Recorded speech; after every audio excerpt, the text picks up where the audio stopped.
morning, ladies and gentlemen. Welcome to the second day of 10th CSI InApp International Student Project Awards final round evaluation. I request all of you to mute your audio as we're starting the program. It's the second day of our final round. We have our 7 teams ready with their project presentations. Before we start it off, let's have a quick recap. We started off this year's project with 570 plus projects and went through a 6-month process and shortlisted the top 14 projects among them. The final round evaluation was divided into 2 days, and here we are in the second day. Each project team has 30 minutes allotted to them, specifically 10 minutes for the project presentation and 20 minutes for demo and Q&A by the judges. After this, the judges would discuss privately and score them based on the criteria. We evaluated 7 teams yesterday, and today let us continue with the remaining teams. The projects will be evaluated by the eminent panel of 4 judges who are pioneers in their domain. The judges of the finals are, we have Mr. Brijesh Madhavan. Brijesh is the CEO of Curvelogics Advanced Technology Solutions Private Limited and a co-founder of Nobiosis Computational Genomics Lab. His focus is to grow Curvelogics into a successful artificial intelligence company through the cutting-edge R&D and developing AI product lines centered around robotics, IoT, blockchain, genomics, big data, and advanced analytics.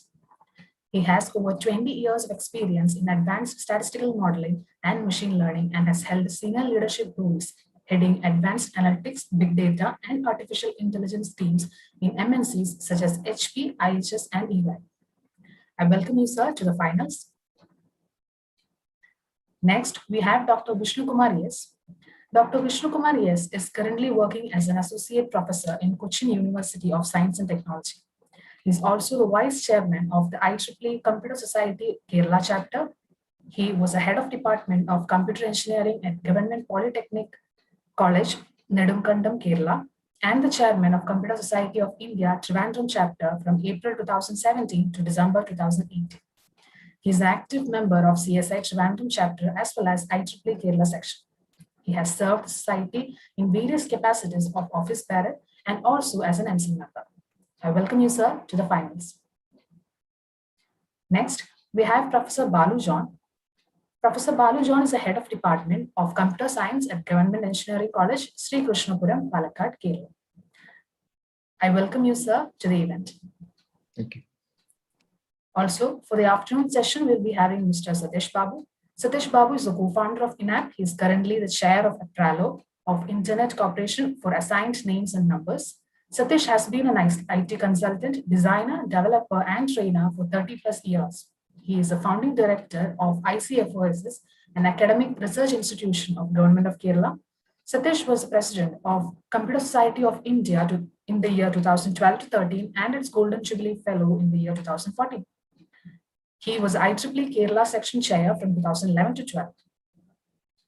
Finally, I welcome all the participants and viewers to the event and also congratulating the participants who are qualified for the finals. Also wishing them all the very best for your final presentations.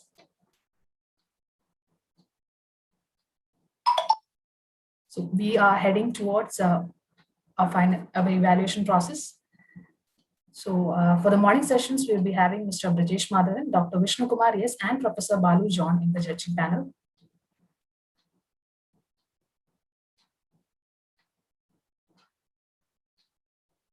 Judges, can we start? I think we should go ahead. Yes, please. Team, are you ready?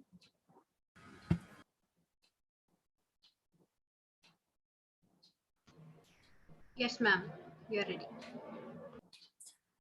So now let us get started with the second half of final round evaluation of our CSI International Student Project Awards 2021. Inviting the team from Sri Chitra Tirunal College of Engineering, Thiruvananthapuram, Kerala, to present their project on the topic Automated Public Distribution System using Blockchain. Please go ahead, team.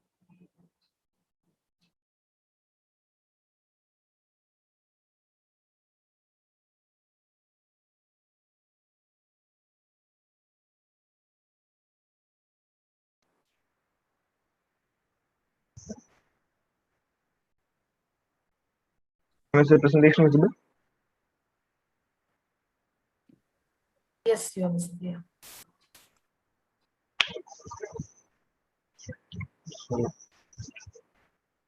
One of the major challenges we face as a society is hunger. Despite several reforms and policies which include a public distribution system, corruption at different levels prevent it from reaching its full efficiency. Good morning, panel. We are the students of Sri Chitra Tirunal College of Engineering. Our team consists of 4 members, namely Midun BM, Naveen Sarjan, Neelima Anil Kumar, and myself, Midun M. We are guided by Dr. Lakshmi V.S., Assistant Professor, Department of Electronics and Communication Engineering, SEPCE, and we present our project, Automated Public Distribution System using Blockchain. So the public distribution system is a system that has been part of the Indian history for quite a few decades. It has gradually developed and adapted itself to ensure food security to the disadvantaged sections of society at affordable prices. About 5 lakh fair price shops are currently operating throughout the nation, which makes it the largest PD system of the world.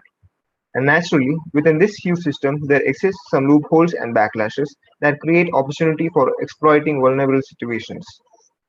Some notable disadvantages of current PD system are opportunity for illegal stock holding by shop owners, which in turn lead to black marketing of supplies entitled to the common public. There also exist issues of ghost cards, procurement leakage, errors during manual update of data, etc., which all sums up and makes a problem definition. The beneficiaries of India's public distribution system are often denied of entitled supplies due to hoarding and black marketing. There is a requirement of an efficient and secure system that can keep track of stock and prevent the risks that ensue. Which brings us to the proposed solution. Our team prioritized in creating a public distribution system that provides food supplies entitled to the beneficiaries, maintains an immutable and distributed list of purchases, provides a means to ensure authenticity of purchases made, and a system that can be audited by the stakeholders when necessary. Thus, we propose to enhance the existing fair price shops with automated vending machines, which will provide supplies to the entitled beneficiaries after authenticating their identity using biometrics. Mithun, please, your slides are not changing. Okay. Just a moment.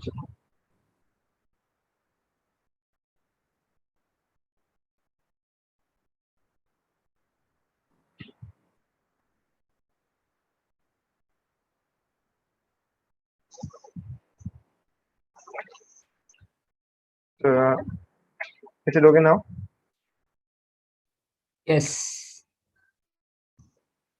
So, should I start over or okay?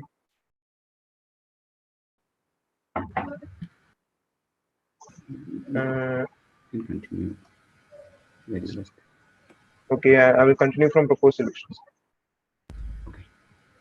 So, Go. our team prioritized in creating a public distribution system that provides food supplies entitled to the beneficiaries, maintains an immutable and distributed list of purchases, provides a means to ensure authenticity of purchases made, and a system that can be audited by the stakeholders when necessary. Thus, we propose to enhance existing fair price shops with automated vending machines, which will provide supplies to the entitled beneficiaries after authenticating their identity using biometrics. This automated vending machine shall be backed up by a decentralized blockchain backbone, which will keep an immutable record of each transaction made within the public distribution system. By introducing a robust system of automated hardware integrated with the blockchain network, we plan on mitigating the flaws of existing system and also keep a firm check on ill practices that take place in the current system.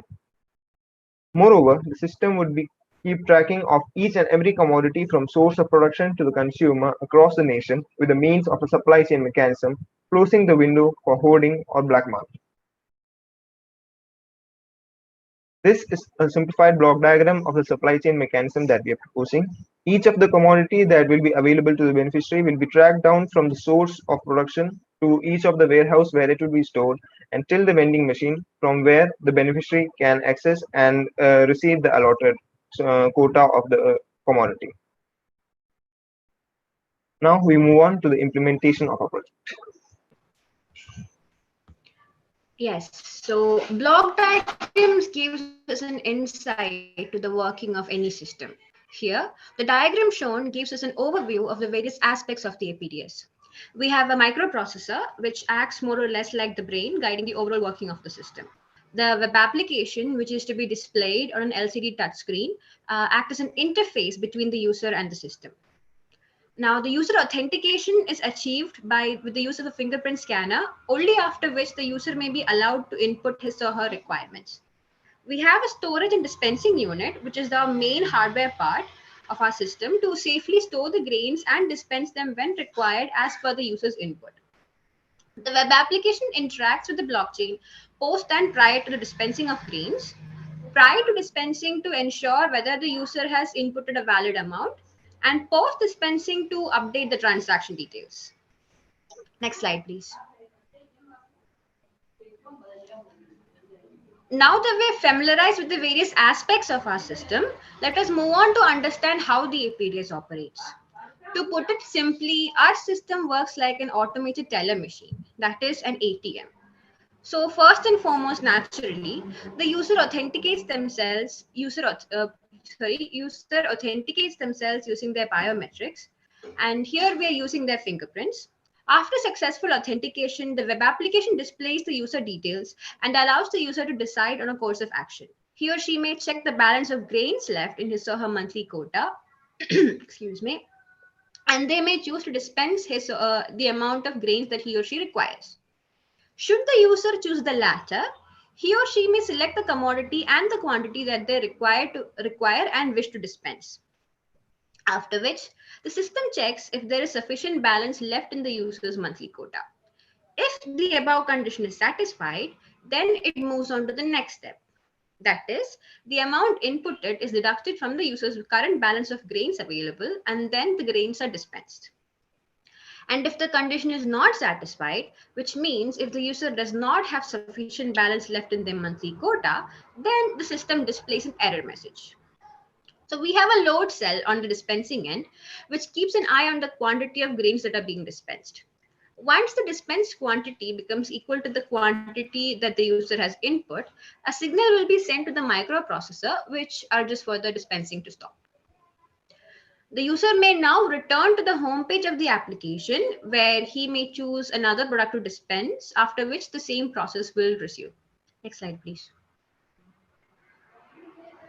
So next we have our storage and dispensing unit. Now, as I mentioned earlier, this is the main hardware part of our system.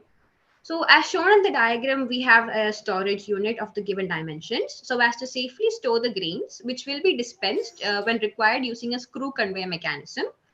The load cell, as I mentioned earlier, keeps a check on the quantity that is being dispensed. Additionally, the storage unit has an ultrasonic sensor to check the level of grains that are in store. And when this level falls below a preset threshold, an alert will be sent to the local administrator for refill. Next slide, please. So here we have the schematic of our entire circuitry. We have a fingerprint scanner which converts the user's fingerprint into a 32-bit coded output, an ultrasonic sensor, which is to keep check on the level of grains which are in store, an L29 3D driver circuit, which drives our 300 RPM motor required for the screw conveyor mechanism to function properly. And finally, a 10 kg load cell, which is to keep an eye on which keeps on comparing the quantity dispensed to the required input by the user at the time of dispensing. And all of these are connected to our microprocessor, which controls and guides the entire system. Next slide, please. So now moving on to the software part. So we know that smart contract is basically an agreement between two people in the form of a computer code. So they're basically programs that are stored on the blockchain and run when predetermined conditions are met. So next two slides will be focusing on the smart contracts that we have deployed in our Ethereum network. So here first we have the beneficiary contract. This is to mainly handle the user aspects of the transaction. Here we have 4 independent struct data structures, one for handling the user details, and for the purchase details, then price per commodities and the quota per category details. And each of these structures have a number of get and set functions as shown in the simplified diagram. And these are used to retrieve and store data. Next slide, please. Up next, we have the supply chain, which plays an integral part in achieving our objective of creating a transparent public distribution system. Now, shown here is the simplified schematic of the smart contract that handles the supply chain. In this case, we have three independent struct data structures, one to handle the details of the orders placed for commodities, that is when it was placed, how much of the order was placed, and the destination where it is to be delivered. Then next one to handle the details of the commodity, that is its kind and then quantity, etc. Then the last one to handle the transit details, mainly to track the bag of commodities, that is its location and the check-in, the checkout time at a particular location, etc. Next slide, please. Now, moving on to the technologies that we're using. Now, as can be summarized from what I've said so far, we have ample hardware and software. In the hardware part, we are using the Raspberry Pi module to be Raspberry Pi module. Now, to be specific, the Raspberry Pi 4B, that is our microprocessor, a fingerprint scanner, a 10 kg load cell, a 300 RPM motor, and ultrasonic distance sensor with a range of 3 to 350 centimeter.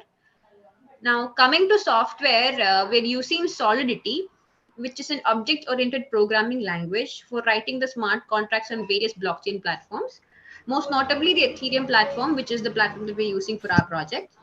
The Web3.js is one of the most frequently used frameworks to design decentralized applications. It manages the interaction between the application and blockchain. Now, any web application is incomplete without a user-friendly front end and an equally efficient backend. So we have used Bootstrap 4 to create the UI front end and Django, which is a high-level Python framework for the backend. We are moving on to the demo of our project. First, we have the user interaction with the user interface of our vending machine. We weren't able to complete the hardware due to travel restrictions that were in place due to COVID. So we are simulating the hardware input for the purpose of the demo. First, the user places their fingerprint on the scanner and machine checks if it is of the registered user and displays their name. We are also adding the container level on the screen manually for the purpose of the simulation. Now we can check the balance of our user. And we can see that there is 2 kilograms of rice that can be withdrawn from the allotted 10 kilograms. So for the demo, we are going to withdraw 1 kilogram of rice. Now the machine checks if the quantity we entered is within the quota and if the machine has enough supplies to provide for the user. How payment, if any, is done using ERC20 standard token, which we call the R token. Now we can see we are choosing rice and requesting for 1 kilograms. The user ID and total price is displayed and a confirmation is requested from the user to pay the amount in ERC20 tokens. This data is directly from the smart contract. The contract which we are interacting with is deployed in Covan test network, which is an Ethereum public test network. After the payment is confirmed, the user has to confirm the logging of purchase in the blockchain. And after logging, the purchase ID is shown and the user can dispense the requested amount of ration. People can use their purchase ID to audit their purchase in future. And the load cell provides a voltage feedback according to the measured quantity to the screw conveyor mechanism and cuts off the mechanism when the required quantity is reached. So here we are manually cutting off the dispensing screen as we haven't interfaced the load cell yet.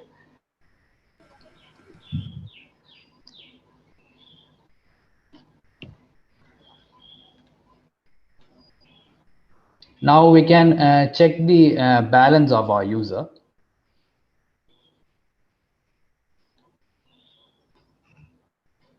We can see that 1 kilogram has been deducted from the user's balance. Next slide, please. We have our data audit application. Here we can see the category details. It shows the allocated quota price for each category. And for beneficiaries, like for different categories, APL, BPL, etc. Here in the demo, we are using category numbers like category 0, 1, 2, 3.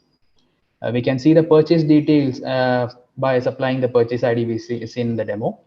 And we can find the user's quota by supplying the user ID. Next slide, please. We have a similar application for monitoring the supply chain. We have the details of the commodity by entering the bag number, or also known as commodity ID. We can get details like a date of packaging, origin of the product, etc. We can see the details of the orders placed by the shops by inputting the order ID that is with the shopkeepers. And we can also see the transit details of each bag by seeing entering the bag ID as well. Next slide, please.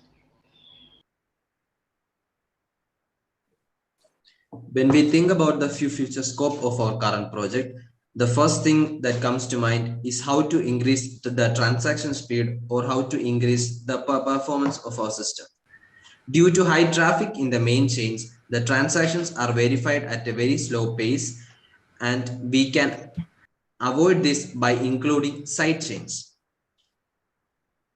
Any advancement in blockchain technology will help to increase throughput and bring down operation costs. The implementation of our system can help beneficiaries avail their entitled supplies from anywhere in the nation. Excellent. In conclusion, we can say that our system can mitigate several issues in the existing system, like hoarding, black marketing, and errors due to manual entry by automating the process, data entry, and the supply chain. In this project, we aim to increase the capabilities of blockchain by integrating hardware and blockchain together. The rice vending machine is a simple machine with a simple purpose, but we have added all the properties of blockchain that may make it immutable and transparent. We can make commodities available for people 24/7. Thank you.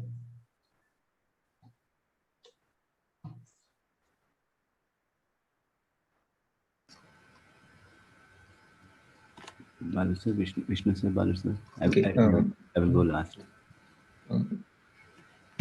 Since you are proposing a change to the current public distribution system, I assume that you already studied that part. Okay, you would have looked at the current system. And you were saying that one of the problems with the current system is that it is having ghost cards. Now, how is that possible in the current system?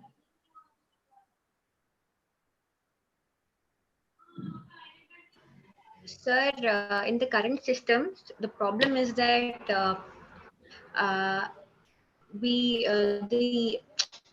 what can I say?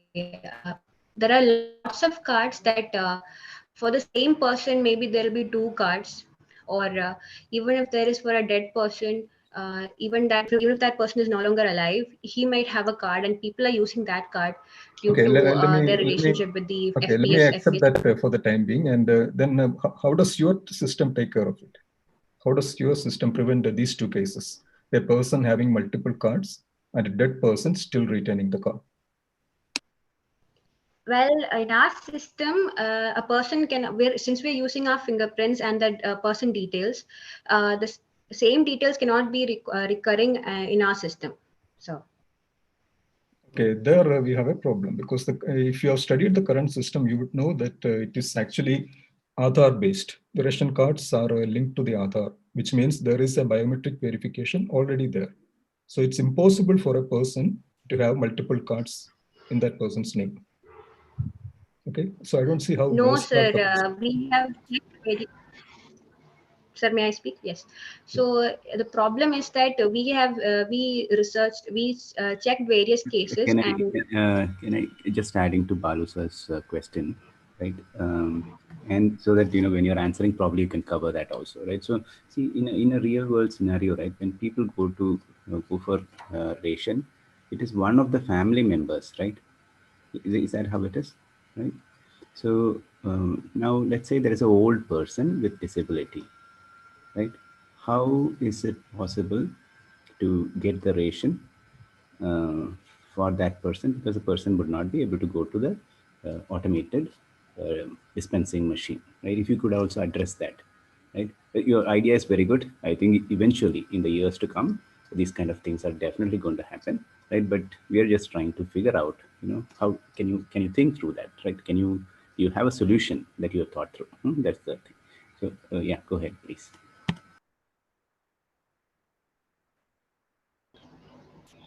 Hello, sir. Am I audible? Yes. Yes, sir. So coming to the disabled person point, so even in the current systems, I would suggest we start with the question Balu sir had, right? And then as a follow-up, right, you answer this question. yeah, yes, sir. Okay, sir. Coming to the issue of ghost cards and duplicate cards, even if our biometrics are linked to Aadhaar, there have been issues where the same person has been issued more than one Aadhaar card. It is a rare case, which is not common, but it is still possible for a duplicate card. There have been news reported in various newspapers, so that issue is there. Uh, Here we are doing it in a direct registration way, so the duplication is checked during the registration process itself. And coming to the questions that Brijesh sir asked about the person with disability, we are taking some features of the old system, like collecting the ration can be done by any of the family members that are in the card. So in the backend, we are doing a system where the family members are linked together. So the quota is for the whole family and not for a single person. I think that's a good explanation, sir. More to do with Biju sir's Balu sir's question is see, Aadhaar is a very robust system. Internationally. It is, there could be small gaps, but it is considered a massive effort with huge amount of teams behind it, right? And now you said there was let us assume actually, right? Given that it is based on biometric, you can't have duplicates, right? So let's say there was a duplicate there, right? And now that is a massively implemented system, right, at a national level with the international reputation, right? Uh, so, um, so probably what we were looking at is um, now you are proposing the same kind of mechanism, right? So even with such massive implementation, with so many, IT folks involved and all of that, if there are duplicates, the same problem can appear here also, isn't it? You're understanding what is that unique? What is that is unique that makes it different from Aadhaar, for example? Right? You're getting the question. Right? That you did explain, right? There are duplicates. Your system will do it, but how will it do it? You never told us that. No. Why don't you try on that direction? Did you get my question? Yes, sir. I understood your question. We haven't deployed it in a massive scale, so we have to need more data to Even in like satisfactorily answer that question. yeah, okay. Yeah, I think so, right? So that's the reality, right? So when you get into this, is what you figure out, solution. So Balu, so back to you. Okay. Okay. And as I was saying, if you had looked at the current system, you would have understood that the database of all the persons, the card holder and all the members of the family are directly linked to Aadhaar. So biometric data is available. And we cannot really expect you to collect 35 million people's biometrics separately for the system. Anyway, that's not possible because this is a government managed system. So that's one thing. And the other is that just because you have a blockchain can ultimately ensure that something that you have added to the blockchain remains immutable, or it can be modified only with the consent of everyone involved. But it doesn't verify whether the data that you have added to the system is correct or not. Okay. So the case of a ghost identity will come in when you add data to the system. I don't see how you are preventing it, because your blockchain is also basically dealing with the supply chain of the commodities. It doesn't deal with the authentication of the user. Isn't it? Yes, sir.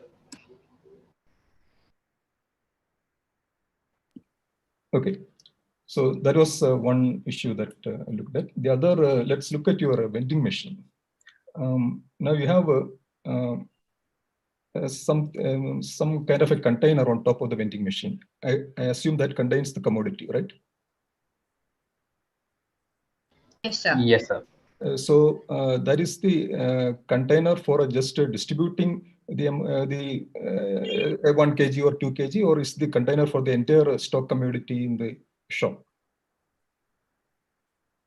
Sir, this is like a prototype that we have designed, and initially we had designed it to just dispense one commodity. We had thought about dispensing rice. So that particular container is for storing one commodity. Yeah, one commodity means if the shop is having, say, 100 kg of rice, the entire 100 kg will be in that container, right? Yes. Okay, so you're saying this is a prototype, that's fine, but you would be looking at multiple commodities. So your prototype should be having a provision for containing different containers to the same vending machine, isn't it? Otherwise, the system will not be working. Sir, we don't plan on putting the entire 100 kg at the same time. No, that's what you said. So, I'm sorry, sir. I may not have made myself clear earlier on. So, at a particular time, it's like ATM, sir. We just keep an amount that is holdable by the container. We haven't, which is feasible at the time. And then whenever this falls below a preset threshold, we have an ultrasonic sensor in the container. And whenever that falls below a preset threshold level, then a message will be sent to the local administrator, and then he can come and refill. Okay, so which means from the main container, you have to take it manually and load it to the vending machine. Okay, and how does this prevent black marketing? Sir, am I audible, sir? Yes.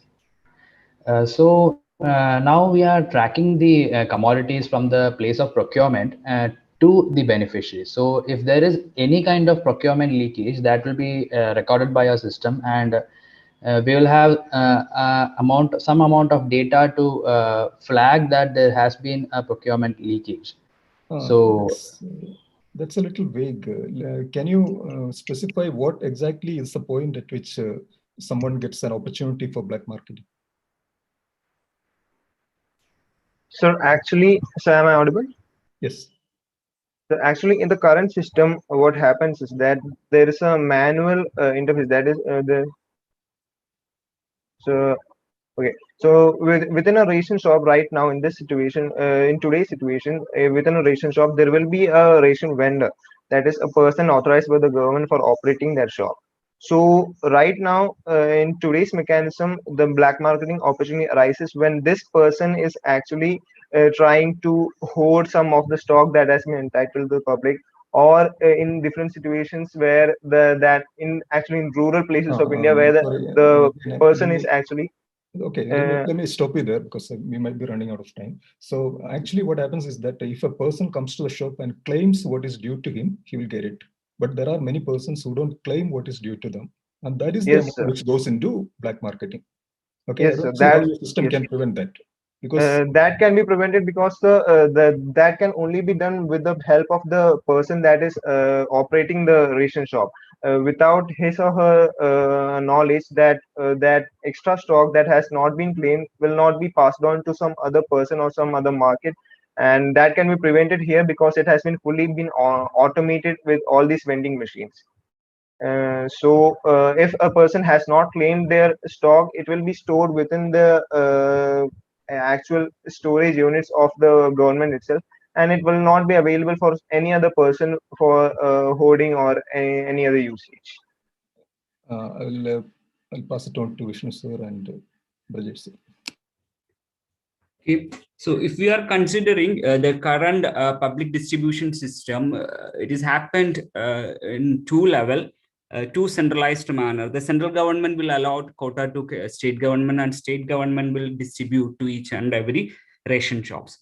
And as Balu sir said, there will be different commodities, including kerosene. And all these commodities are distributed perfectly by the ration shop owner, a single ration shop owner, on authenticating with the Aadhaar.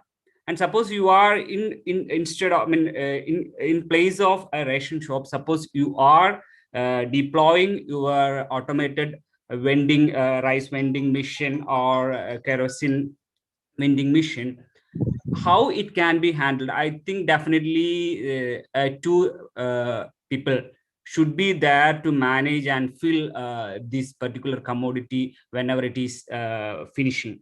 Okay. What about your comments on this?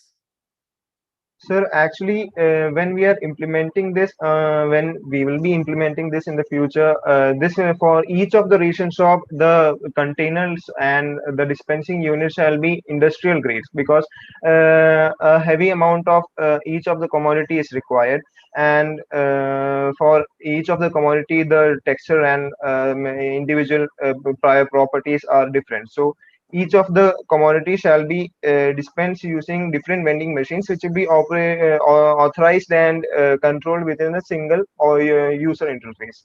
So in case of resupplying, or when these containers are run out of stock, an alert will be sent to the authorities that in this particular shop, this stock has been completely used up and it has run out, so a restock has to be only at that particular moment. The government agencies has to provide legit resupplying staff that can resupply the stock and fill up these containers. And who will control the logic system of distribution?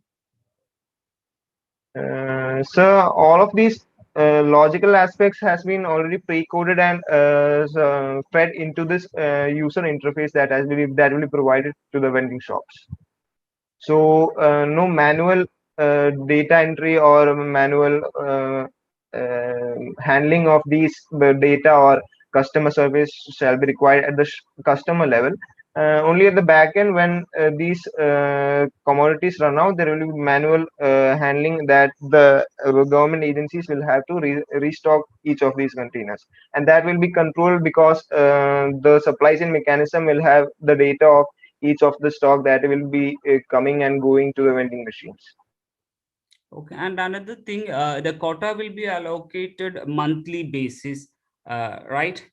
And Yes, sir. suppose how this can be handled. The commodity will be in large. In some cases, the users want access this commodity in this particular time, and all those things should be handled, right?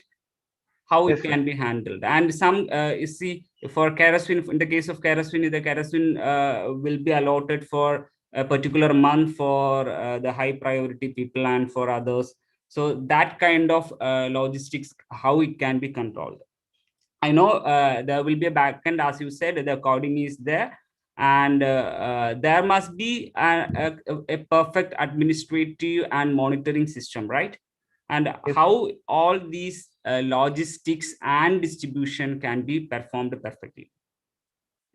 So in the talking about the quota that will be renewed in each and every month, it will also be handled within the backend within the details that is entitled to each of the Suppose customer. Onam kit is distributed. Okay.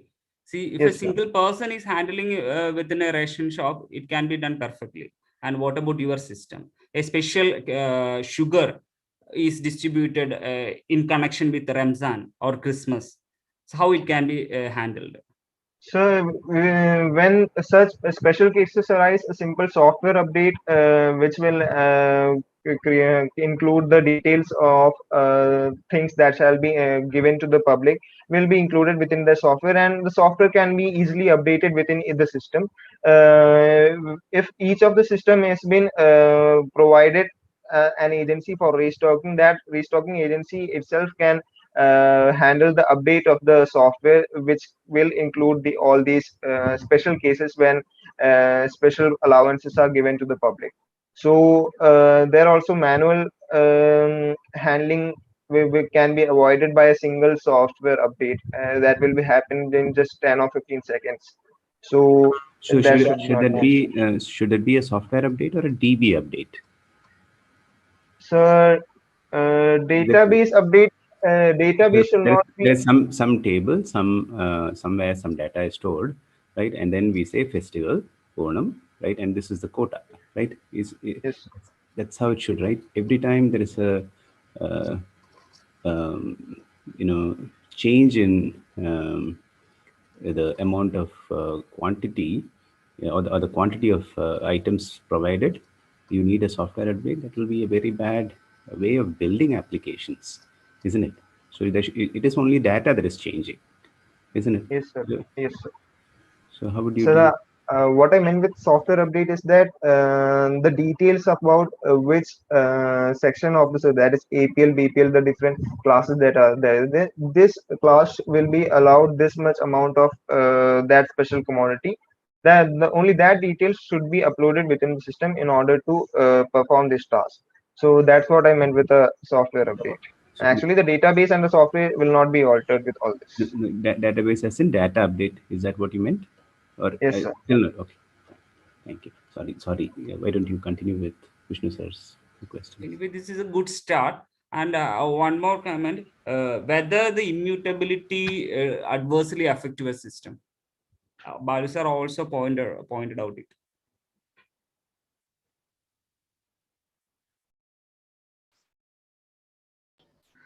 So the blockchain system as a whole can cause a bit of slowing down of the system with the current blockchain solutions that we have. We are planning on updating the system according to the updates that are coming in the field of blockchain. There are many protocols that are under testing for faster delivery of transactions. So. Okay, that's all from my side. We've overshot the time, right? But I have three quick questions. If you could summarize it as soon as possible, that'd be great, right? One is to do with the load cell, right? Where is the load cell placed? Is it relating to what Balu sir asked, right?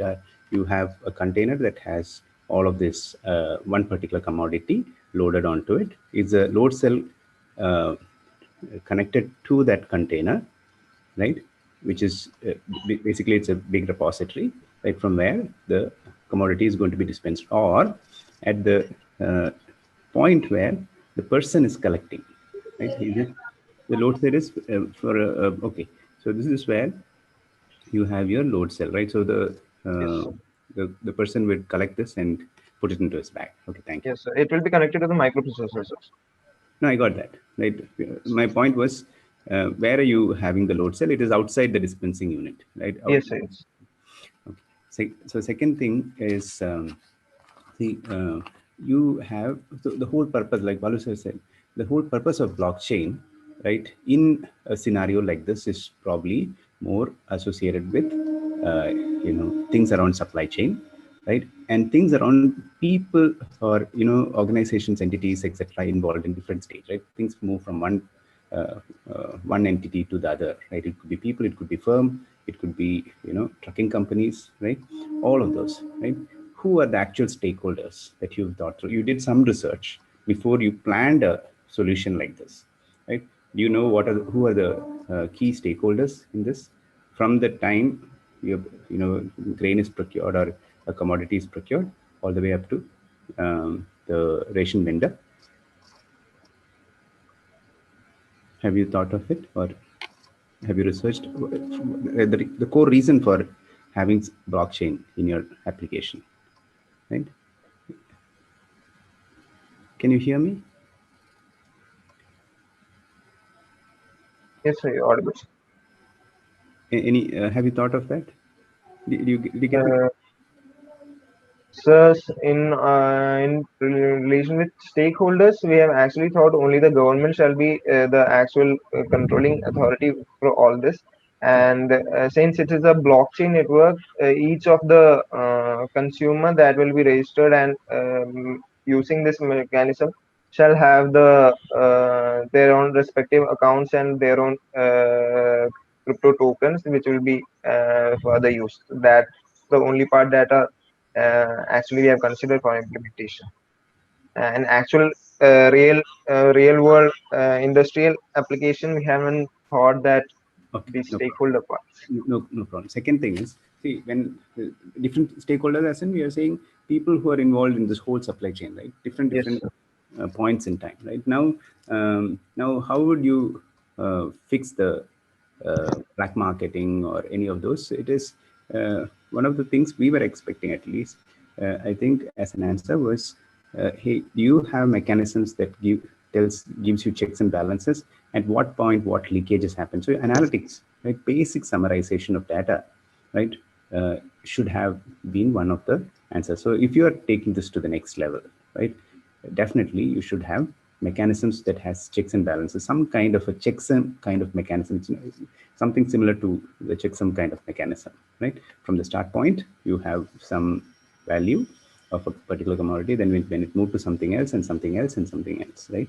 And so on, right? And every time, because it is digitally tracked, right? Every time someone comes and procures certain item, right, that gets detected, and then you have balance left, right? So that people can't go on to fool the system, right? So that is that's something I thought you should think through. Okay, that's all from my end, right? Thank you. It's good work. When we ask questions, you should be happy that more and more questions are being asked, right? For the So reason, we are happy to answer. yeah, for the reason there is some amount of complexity there, right? And that's why, okay, so it's a good work. Take it to the next level, and such things have been there since people have been talking about blockchain, right? Specifically on the supply chain and all of this. Eventually what is going to happen probably is the ration shop the ration shop run by private and individuals might vanish over a time. Ideal scenario, isn't it? Like what has happened with ATMs, right? You didn't really have to rely on a person sitting in the counter, right? And that's something that probably you could have mentioned eventually, right? So there'll be a phase where you have ration shop vendors having these machines, and eventually it would just vanish off. Right? This is, to me, it looks like it would happen in the coming decades. Okay, thank you. It was nice work, right? Best of luck, and thank you for your time. Thank you, sir. Thank you, sir. Thanks, sir. Thank you, panel. Thank you, team. Very well presented. Now the team will leave, and judges, please enter the breakout room to discuss the score. The next presentation will start at 9:50. Thank you.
Shruti, we are all back. Okay. Team, are you ready? Yeah, okay, on that. Yes. So now I welcome the team from College of Engineering, Trivandrum, Kerala, to present their project on the topic Object Detection in Poor Visibility Environments. Over to you, team.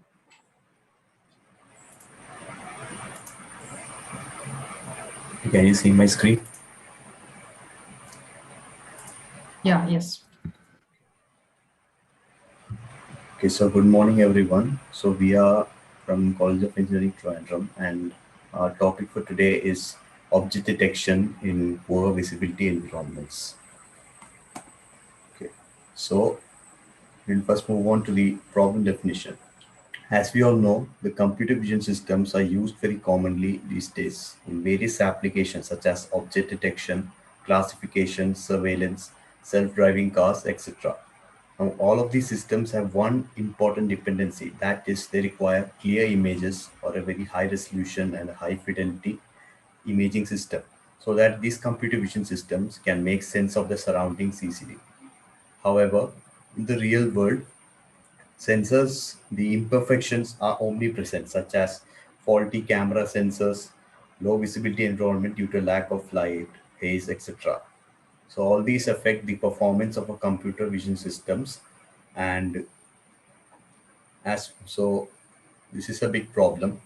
And as from the slide, outdoor and indoor images, they get deteriorated due to the same factors like lack of light and degradation of color, contrast and textures, etc. So real-time object detection becomes difficult in these conditions. So our proposed solution is a image enhancement system paired with a custom detection model, which is trained specifically to detect objects in noisy environments with color degradation and all. So we use a neural network for image enhancement, which will enhance the image features, and then a custom detection network, which is, as told earlier, specifically trained to detect objects in noisy environments with color degradation and texture degradation. So here is the block diagram. We have a very input image with very low visibility. It is first passed to the enhanced net, which will increase the brightness of the image and improve the features. Then we move to the detection net where object detection is performed. So as you can see, as in the result, it has detected many cars, people, bikes, etc. So talking about the implementation, we have first implemented a custom enhancement neural network called EnhanceNet. It was implemented in TensorFlow, and it has an almost real-time operation speed. And then we pass it to a highly compact detection network, which we have termed as the detection net. It is based on Blazeface, which was developed by Google, and this object detection network can object faces and also track them at the same time. To train these neural networks, we use the SIDD image dataset. Now, this image dataset consists of lot of noisy images and also the ground truth images, so that we can train our network to enhance these noisy images. So it consists of 30,000 images from 10 scenes, which have been captured using 5 different mobile cameras. Now, this is the implementation of our enhanced network. As you can see, we pass an image with low visibility, and then in the output we get an image with an enhanced visibility and more light. So here is the group structure and the block structure. So each block consists of different blocks, and each of these blocks has residual convolutional layers and the residual skip connections. And at the last we have other skip connections to obtain the features. Then moving on to detection net, this was based on the BlazeNet developed by Google. So we have different convolution layers. One is the point-to-point convolution, which is 1:1, and then we have the 5:5 DW, that is which is more fast. It splits the images into 3 different channels and performs convolution on each of these channels differently, and it is combined at the last so that we gain more speed. So that is the depth-wise convolution. And at the last, we have an activation, which tells us the confidence score of the object which is detected.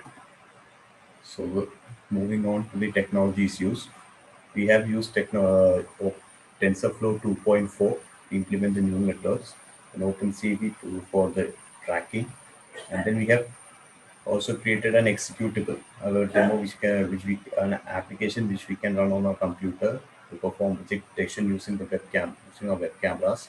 So this was made using PyInstaller. Okay, so demo will be presented by Nidhu.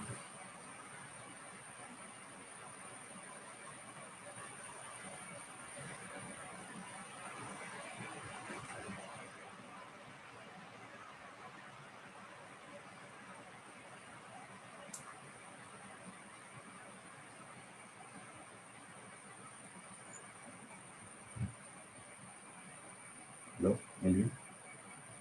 Hello. Yeah. Thank you, Aditya. And as you can see on the left side, I think I'm audible, right? Yeah. You're Yeah, audible. thank you. So would you be actually demonstrating, or would it be more on the slides only? No. We are demonstrating. So we can directly came to demo itself. So this is from our trained data set. As you can see in the left side, it's a dark image and only it's detected 2 persons. And on the right side, it is enhanced image with more than 5 peoples that is detected with an enhanced strategy. And moving to the next slide, it is also similar image, and we will be presenting a live demo here right now. I will share my screen. Aditya, can you stop the share?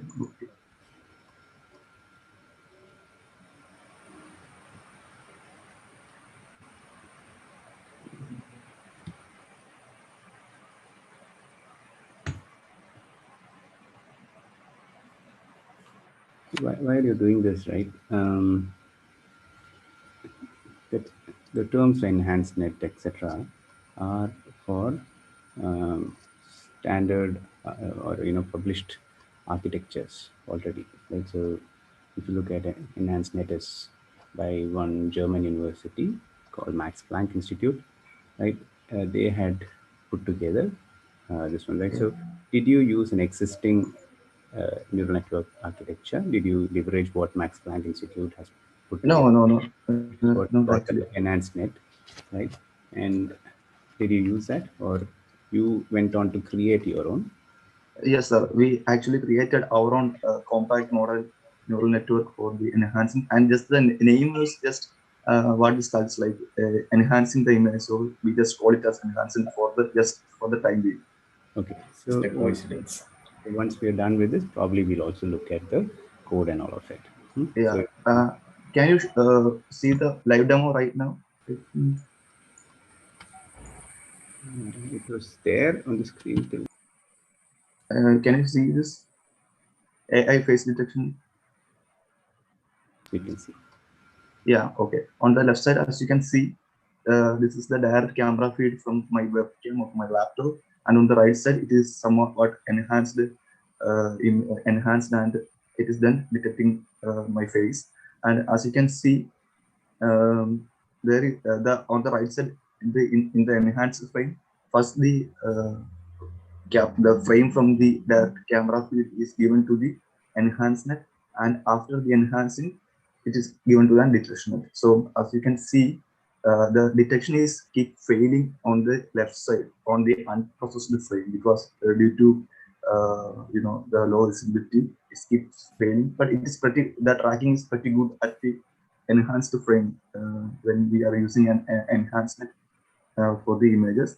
And also, as you can see, there is a large number of gains and other noise in both the frames because our train net, as we said earlier, is trained on the SID data set, which was taken by high quality images. But as you can see, this is my webcam, and also its camera quality is pretty low, and so of course there is many limitations for us.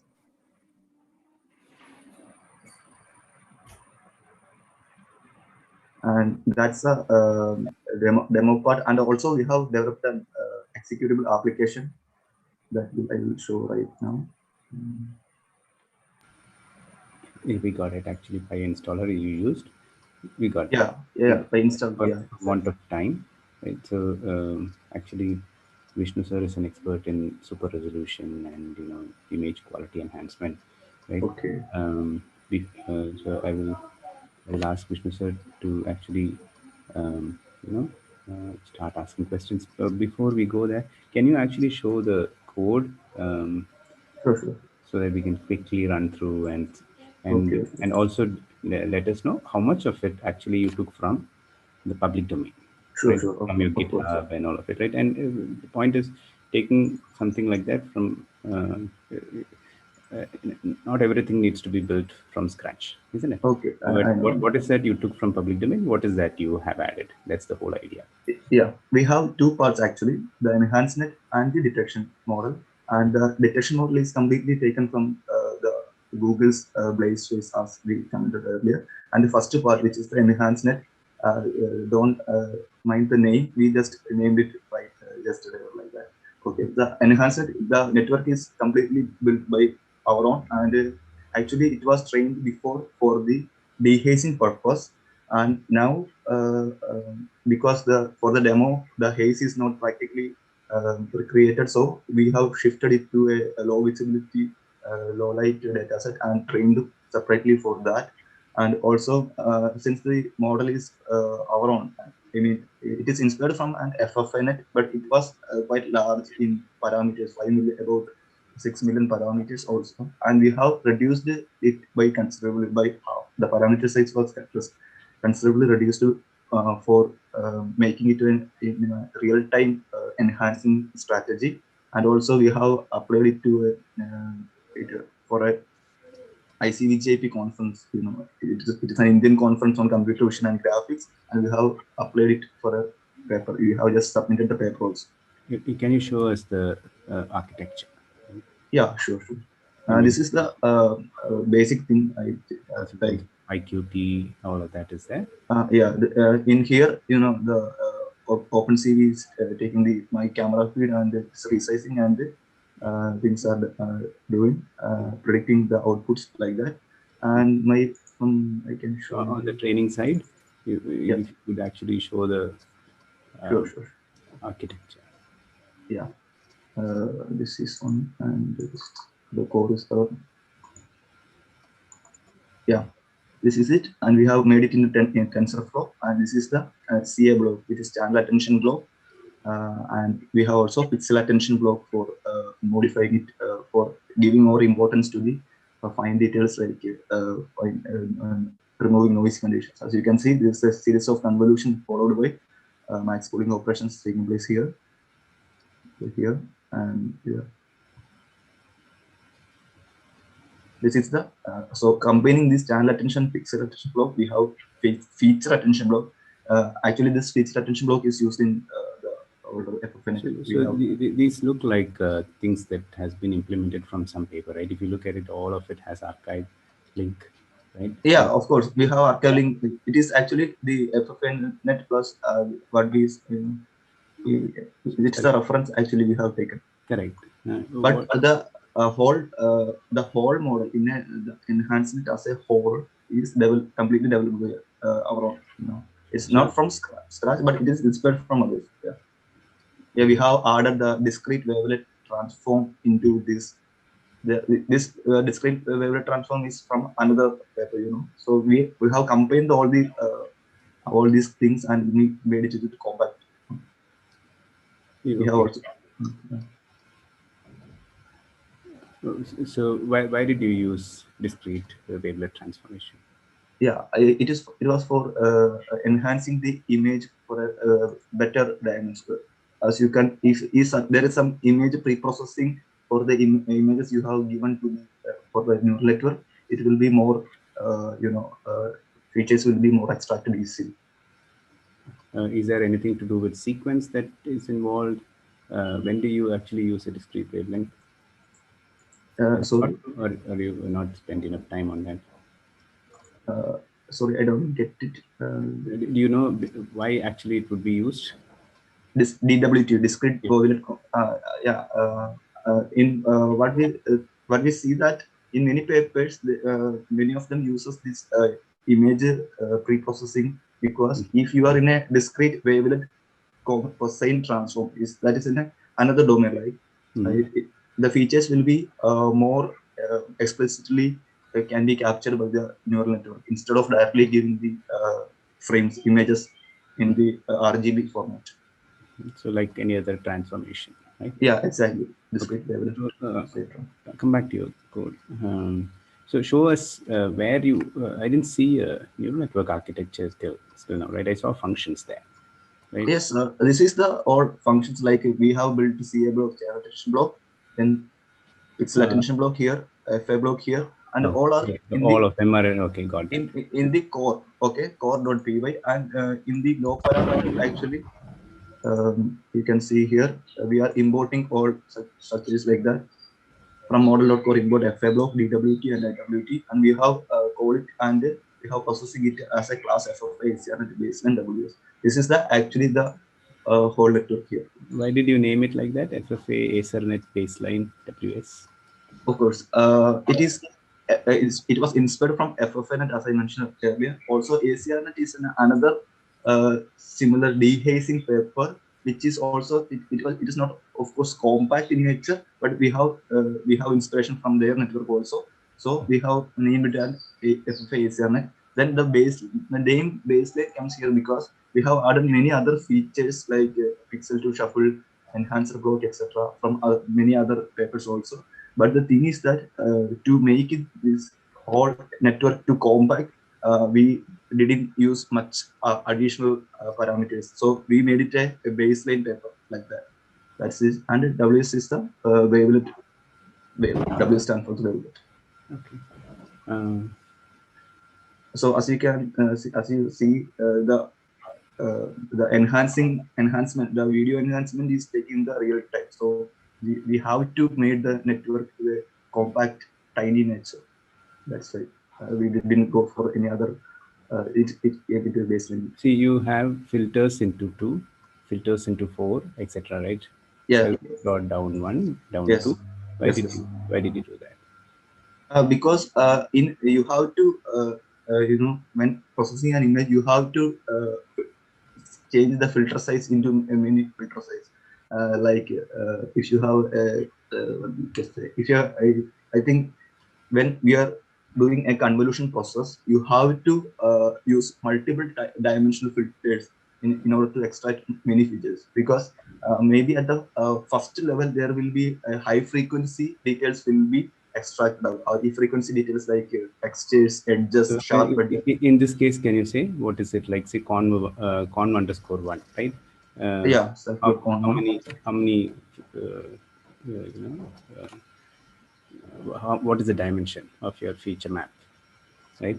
On conv1, and then you have conv and the subsequent layers, right?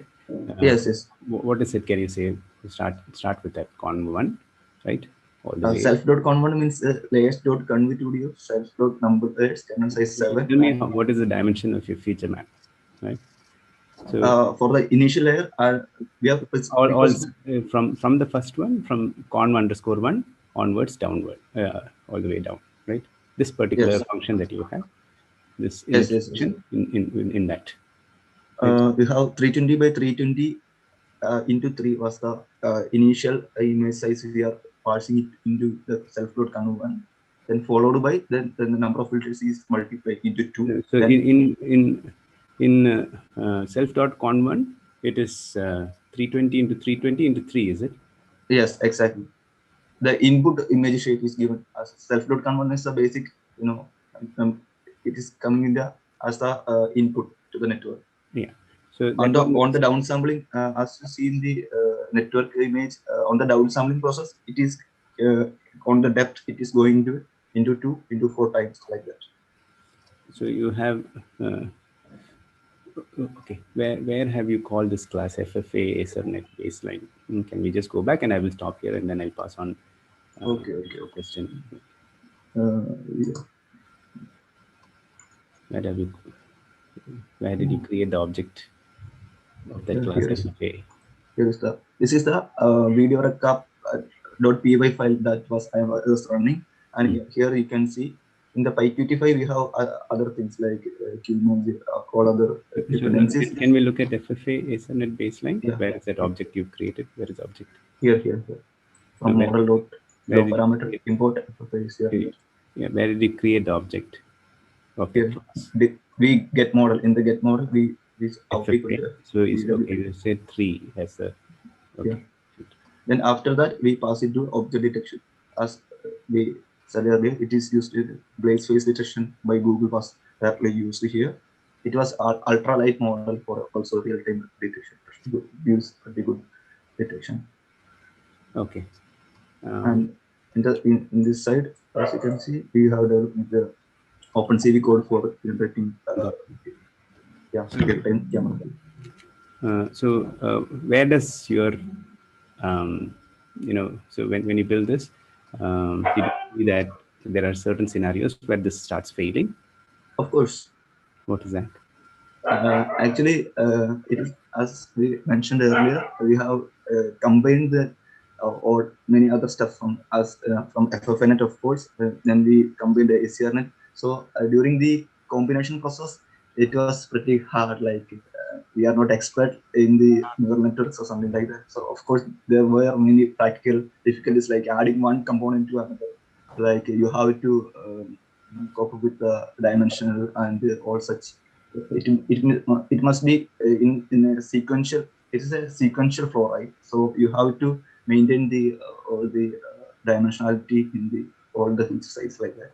Okay. So one last question is: you had 2 neural network. Have you thought of combining them, right? And would that have brought efficiency, or would it have actually caused problem? Have you thought? Of course, if we combine it, one other point around that. How many parameters are there in your first model enhanced net, and how many are there in your detection net, right? And how much time does it actually take? What kind of machines do you use? Like, is it just a CPU based machine, or it requires okay, what you just see in the demo, it was using my laptop GPU. It is NVIDIA for 4 GB graphics card. It's not much good, but it get a pretty good FPS of 12 frames per second. So it was there were I think there were no much lag or like that. So it worked because it was pretty compact in nature. Also, as you see, only the face is detecting, right? Because we didn't add any other classes into it to make it a compact one. So as we said earlier, but that will really not make a much difference, right? If you add more classes as well, it depends on your network architecture. Sorry, right? Sorry to interrupt, judges, but we have only 5 more minutes from our allotted time limit of 30 minutes. Okay, thank you, Shruti. So see, can you answer this? How many parameters you had in first and the second model? Yeah, of course. We have 3.7 million parameters in the first enhanced net architecture. If you're from a computer vision domain, you can see that 3.7 is not much in terms of other huge network parameters. As we said earlier, the FFNet was about 4.8 million parameters in their actual paper. And for the detection net, we said earlier, we use the blaze face developed by Google. It was also make efficient by Google. It takes only about 0.6 milliseconds for the inference time in their paper. They tested it on a very good hardware, right? Yeah. So I think I'll pass it on to Vishnu sir and Balu sir. Right? Thank you. Thank you. Balu sir, can I ask? Yeah, sure. Yeah. Actually, you have developed a new model, right? Yes, sir. And what you may be gone through the literature available. Okay. Yes. And what is the what idea you have taken from the currently available literature? Yes, I can show it. No, you can just tell. Okay. As we said earlier, we have inspired from the DWT as said the image Okay. So you have referred something, right?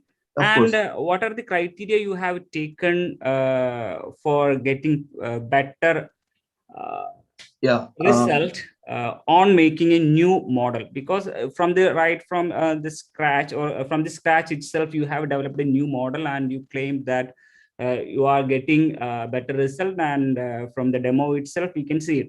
Okay. Yes, So what are the, I just want to know, whenever you are developing a model for this kind of activities, what are the criteria you have taken, and also why you have selected two different network for this application? Of course, the first question is that we always our primary concern was like parameter size. Of course, since we are developing it application or in a real time manner, of course, you have to process it in a real time. So there should be much complexity, but also the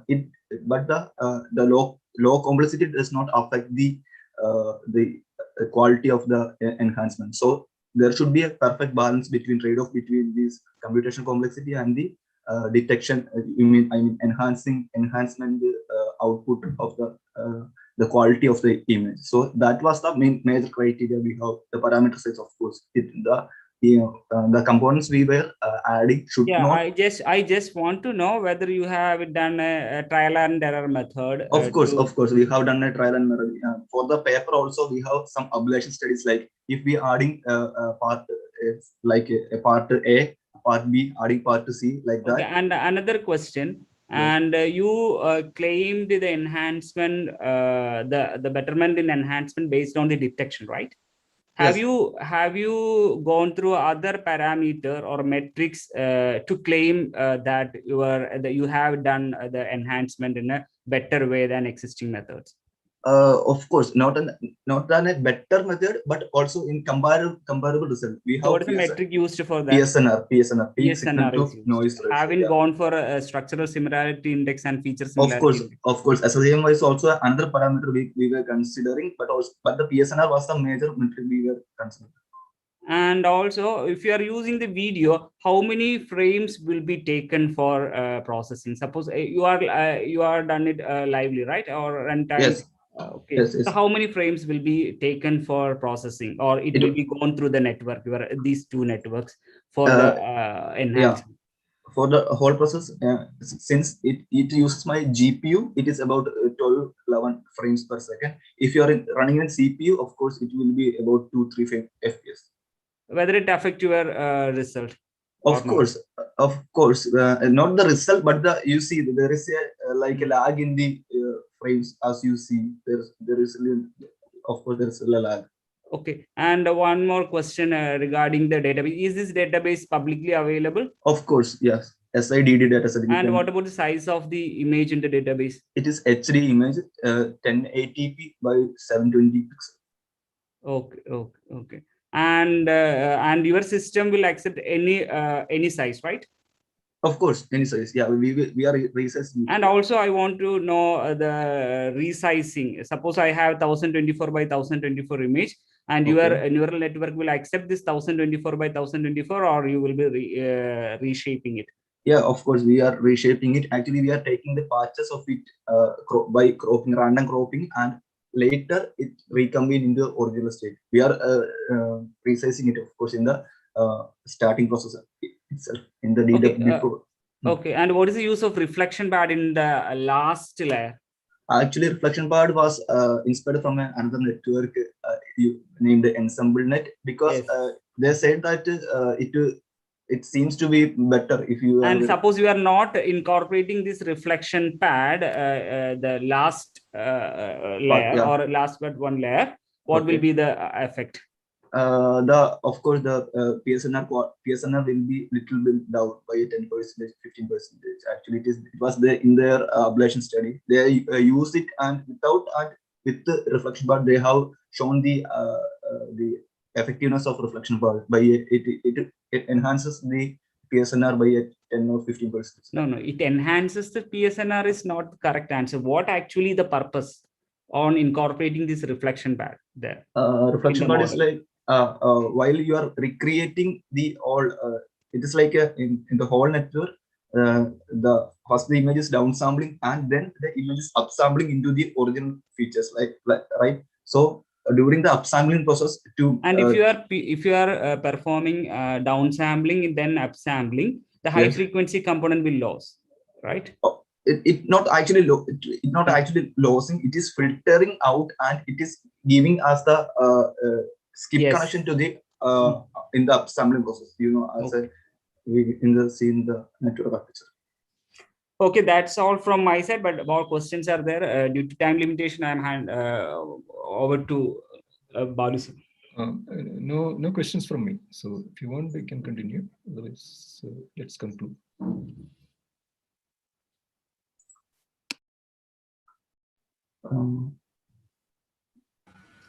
I think we can wrap up. I think, Mr. Sabal, sir. Yeah. Shall we get to the judgment discussion to the breakout room? Okay. Yeah, so that was very interesting topic. Thank you, team. Now the team may leave and judges please enter the breakout room to discuss the score. Also, the next presentation will start at 10:30. Thank you very much. Thank you.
Shruti, we are all back.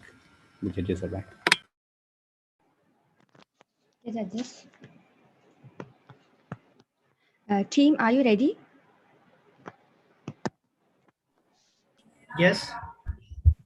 Okay.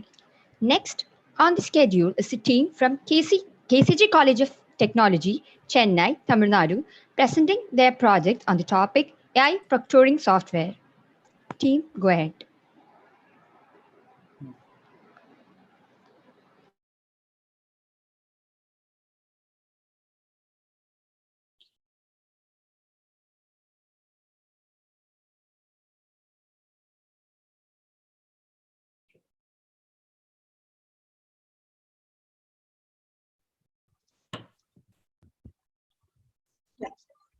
A very good morning to everyone, the jury members and everyone present here. Myself, Stephen, and my teammates are Muzamul, Anthony, Dhanush, and Logit Kumar. We are final year IT students from KCG College of Technology, Chennai. Our project is a AI-based proctoring service named Pentoctor. So let's get into the problem statement. So our problem statement is focused on the current scenario, that is the COVID-19 pandemic. We know that due to the pandemic, there is a sudden surge in the demand of proctoring technologies because every sectors like educational sector, business sector, and almost every sector has moved online. So there is a vital need of a very efficient proctoring system in order to ensure the integrity of the functionalities. So let's see our target segment. Our major target is on two major sectors, that is the educational sector and the business sector. So if you look at the educational sector, we know that every academic activities like exams, assessment, or any sort of academic activities have been completely moved online, right? So there is a need for efficient proctoring system because students are finding loopholes with the existing system. So a vital need in ensuring academic integrity. When it comes to business needs, almost all business related activities are moved online, and when it comes to handling confidential data, we cannot compromise the security of the data of the clients, right? So in order to monitor and assess the employees in a thorough and efficient way, an efficient proctoring is needed. So this is done in order to ensure business integrity, and our proctoring solution addresses both these issues in an efficient manner. Moving on to the solution. The solution is actually a comprehensive multi-modeling artificial intelligence system running over a web application, being both a desktop as well as a Chrome extension, and further progresses towards this. It finds out the misconduct being detected in the active window capture with any audio presence or head pose estimation towards the same. We can see over the next slide is that it actually runs over different machine learning algorithms like eyeball tracking, object detection, etc. With this model is like actually deployed as a web application on the same stand of stack that is being onto the cloud networking stacks in the same way. And also towards this, there is a cloud integrated network that is being running on the backend part, taking up all the data and storing up with the request and response of CCRCV model from Firebase as well as Google Analytics API. With this thing, if any malpractice gets detected by the candidate, gets detected by the system or the proctor, what happens is we have a specific count. Within this count, if the application exceeds the prescribed amount of count, the application gets terminated, saying that the candidate has been booked for malpractice. Towards the next slide, we can have a look of this overflow mechanism. The proctor is actually getting authenticated with the user registration or sign-in, that is OAuth application that is being implemented with the Firebase. Onto the same, the exam we have two identification of the BPO as well as the exam proctor. If in case the candidate is taking an examination, kind of examination, attends the assessment, then he submits the answer. Towards the back end, malpractices get detected through the ML model that is being running on the standard part, and within this, if any malpractice is being detected, the same gets stored in the cloud with the name of proctor 0.png in that same way, and exit assessment gets taken place. In the similar criteria, the BPO proctor allows us to like monitor the employees activities 24/7 by the meter to reverse TCP channel 8080 port, allowing this as a part of cybersecurity aspect, and then bringing out the criteria of malpractice detection through the ML model getting stored in the BPO database of the Firebase, and then exit monitoring system runs out to find out any legalized action on the employee of the organization. Towards the next, where do we actually stand out of the boxes from the prominent IT proctoring services that we have in today's generation or today's scenario in the IT world?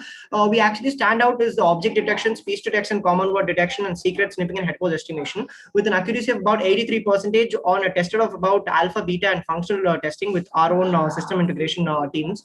We have found out this to be one prominent ways. And onto the specific scenario today, we don't have any BPO kind of proctor which we stand out in bringing out one such examinated criteria. towards the next slide. So coming to the feature of our proctor, the first feature would be eyeball tracking. So this feature is like whenever during the examination, if the candidate tries to rotate his eye left or right or top or bottom, our proctor will be able to identify such kind of activities, and the appropriate warning will be given to the user as well. This can be achieved using DLIP's Python library, and with the help of OpenCV and 68 facial coordinates, we can able to achieve this eyeball tracking. Next slide. Object detection. Our proctor will be able to identify a set of activities like a candidate other than the candidate. If some other person just coming in front of the camera or just captured in the frame, our proctor will be able to identify such kind of activities, and it will be saved to the cloud as well. And also our proctor able to identify detect the mobile phone and the computer in front of the camera or within the frame, the things comes in. This can be achieved using YOLO V3 model, which is capable of identifying or detecting 80 objects. So next slide. Mouth detection.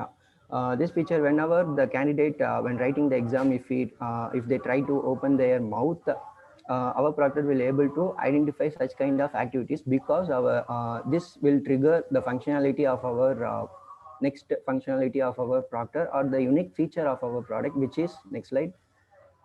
Speech to text and common word detection. This feature is like whenever if the candidate opens his mouth, our proctor will start recording the words spoken by the candidate with the help of microphone, and with the help of Google's speech recognition library, which is Google Translate API. We can able to convert the audio file into a text file containing the words spoken by the speaker, and our proctor will be having a paper.txt file, which is a text file having the words which is appearing in the question paper, which then our proctor will compare these two files and find the common words between these two files. I mean the words spoken by the candidate, and also the paper.txt file, which is having the question or words in the question paper, and the common words will be saved to the cloud as well, which in turn gives us a proof that during the examination the candidate has spoken the words which appeared in the question paper, which is a kind of suspicious activity which will be done in an examination. So next slide.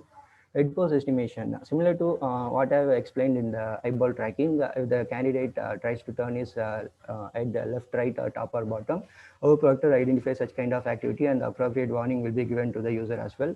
So next slide. Face spoofing.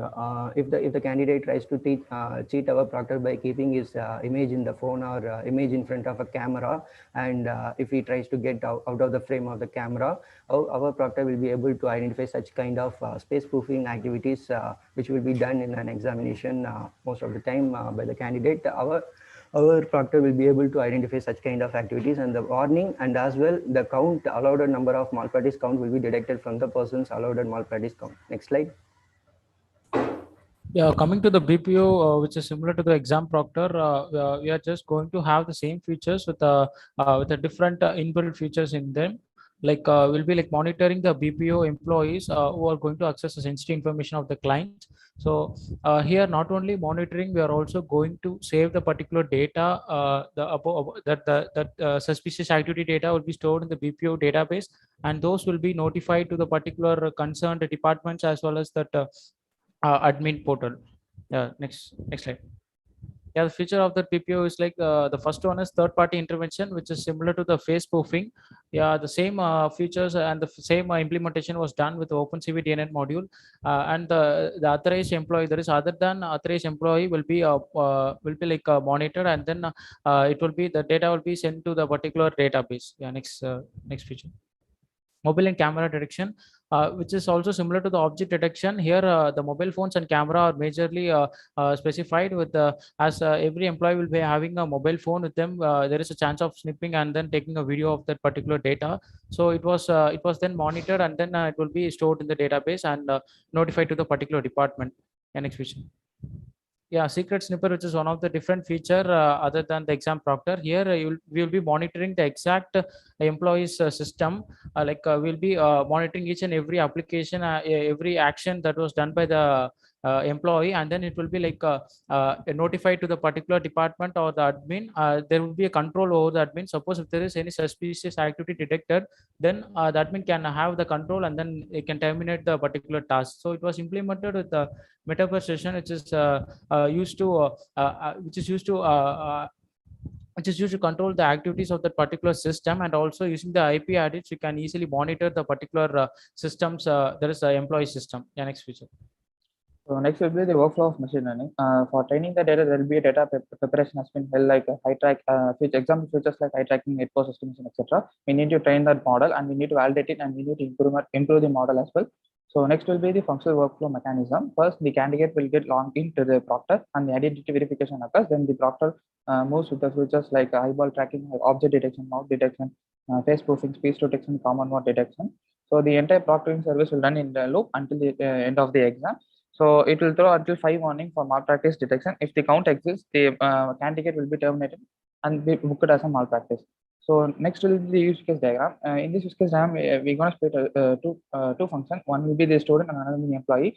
The student can able to register and answer the questions of the exams, and they can able to upload the exam paper, and they can view the exam result as well. So when coming to Proctor, there will be two functions. One will be the student and another will be the employee. So when coming to employee, there will be features like speech to text conversion and USB detection and third party intervention. So when the employee caught under this kind of detection, he or she will be your 10 minutes is you overshot your 10 minutes. Can you quickly wrap up?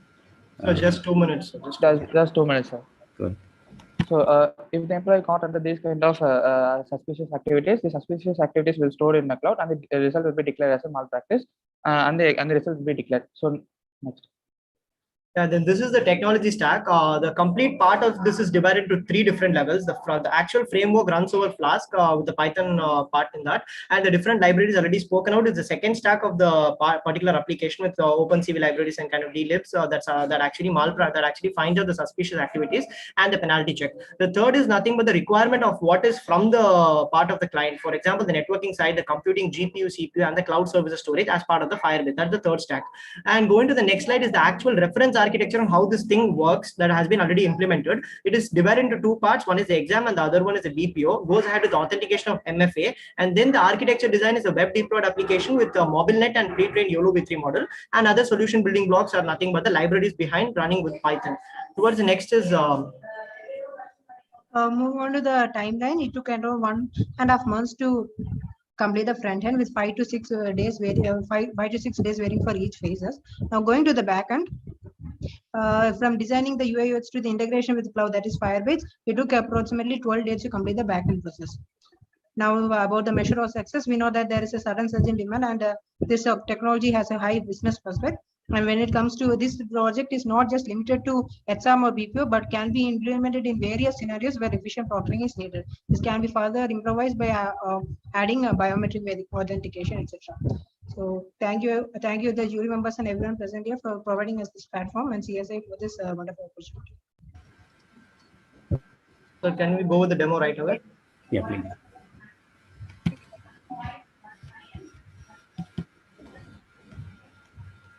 I guess my screen is visible.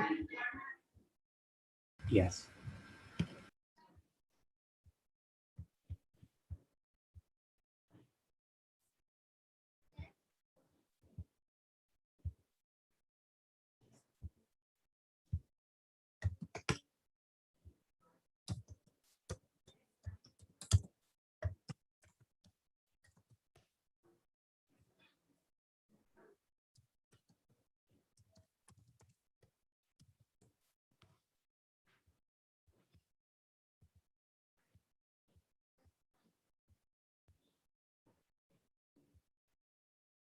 I'm just switching off my video because I want the application to run properly, and it requires camera in the same way. So 2 cameras cannot be at the same time working on the same passport.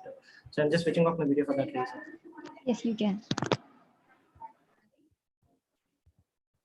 So this is the front end design. We have this kind of things written up for a part of the business integrity purposes. So you can check that thing. Then going ahead with this, like whatever services we are providing as a part of this application, something about us and what we actually developed up.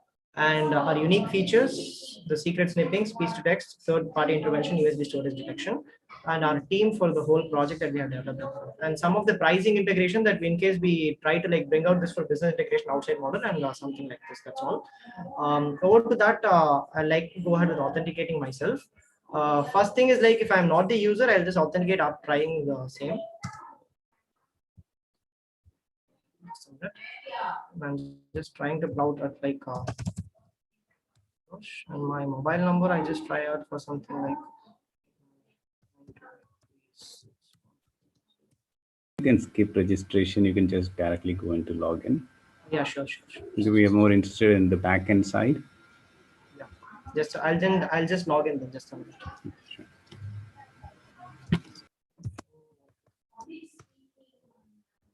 Yeah.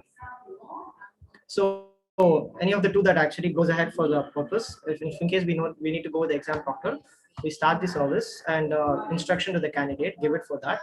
Then the video cam check, whatever in criteria, for example, in case you want to check your video or audio, everything is present over here for the same. The dashboard actually considers you to take over the examinations. For example, the exams assigned for you in that same criteria. If in case I click this thing, my first examination, for example, any practical exam, that's what we have actually set up for you. In the same thing, I go ahead with the starting part of the quiz. Before that, I would like to show you the CMD that no of the proctor has started yet now. So I start the quiz and then my proctor should have been started. As you can see, my proctor has been started, and then within the same I would like to improve a little bit of my lightning conditions, and then you can see it's not a sport phase, it's a human phase in the same way. And then I'm likely trying to open my mouth in the same way kind of thing, going ahead with the quiz. Okay, the mouth has been open and I'm saying what does HTML stand for. That is one malpractice that I'm trying to do. As soon as the malpractice gets recorded in the same part, this thing actually gets stored up for the cloud. Now, what does HTML stand for is one malpractice that I tried to do. As soon as it actually detects one malpractice in the same criteria, we have actually set up for attempts to malpractice. Within about like 3 attempts, it actually goes ahead for one. If in case one attempt is detected, that is a major attempt of opening up your mouth, is the part that we have set in our cloud thing. If you go check it in the Firebase console, I'd like to refresh this thing. Just a minute.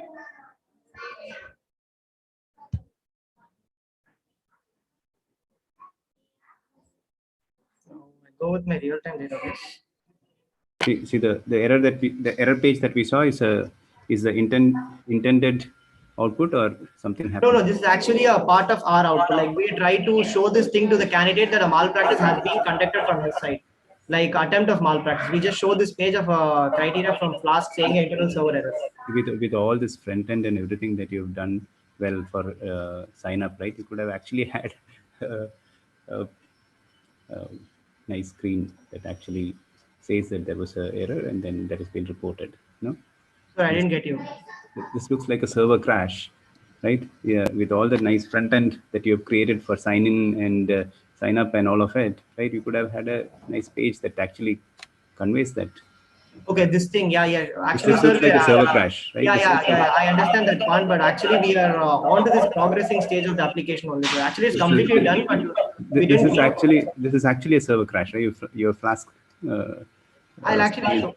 No, this thing we have actually implemented this message to be in the internal part. Then, like if in case anything happens like this, we implement towards this saying that some error has gone up. But you can actually see it in the cloud. Okay, go ahead. You can actually see up in the cloud that it has taken place properly. I'll show you that thing. Just a minute.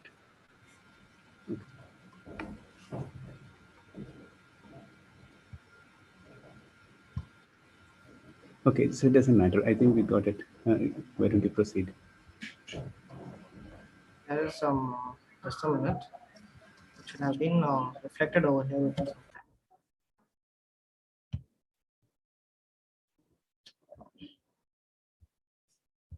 Can I run the application again? I guess it didn't get reflected over here. It looks like something in the backend crashed. No, actually, it has to come over here in the recorded part, actually. Okay. Just a minute, I'll try it again.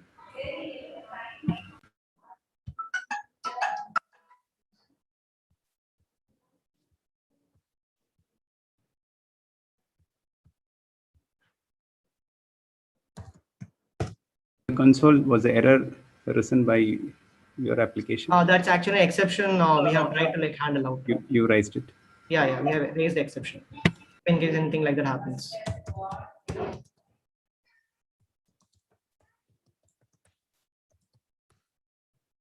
Just give me a minute.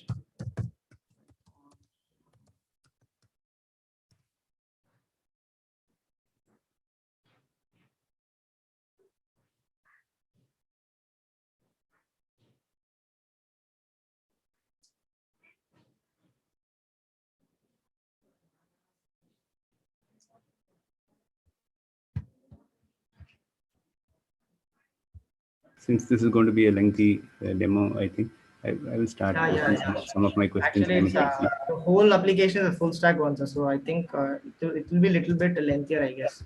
Yeah, but we have limited time, right? So yeah. While you're doing this, right? So I saw DLib being used there, and then somebody told 64 landmark model is what you've used, right? Yes, was eyeball tracking part of that? Because did DLib the 64 landmark face analysis model actually have eyeball in it, or it only had eye in it? No, actually, it is actually tracking the whole eye of the part, not the eyeball. Actually, the thing is like it actually sends out the whole but in your presentation you said eyeball. No, means when you meant eyeball, what did it mean? The thing is like we're actually trying to sense out the movement of your eye. Actually, the whole part is the eye. The whole part is the eye, right? So, but for a proctoring thing, you really need that iris part tracked, right? Yes, sir. Black color or brown color part of your eyes tracked, no? Again. Is that correct? Yeah. Okay.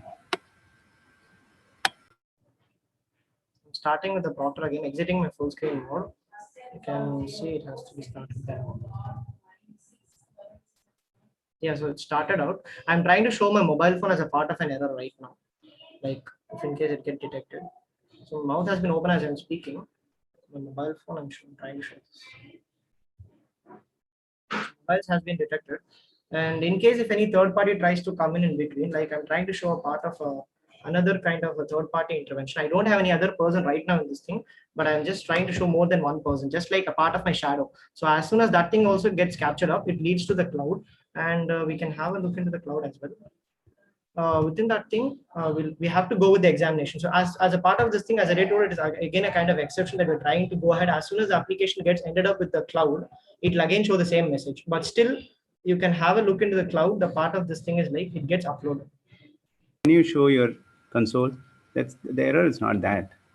Can you show the console? Actually, the actual part is like we are actually deleting the sample.wave that we are trying to speak of. You're having a WSGI error.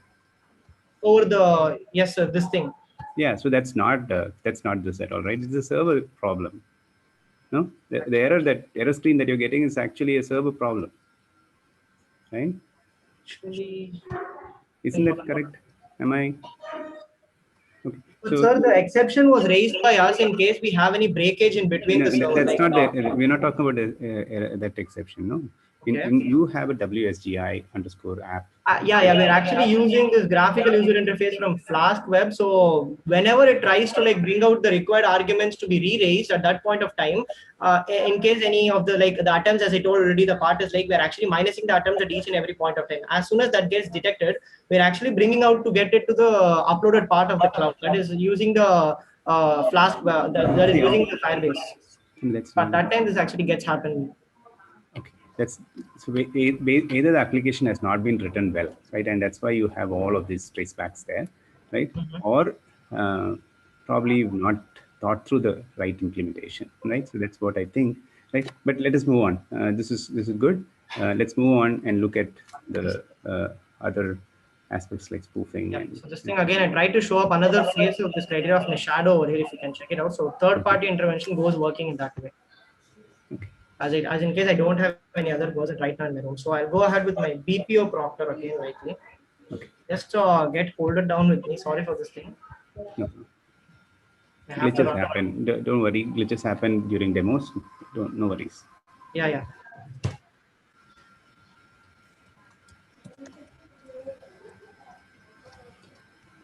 So one of my question was, one of the questions was this eye, right? So I am still having difficulty understanding how would you, if you only tracked the outline of the eye, how would you, not the, the black part of the iris part, right?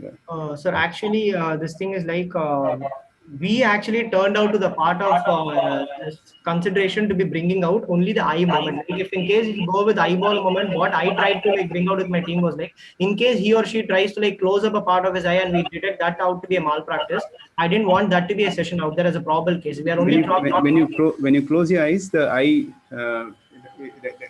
just tracking eye means just having the outline. Kind of, okay, sir. I would like to give a mathematical explanation over here because that is how I actually conclude up with the code over here. The thing is like we are actually focusing in the main center part of the screen. That is what is the main major criteria. Onto the part is like.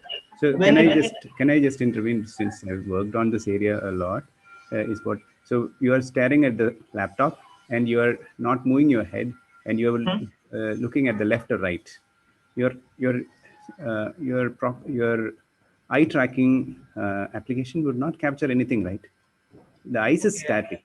Okay, that thing is very that question is perfectly right. The thing actually we are actually prompting out is we have given two considerations to be the part of this thing getting included in the cloud. One is eyeball onto the part of the center screen of tan minus 180 and tan minus 270 is the actual consideration we have kept in. But in case if that is not the probability happening, if that is not the probability happening, we are actually trying to go ahead with head pose also in the same way. But in case he tries to move little bit of his head onto the same eyeball, then at the point we actually prompt up the message that eye is getting detected as a part of like malpractice. You're not listening to the question, right? So your head pose would have solved the problem that you're looking at with the eye right now. Your head pose would have, right? But I'm talking about a scenario where you're actually looking at, the person is looking at the screen, right? And the only thing that is moving is the eyeball, right? But your landmark can only capture the outline of the eye, right? So that is not solving the problem, right? Is the point. And that any implementation of DLIB with that 64 landmark is not going to sort out your problem, right? So probably you should see that as a next level of enhancement is our point, right? To think through, right? Probably what you have implemented is not complete enough, is the point. Okay. Yeah, okay, sir. Let's move on and look at other features that are. So this is the BPO proctor actually. I actually ended up going with the BPO proctor. The same actually the same dashboard has been done because we didn't want to waste more of time like thing. So we actually go ahead working out the works assigned first. As I was talking in the same time, the works assigned criteria before actually the guy actually signs in, there is a file called as a safe browser file which we have created using MSF Venom, the Kali Linux as a part of cybersecurity aspect. As soon as the guy logins or the candidate employee logins, what happens is his system gets encrypted with this file. So actually I haven't downloaded this file in my system. As we all know, if I do that as a safe browser thing, it will all exit all the part of my systems. So I'm just using the virtual demo, I mean the virtual labs, like the virtual environment for the criteria for us to like go ahead with that. In that scenario, I'll be showing that thing what happens in the virtual scenario as because we are presenting in the virtual presentation. I like to go ahead with that. As soon as we go ahead with this customer details and everything that is being transmitted over here, our meter printer actually gets transmitted. Now, for example, I am just trying to show out over here is like, this is the client system, for example, criteria, and the pentoctor.exe has been downloaded in the system. And our Linux is actually working in the same as a part of admin control in the same scenario. In case I am likely trying to transmit out something like, for example, I am in this thing like I'm using this Internet Explorer, for example. Let us not go with Internet Explorer. It's one of the oldest parts. Okay. We'll be going ahead with Microsoft Edge Beta, for example. In this thing, I'm trying to like log in out something or like transmit data, whatever it is. For example, I'm going with FD. In the same criteria, what actually happens with my main control of the admin is over here. You can check it. You can check this thing out. Is I can actually take up a screenshot of what is happening in the main system of the client. I mean, of the employee. Like this was the actual screen. Now you can check this thing out in my main admin control panel towards the folder. The name was something related to KW something, I guess. That should be the file. See, so any part of this thing actually happens is the admin actually gets access to the system on a reverse TCP control of 8080 port. Now, how do I actually explain to you this thing is like with my Kali machine, this thing is like integrated towards my root analysis of the same system. Like for example, my server systems of my company. If in case I'm belonging from X and YZ company, what happens is the part is like we start with the MSF console over here. Then we write up this part of the reverse TCP that we are actually trying to stand up with Windows in the same criteria as part of now. And we go with the port numbers and start up the reverse TCP control, and the admin is trying to take up access. Now, in case the control is completely over here, for example, I am trying to exploit the system in such a way. For example,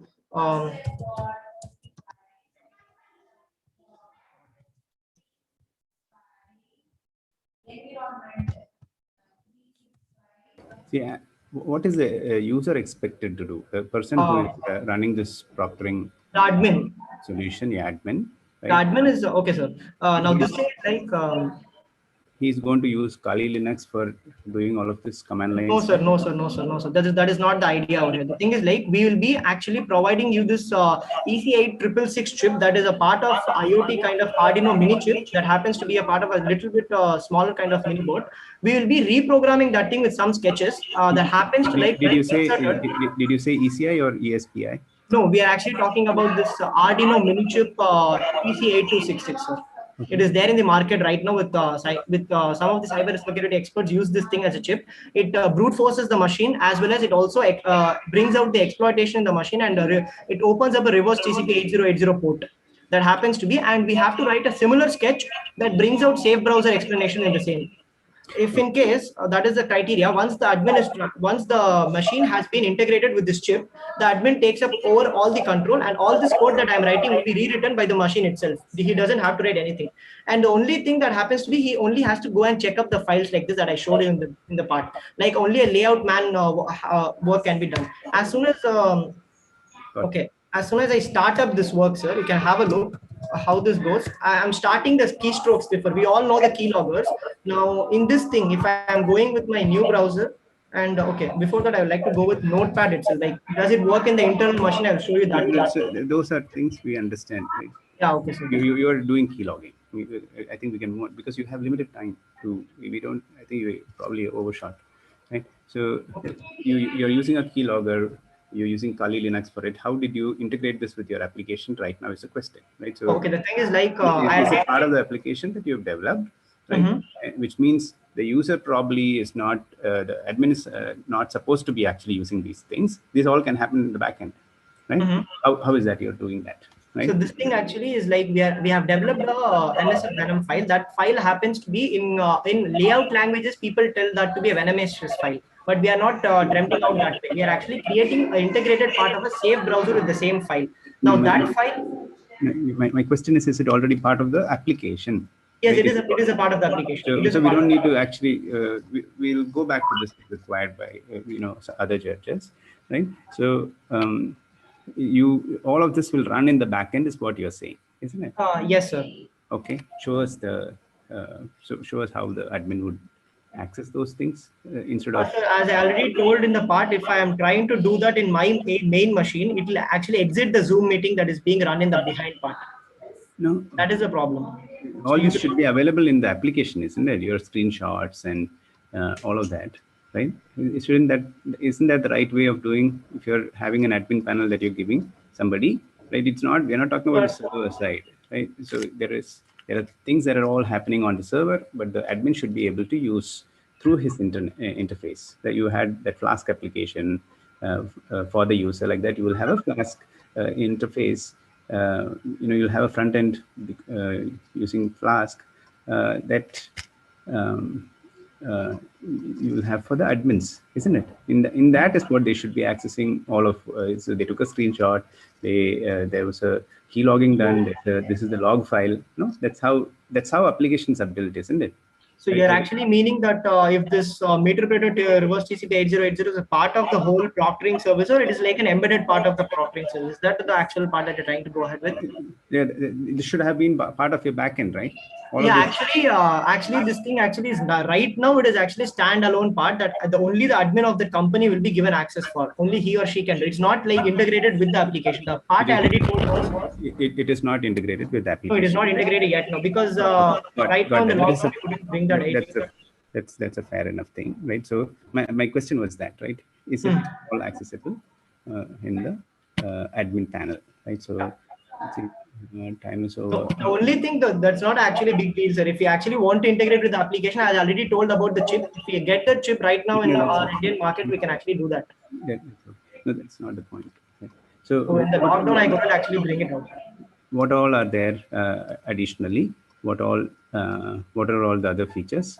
Can you just summarize in like 3 or 4 minutes? And the same thing, the BPO. One more thing is like in the same river in the TCP 8080, it can also kill other functionalities being run on the same system, like your operating system round robins, and then your task managers, etc., etc. And with the ML model, it is the integration that is like you can go with third-party intervention as well. The same functional programming part of your face spoofing, that is authorization, and the second most part is the mobile detection that I already showed you in the Proctor, the actual Firebase thing.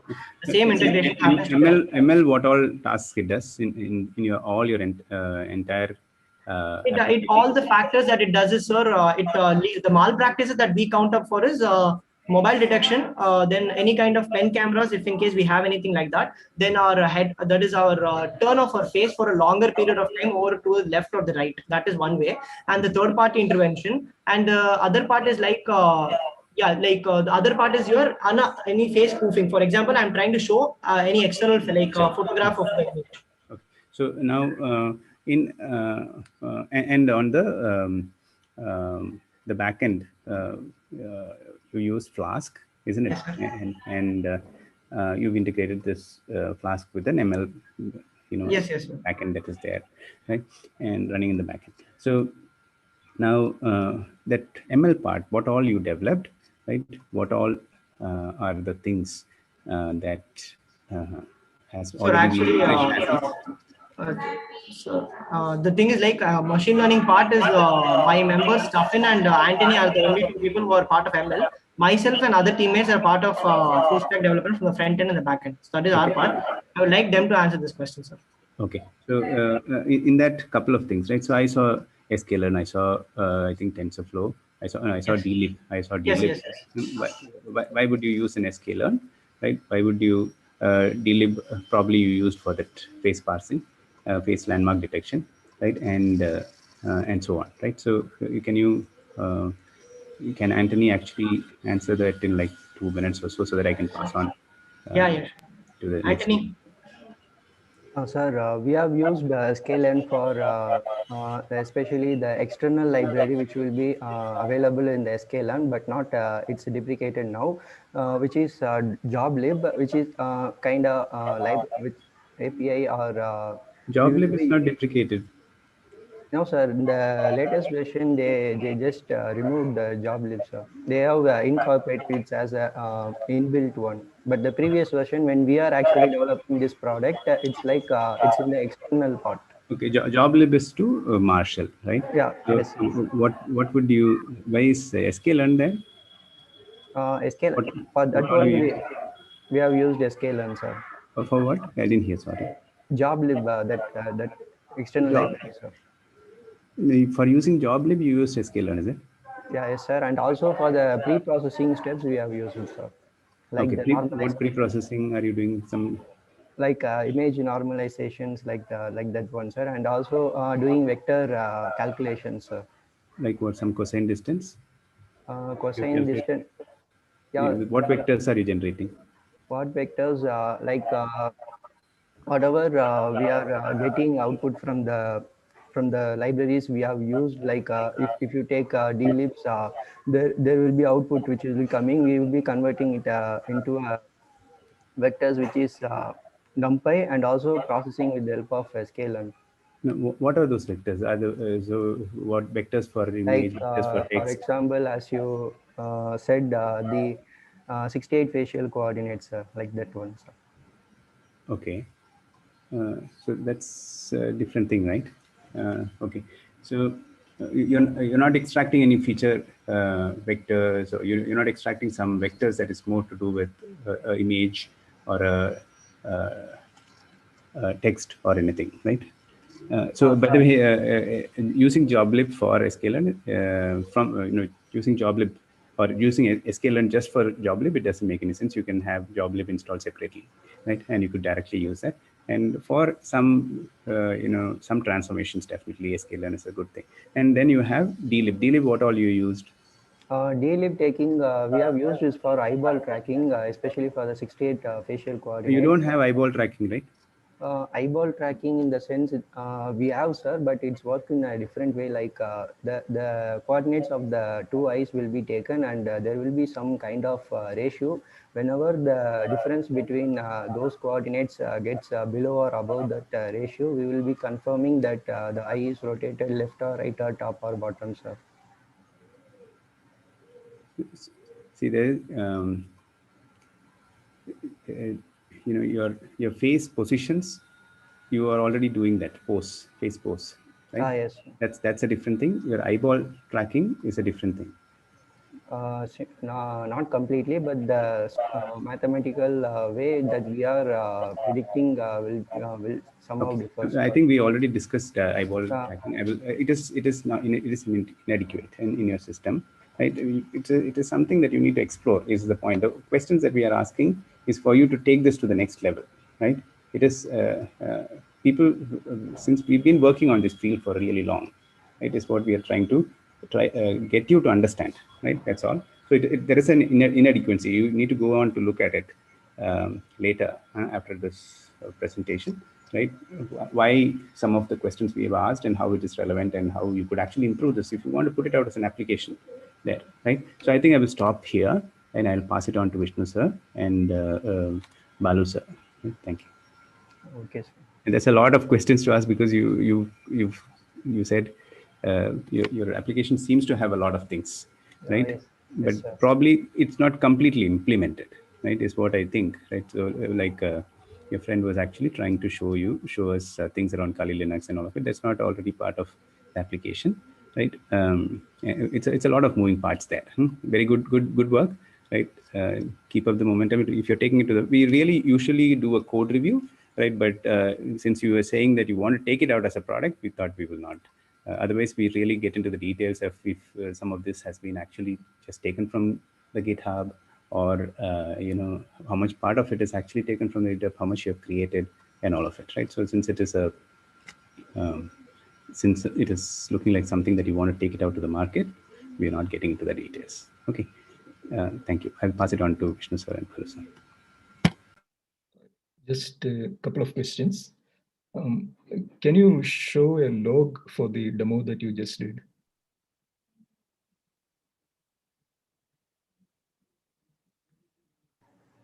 Sir, what is it? You showed a demo of a student logging in and Yes, kind of committing an offense. So yes. there must be some log where we can actually verify it, isn't it? Oh, the Firebase, you're talking about this thing.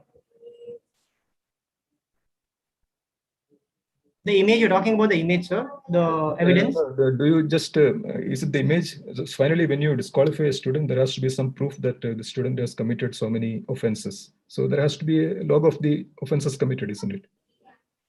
You're trying to say is like the number of offenses No, not any application, right? Specifically an application like this, right? In a real world, have you explored any similar application, free trial or something, right? Any such application, right? When the machine detects or the application detects fraud, right? You need to keep a track of all of those events.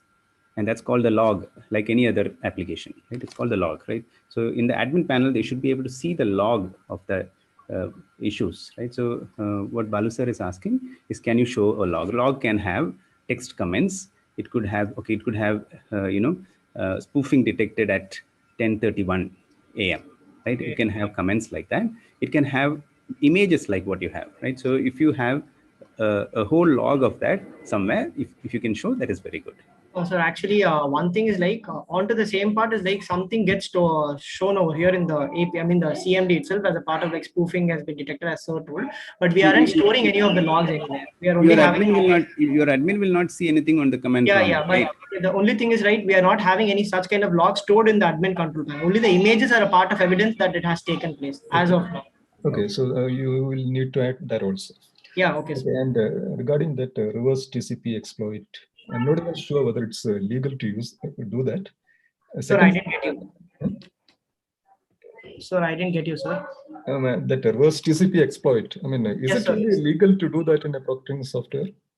Sir, actually, in aspects of cybersecurity, yeah, that is. But what we are trying to implement over here is like it is getting little bit onto the divergent part of the site. But likely, when happens to come under kind of exploiting a system or hacking out, we should have some kind of trustworthiness. That's why that's what we're actually giving the only control to the trustworthy person of the admin, like controlling the whole part, not like so that it's not part of the application. You have somebody doing it specifically at the backend. Oh, no. That actually told up the same thing. We only have to implement the sketch part of the Arduino that is the sketch part of the Arduino, rewriting the whole part that we are writing as in control when injected in the system, like a kind of small pin. That is what we actually have to buy. In this current scenario of the lockdown, we couldn't buy that thing and show it to you. That's why I wrote it manually. But when that has been given to the system as a part of whole, he can just inject the whole thing and the root directory gets occulted in the USB or the pin that we are giving, and the thing runs fine. And as the part that you asked about, it is not actually occulted to be a kind of an exploit, but here we are actually terming this exploit to be not going ahead with more of offenses like finding out the system logs and then the PID kind of thing that is not being given access to this interpreter. We have actually brought this thing down towards a little bit whatever it's like 50% of this thing could be a kind of confidential secret and 50% this thing could not be accessed. That is the only thing we're trying to bring out. Not the whole part of what a hacker can do is being done in the venomous file that we created. So as a part of this thing, it is kind of safe only. Okay. Just I think you're capturing most of the potential offenses. Yes, sir. I just thought if I had a camera on my button and a screen right behind the monitor, probably I can still beat you. You're trying to tell me the scenario is like you're having a button camera. Yeah, and a screen, and I have a screen where the answer gets displayed right behind the monitor.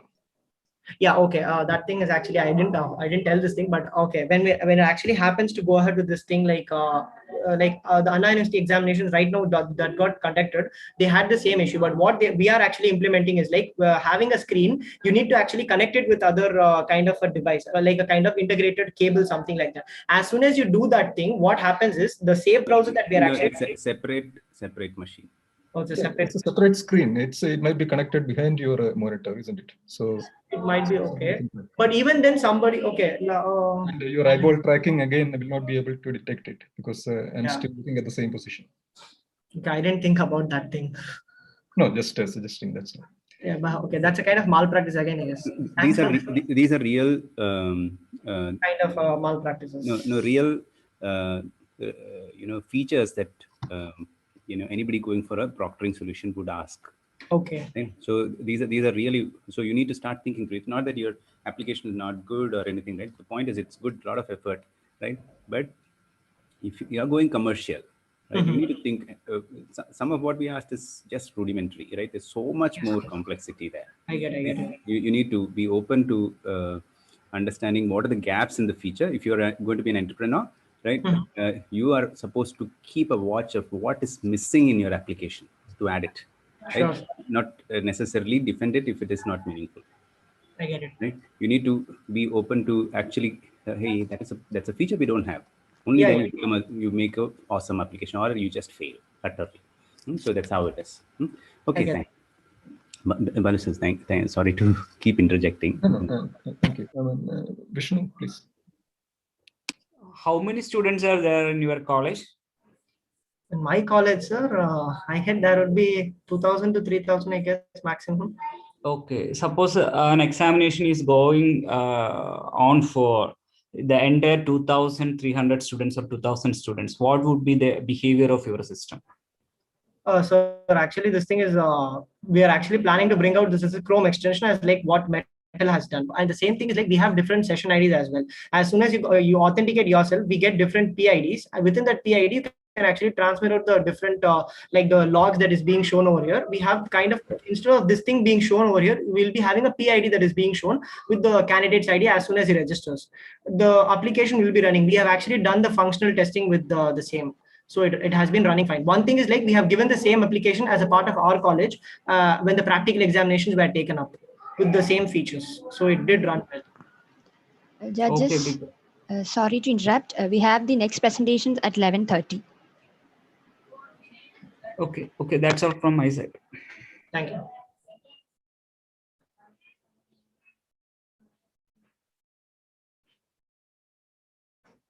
See, have you done a load testing? Have you thought of it? Like, Sir, right now we just, as I told, we only gave out to our college students during the practical exam. A kind of, you can tell, a kind of alpha testing and beta testing. We went out through with our HOD. He's a part of software engineering department in our college.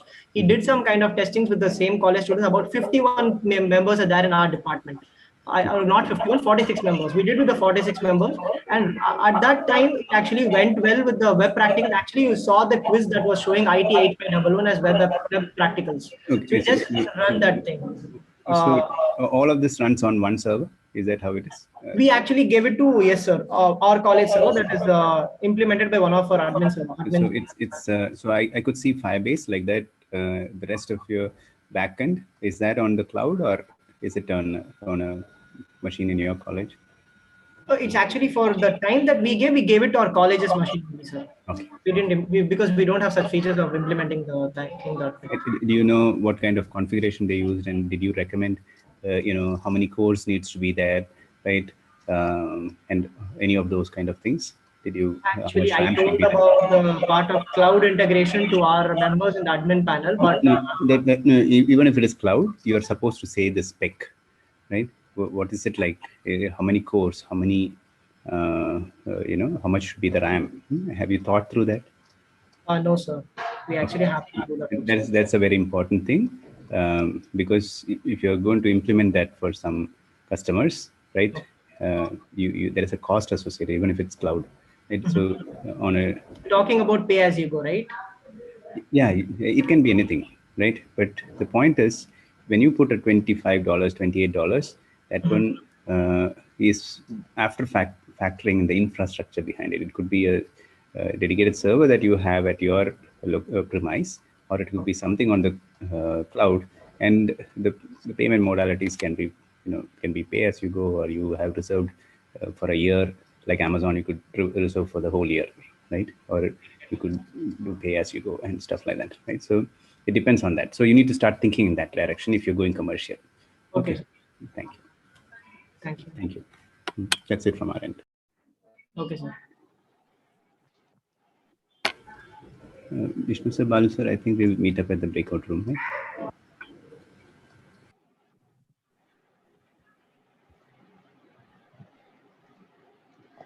That was a good one. Thank you, team. You may leave now, and the judges can move to the breakout room for the further discussion. The next presentation is at 11:30.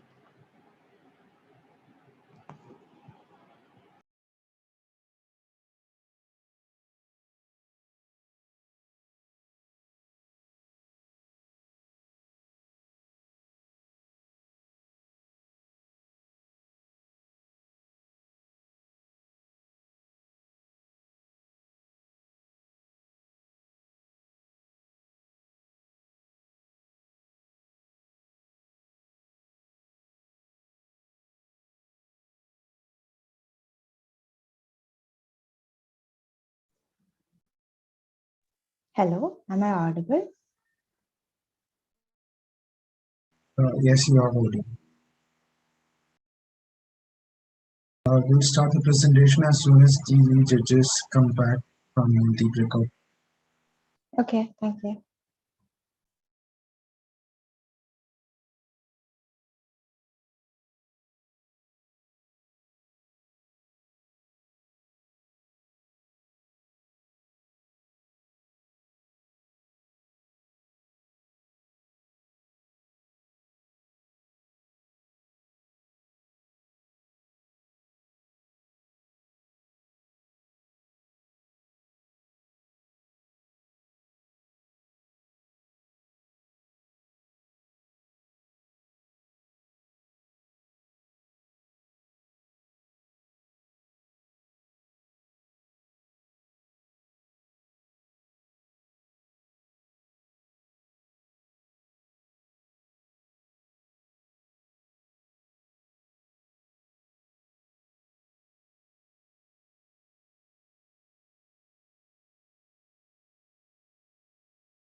Judges, can we start the next one? Yeah, we're all back.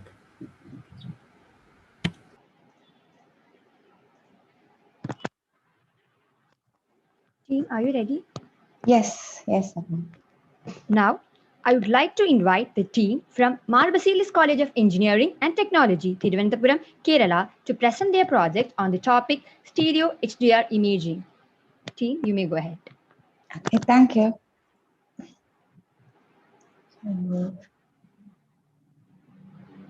Is my screen visible right now? Yes. Okay. So, good morning to one and all. Myself, Arya Escorti from Basilis College of Engineering and Technology. And my team members are Gayatri Suresh, Gayatri AS, Ajita Raju, and they have not joined the meeting today because they're having an LBM related placement exam. And our guide is Mr. Anup K. Johnson, and we are here to present on the topic that is stereo HDR imaging. So coming to the presentation, yes. Yeah, introduction. So like stereo imaging, it actually relies on the visual phenomena of stereopsis. That is the ability of the brain, which is able to construct a visual sense of depth, that is perception of depth from two separate images generated by the left eye as well as the right eye.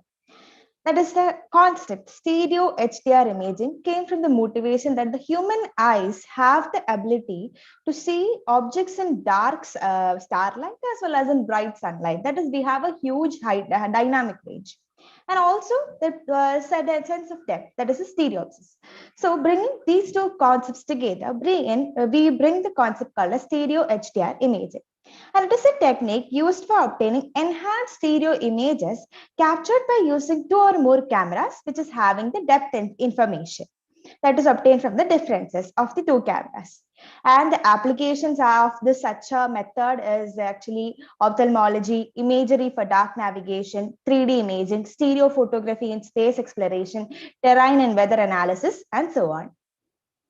So the problem definition, that is when we hear the term stereo imaging, that is stereo requires, that is we are using a deep learning method. So we require a huge amount of ground truth depth as well as corresponding stereo pairs. And collecting a such large quantity of ground truth depth and stereo pairs is very challenging. And also when we come to HDR imaging, we usually perform exposure fusion. And when performing exposure fusion, if the scene is having any moving objects, there can be ghost artifacts, and the image fused will have the ghost artifacts, and it's not good. And also in HDR imaging with exposure fusion, the images are misaligned and we require registration techniques. In order to solve all these problems, we can bring in the concept of stereo HDR imaging from a single input image. Okay, so the proposed solution is SHDRI, that is 2 from a single input image. So we have divided the project into 3 phases. That is, we will be constructing a depth estimation network where the mono image is converted into a stereo pair. That is, we will be having a left image. With the help of the left image, we will be creating a right image forming the stereo pair. Then the second phase, that is multiple exposure generation. That is, we will be using power law transform to generate multiple exposure images for the synthesized stereo pair. And finally, we will be using an unsupervised exposure fusion network for fusing the multiple exposure images to create a high quality HDR stereo image pair. So that is the end result. Finally, we will be applying this using anaglyphs. So the implementation of the model is as follows. Like we will be having a left image. No, the left view of the stereo pair is considered as the input, which is passed through a pre-trained depth estimation network. The depth estimation network will output 2 things. That is, we will be having a set of disparity values, which is in the form of a NumPy file, and we will be having a depth map. We are only interested in the disparity values. So the disparity values along with the left image, we will be creating the right image. So the phase 1 is generation of stereo pairs, and this is the generated stereo pair. That is the left image and the right image. Coming to phase 2, that is multiple exposure image generation. That is, we will be using power law transformation with the help of OpenCV tool of Python, and we will be generating multiple exposure images of the right view as well as the left view. And finally, coming to the phase 3, that is the exposure fusion, which is also a pre-trained model called as U2 fusion. And here also we will do the exposure fusion on the right images and the left images separately, and we will be obtaining the right HDR image as well as a left HDR image. And this is the output of the model, that is a stereo HDR image pair. And using these two images, that is the left HDR and the right HDR, as an application, we are forming anaglyphs. Anaglyphs are 3D representation and helps in the visual analysis of an image.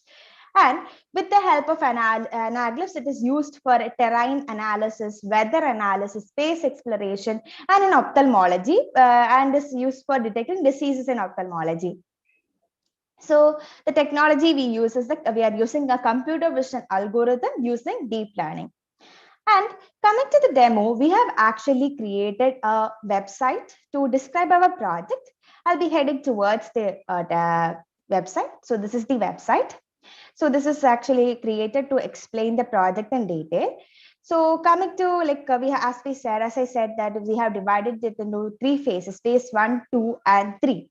And this is the code, and code is already we have done the code in Colab, Google Colab, and this is the code. I will actually show okay, 1 second. Yeah, this is the code, and all the inputs are provided into the Google Drive. That is my code. Google Colab is connected to my Google Drive, and the inputs and the outputs are obtained and put into the Google Drive. So what I'll run the code, and it takes around 8 minutes to run the whole procedure. I'll just run it while I'll explain it. So when it comes to the phase 1, that is actually the generation of stereo pairs from a mono image. We will be having a left view, which is passed through a pre-trained monocular depth estimation network, which produces a set of disparity values and a depth map.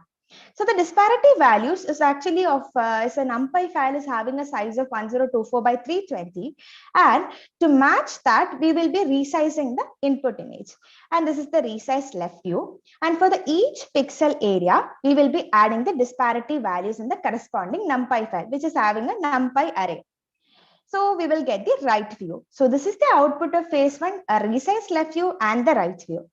And this is an input images and some of the output depth maps. That is, this is actually depth map, and we can observe that in the depth map, that is the area, this is the region, that is the lighter colors will be the region, this is closer, and the darker areas are away from the camera. And this is the stereo pairs we have obtained. We can see the shift in the images in both the cases. And when it comes to phase 2, that is multiple exposure image generation, we are using power law transformation with the help of OpenCV. So what we're doing is we will be using an OpenCV library with the help of that. We will be creating lookup tables. That is, for each possible pixel values, we will be having a gamma corrected value. And with the help of this lookup table, we will be creating multiple exposed images for both the left view as well as the right view. And this is again similarly the different outputs that is obtained for both the images shown. And finally, coming to the phase 3. Phase 3 is exposure fusion, and we will be obtaining 8 images in the that is the previous step. That is, in phase 2, we will be obtaining 8 images, and the 8 images are fused using another pre-trained model called as U2 fusion. So what happens is that this is how the fusion is occurring. That is, first 2 inputs, that is the first 2 outputs are taken and fused to get an intermediary output. That output and output 3 are fused again to get F2. And similarly, we do for all the 8 outputs to finally obtain the F7. That is considered to be the HDR image. So how the fusion is happening is that, first let's consider the 2 inputs, that is output 1 and output 2. So what we do is we convert the RGB images into YCBCR color space, and we split them. And what we do is we apply U2 fusion in Y component separately, CB component separately, and CR component separately, and all the images are merged together. That is, all the components are merged together and converted back to the RGB color space to obtain the intermediary output. And this process is going for all these steps shown sequentially, and finally we get the F7, which is the HDR image.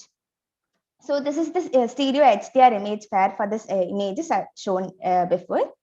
And coming to the applications, we have actually applied this in 3 cases, that is space exploration, terrain and weather analysis, and ophthalmology.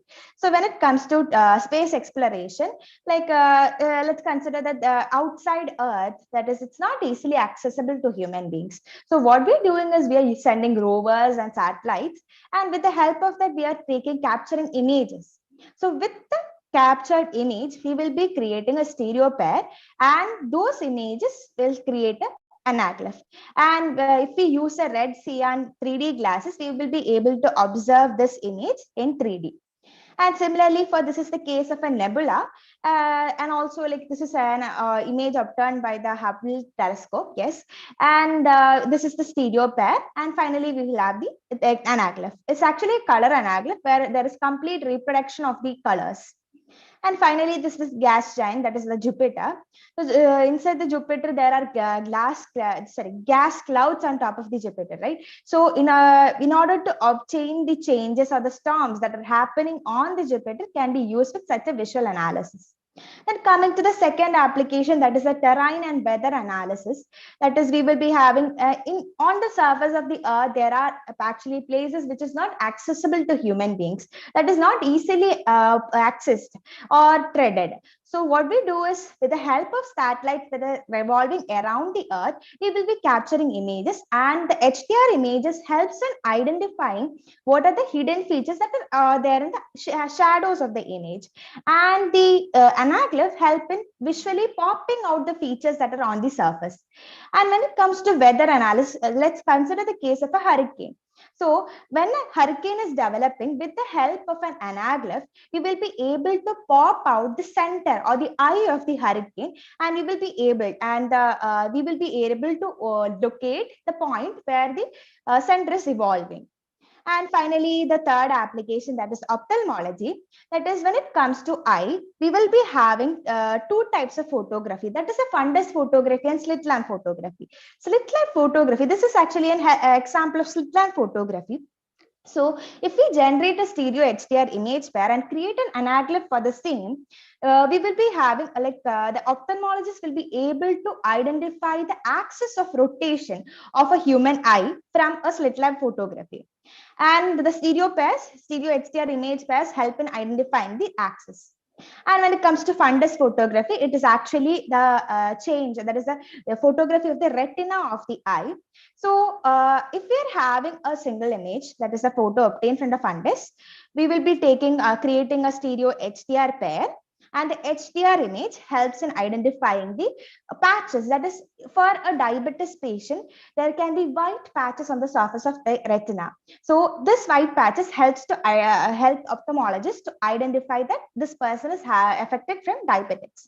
So HDR images helps in understanding all the light patches have popped out with the help of HDR. And the anaglyphs that is created from the stereo HDR pairs help in popping out the veins that are on the retina.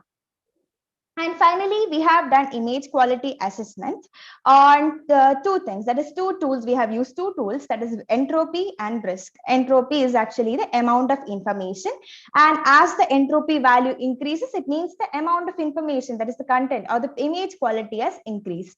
And the brisk is actually a blind referenceless image quality evaluator, and the brisk value is actually used when there is no image to compare it with. So what we do is, like the scale, the brisk value ranges between 0 to 100, and the values which are closer to the 0 is having of the image is having the highest quality.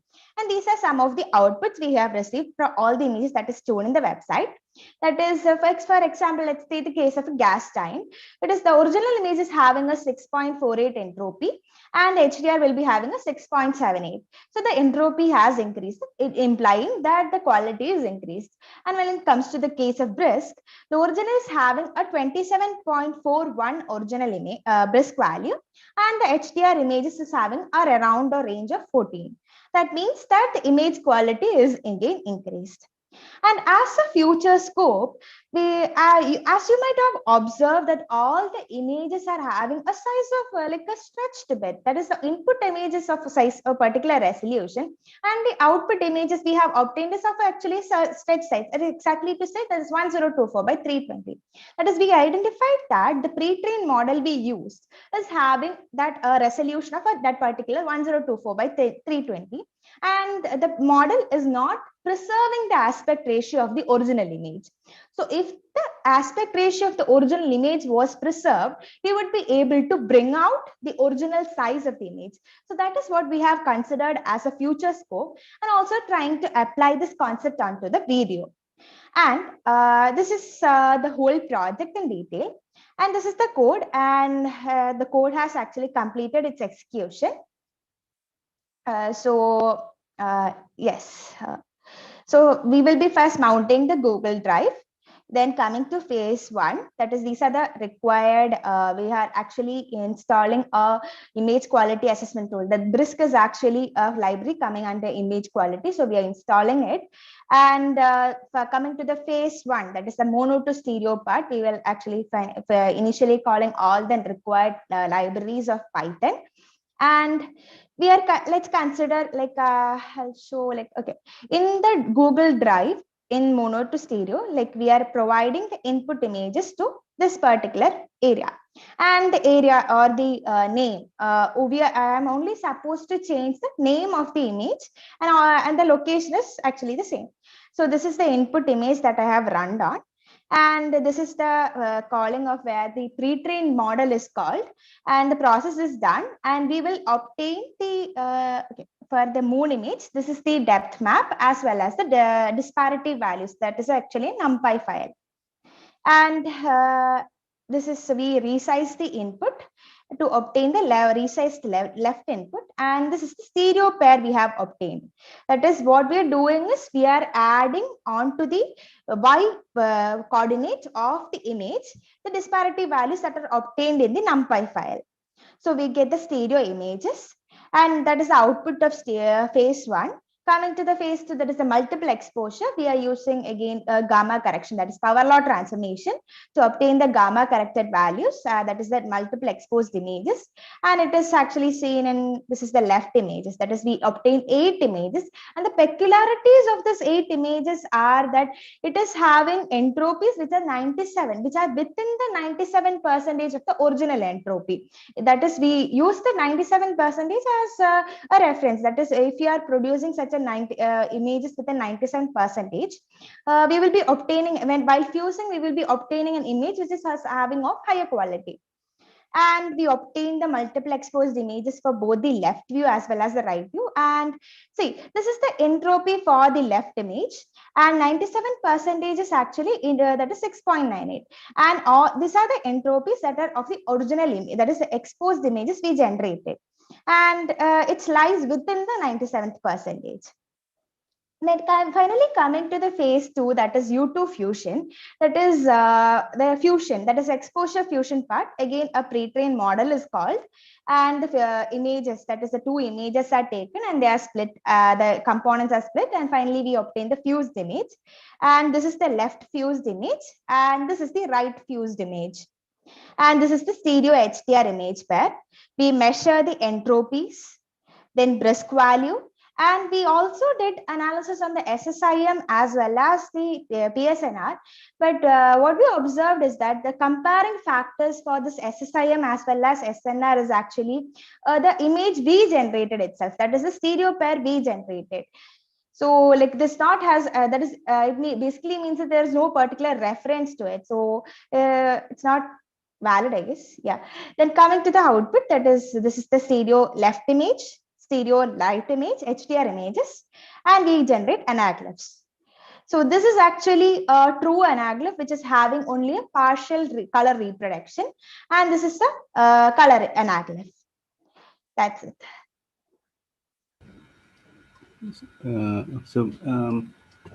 Arya, you Yes, sir. so you have a website, but it is more of what is being done. Yes. So did you build any application around this models that this whole thing that you showed us on Jupyter Note? right? Uh, Have you I gone on didn't to? I didn't get you, sir. So have you gone on to build a standalone application that can be used? No. We couldn't do it on time. So we had to resort to such a website for explaining our project, I guess, sir. Yeah, I got it. So, Yes, sir. So what? So you said pre-trained model, right? Yes. What is that pre-trained model? So is it pre-trained as in you trained it, or No, pre-trained like model that is publicly available? I used a publicly available pre-trained model. Are you familiar with what actually happens? What is the architecture like? All of that. No, like I'm not much familiar and in depth onto the model, but I understood that they are first, like for the phase one, they will be using a PyTorch based model, and the training is done for some epochs, like 15 epochs, and they have used the Titan XP system GPU. We couldn't train the model actually because we were not having the system requirements with us, so we don't have a GPU based system. That's why we couldn't train the model. You have collab, right? You have collab. Right? Yes, collab. But the time was taking a lot. That is always we have been running it, and it actually ended at an error. That is, the whole code was not run, so we had to resort to using a pre-trained model. Okay. So, if I got you correct, just for ensuring that I understand what you said, Okay. and we both are on the same page, right? This is actually the stereo pairs are actually from a stereo camera. Is that correct, or is it temporally separated, right? Like multiple frames? So let's say we have a video camera, and then we are moving the video camera around at a very constant pace, right? And then you could actually take consecutive images, and which is like a close approximation of a stereo image. Yes. Is it what you did? No, like this is actually all the images that I have shown is actually obtained from different sites. That is, like for the example, moon image, it was taken from the NASA site, and like we have created a data set by ourselves. Not like we are used a stereo camera. It's just that we only require a single image. That is the novelty of the model, sir. Like we don't require a stereo pair for generation of a stereo XDR image pair. Okay, so probably I didn't understand the objective of this whole thing that you did, right? So you are showing pairs of images, right? Yes. Right. What was that pair? That was a machine generated one. Yes. Okay. I'll show this. Like this is the input image. Okay. This is the input image. Let's one second. Yeah, this is the input image, and this is the obtained stereo pairs. That is this. You can see the shift. Actually, automated it to shift between the images, toggle between the images. So, yeah. Yes. So basically, what you try to do is to extract. Okay. So the previous picture is what actually explains what you said, right? So you try to extract the depth information from a yes. We took the disparity values. That is, it is obtained from the pre-trained model. We will be obtaining two sets. That is a depth map as well as the disparity values. We only choose the disparity values, and the disparities were added onto the left view to get the right view. Yeah. Okay. Can you think of real world applications of this, like rather than some of what you would have? Okay, like I did explain about 3 applications. No, that is, so those are the common things, right? And yes. Fundus, for example, right? Okay. Fundus. So like, let's say it is captured using a monocular camera, right? So and then, how would it actually be used? So you understand? Fundus is a video stream. There's a video file that is generated, let us say, right? Okay. And somebody, so if a person is actually, looking at the eyes of the patient, right? Probably got him to tilt, and he moved the device a bit and all of that, and then he got the scan of the fundus, right? Imagine somebody is remotely there, right? Someone has to, he's not having access to the patient directly, right? Okay. How do you actually put this to use? You just have a video recording, let us say, not even individual pictures.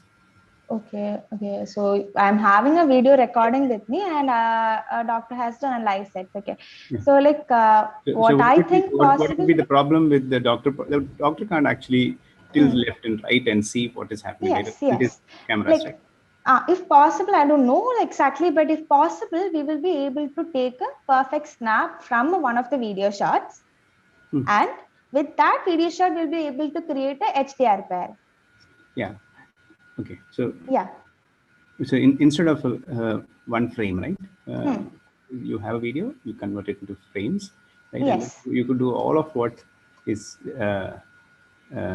all of what you talked, but then you stitch it back together, and then you have video perspective, a 3D video perspective, isn't it? That's what. Yeah, we haven't implemented this project on the video perspective, I'm trying to only on see. the I know image. your thing is Yeah. like half baked. I'm sure. Yeah. You Yes, couldn't sir. finish, right? But it's a good Yeah. effort. Could you Yes, actually sir. go on to think beyond that? Is what is Yes, the yes. question, No. right? So, Yeah, we have. augmented Yes, sir. reality is an augmented reality is an application where you could. Yes, yes, exactly. It can be applied in such an application, sir. Like for 3D visualization, that is maybe like 3D movies, I guess, like implemented in such a like even like real time, I guess. But we haven't thought about it, but we will think about it, sir. Okay. Yes, So sir. otherwise, you've not spent enough time on the models per se, right? You couldn't probe you on that, right? So Yeah. okay. How much time did you take to, get over the errors and get the model to run properly to get some of this basic output? Okay, so like it took me around 1 month. That is the pre-trained models, that is the models we obtained. It actually was not up to like fulfilling the criteria we were looking onto. So we had to like the TensorFlow, that is the model used in the phase 3. It was actually a TensorFlow based model, and actually we had to correct the codes a bit because it is having like a version error or something, and compiling all these things, that is I had to individually create all the phases, run test and get the output, and finally I stitched them together by just collaborating with the Google Drive. That is the output should be taken from this place, the input should be provided here. So that is what and it took around 1 month for the whole completion, and to make it a bit more perfect and to run some image quality assessments, we it around another 1 to 2 weeks. Yeah. So which year are you in? I'm final year. I have just passed out. Yes. Thank you. That's all from my end. Okay. Thank you, sir. Vishnu sir, Vishnu sir, Balu sir. Just a clarification from my side. Yes. This disparity map has to be a map of the difference in pixel values between two images, right? Yes. And you're feeding, you're able to generate that from one image. Yes, sir. Actually, inside the model, they're actually making an assumption. That is what's happening. Like inside the model, they are actually creating a stereo pair, but we are not able to obtain it. Only the disparity values. That is like a random assumption. No, they're actually you're training a network with a series of left and right images, and after that you are able to generate a disparity map. Yes, from yes, this. accordingly. Yes, Has yes. this been verified elsewhere? Is it based on a technical paper? Yes, it's actually not verified. Like it's actually part of another paper. Like we are collaborating 3 papers into a one novel idea. That is, we actually found that stereo HDR imaging based on a GAN network. So what we tried, that was based on a stereo images. But what we're trying to do is what the novelty, as a novelty, we tried to bring in a concept where we only need a single image instead of a stereo image. Okay, and again, the NumPy file that you're getting, it is having a different resolution than the original image. Why is it so? Yeah, that is because of the model. That is a model we use. The pre-trained model was actually model that is trained with 1024 by 320 resolution. That is the output obtained from was of 1024 by 320 resolution. Okay. Yes. I will pass it on to Vishnu. Okay. See, what about the dynamic range? Is it over low dynamic range or high dynamic range?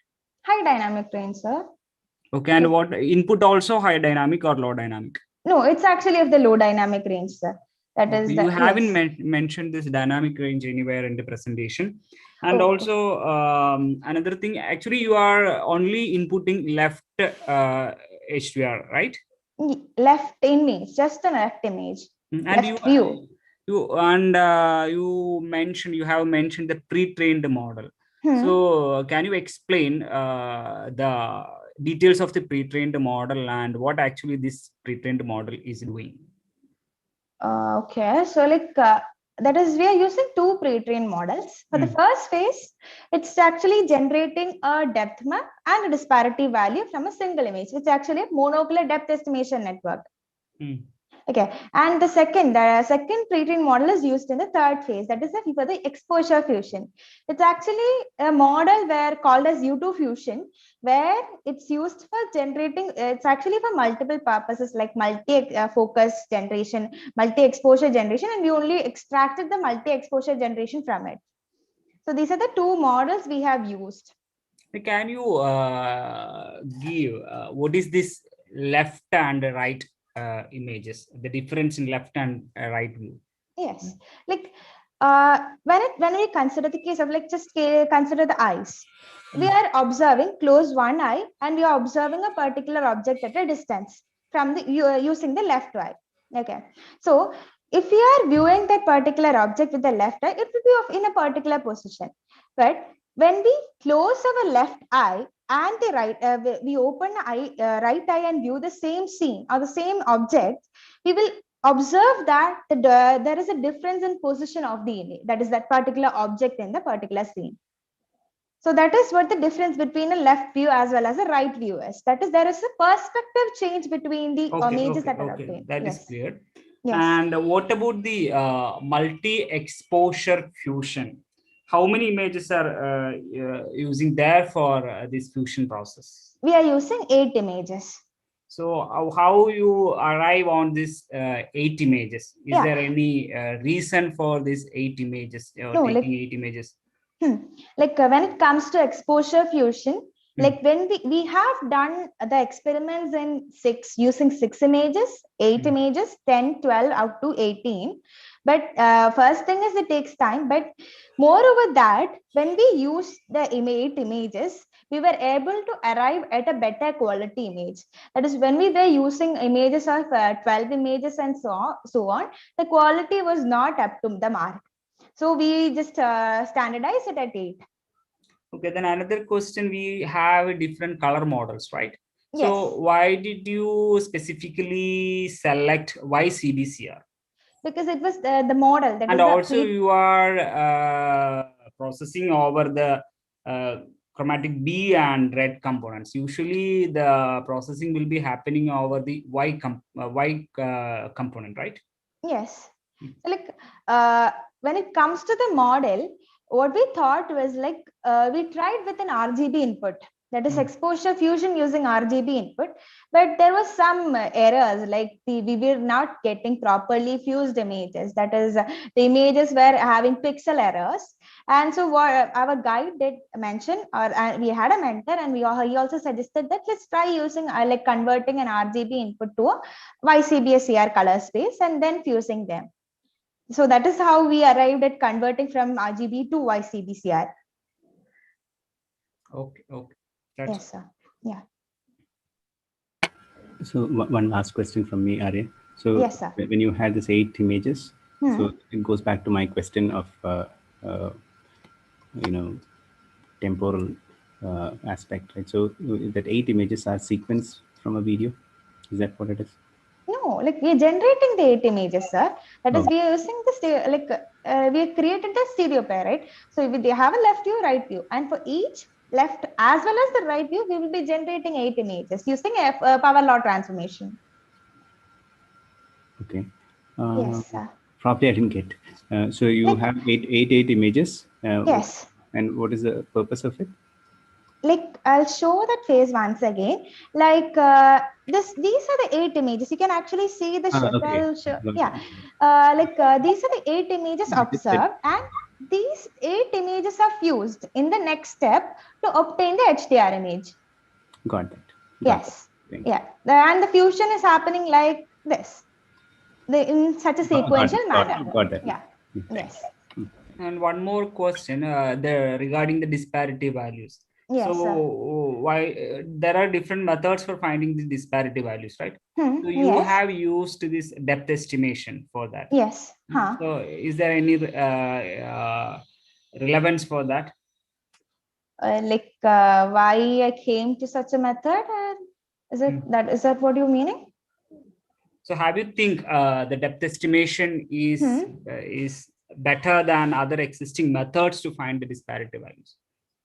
Actually, all the models, that is the literature, when I conducted the literature review, all the models, like when conversion from a mono to stereo images, there were different methods. That is not only depth estimation, but most common was depth estimation, and the process that with the knowledge I had, and I thought like, okay, we were thinking like, okay, No.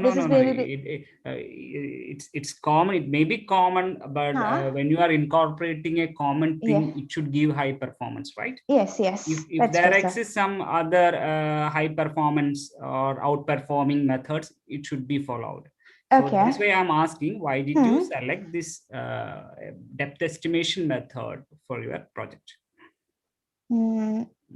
Maybe because of okay, the you knowledge have we answered had. it due to the common availability and common use of. Yeah, no, like that was the knowledge we had at that time. Like, okay, this is a good method, I guess. So we just we were trying out different methods, but this was the one we actually got a better output.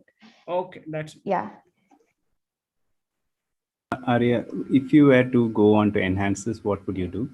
If you could answer in like 30 seconds or 1 minute or so. Yes, sir, I'm not we are not satisfied with the outputs that we have got. As I said, it's actually of a size 1024 by 320, and the image visual quality is not much pleasing.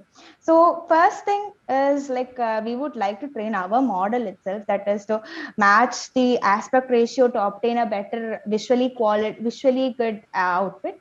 And we would like to actually implement this as an application also, and actually to obtain a better results. That is, there are some cases, there are not all the cases are being actually satisfied. That is, entropies values, there are images which are not satisfying the criteria. So that's this first thing we would like to do is we plan on training this model in order to get a better visually pleasing images. Okay, thank you. Yes, sir.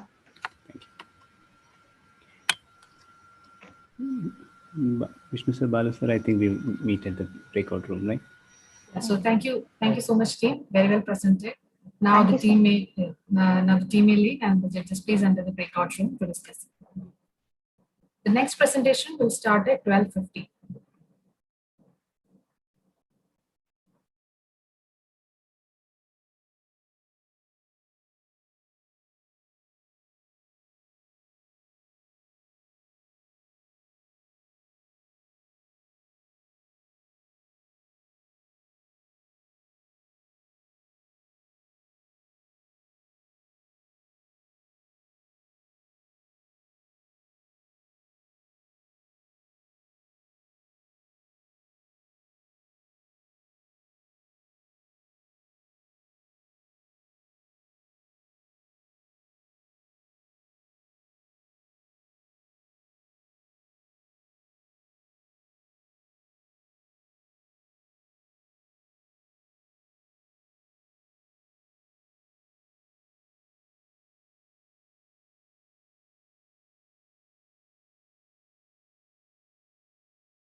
Hi team, are you ready?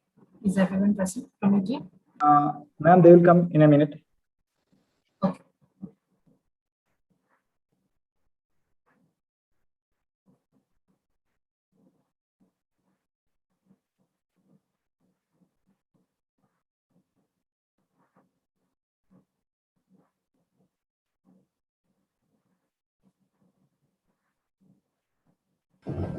Judges, can you start? Yeah.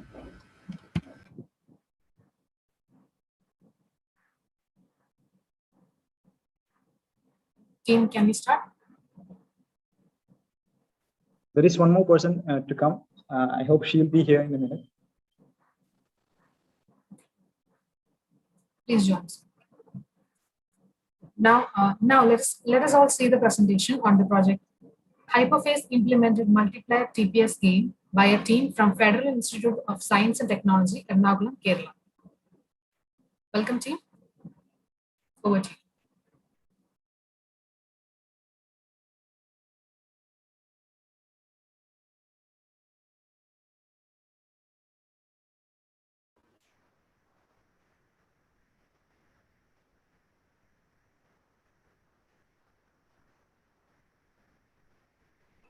Sona, are you there?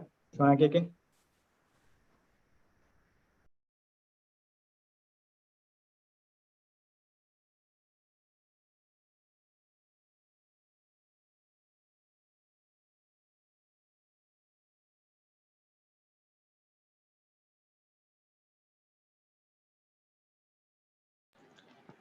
She hasn't joined yet. You may start.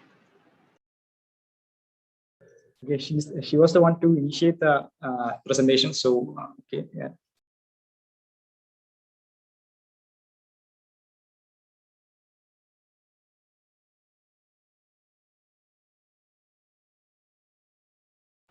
Yeah, I think she is joining. Okay.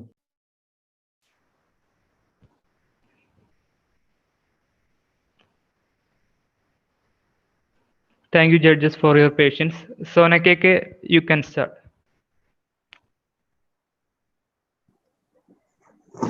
A very fine good afternoon to one and all. First of all, thank you, the CSI app, Computer Society of India, for shortlisting us for this wonderful opportunity. We are a bunch of computer science and engineering students from Federal Institute of Science and Technology, Ankamali. And our project title is Hyperface Implemented Multiplayer TPS Game. And our team members are Kiran Baby, Nelvin Poli, Rahul MM, and Sona KK. Next slide.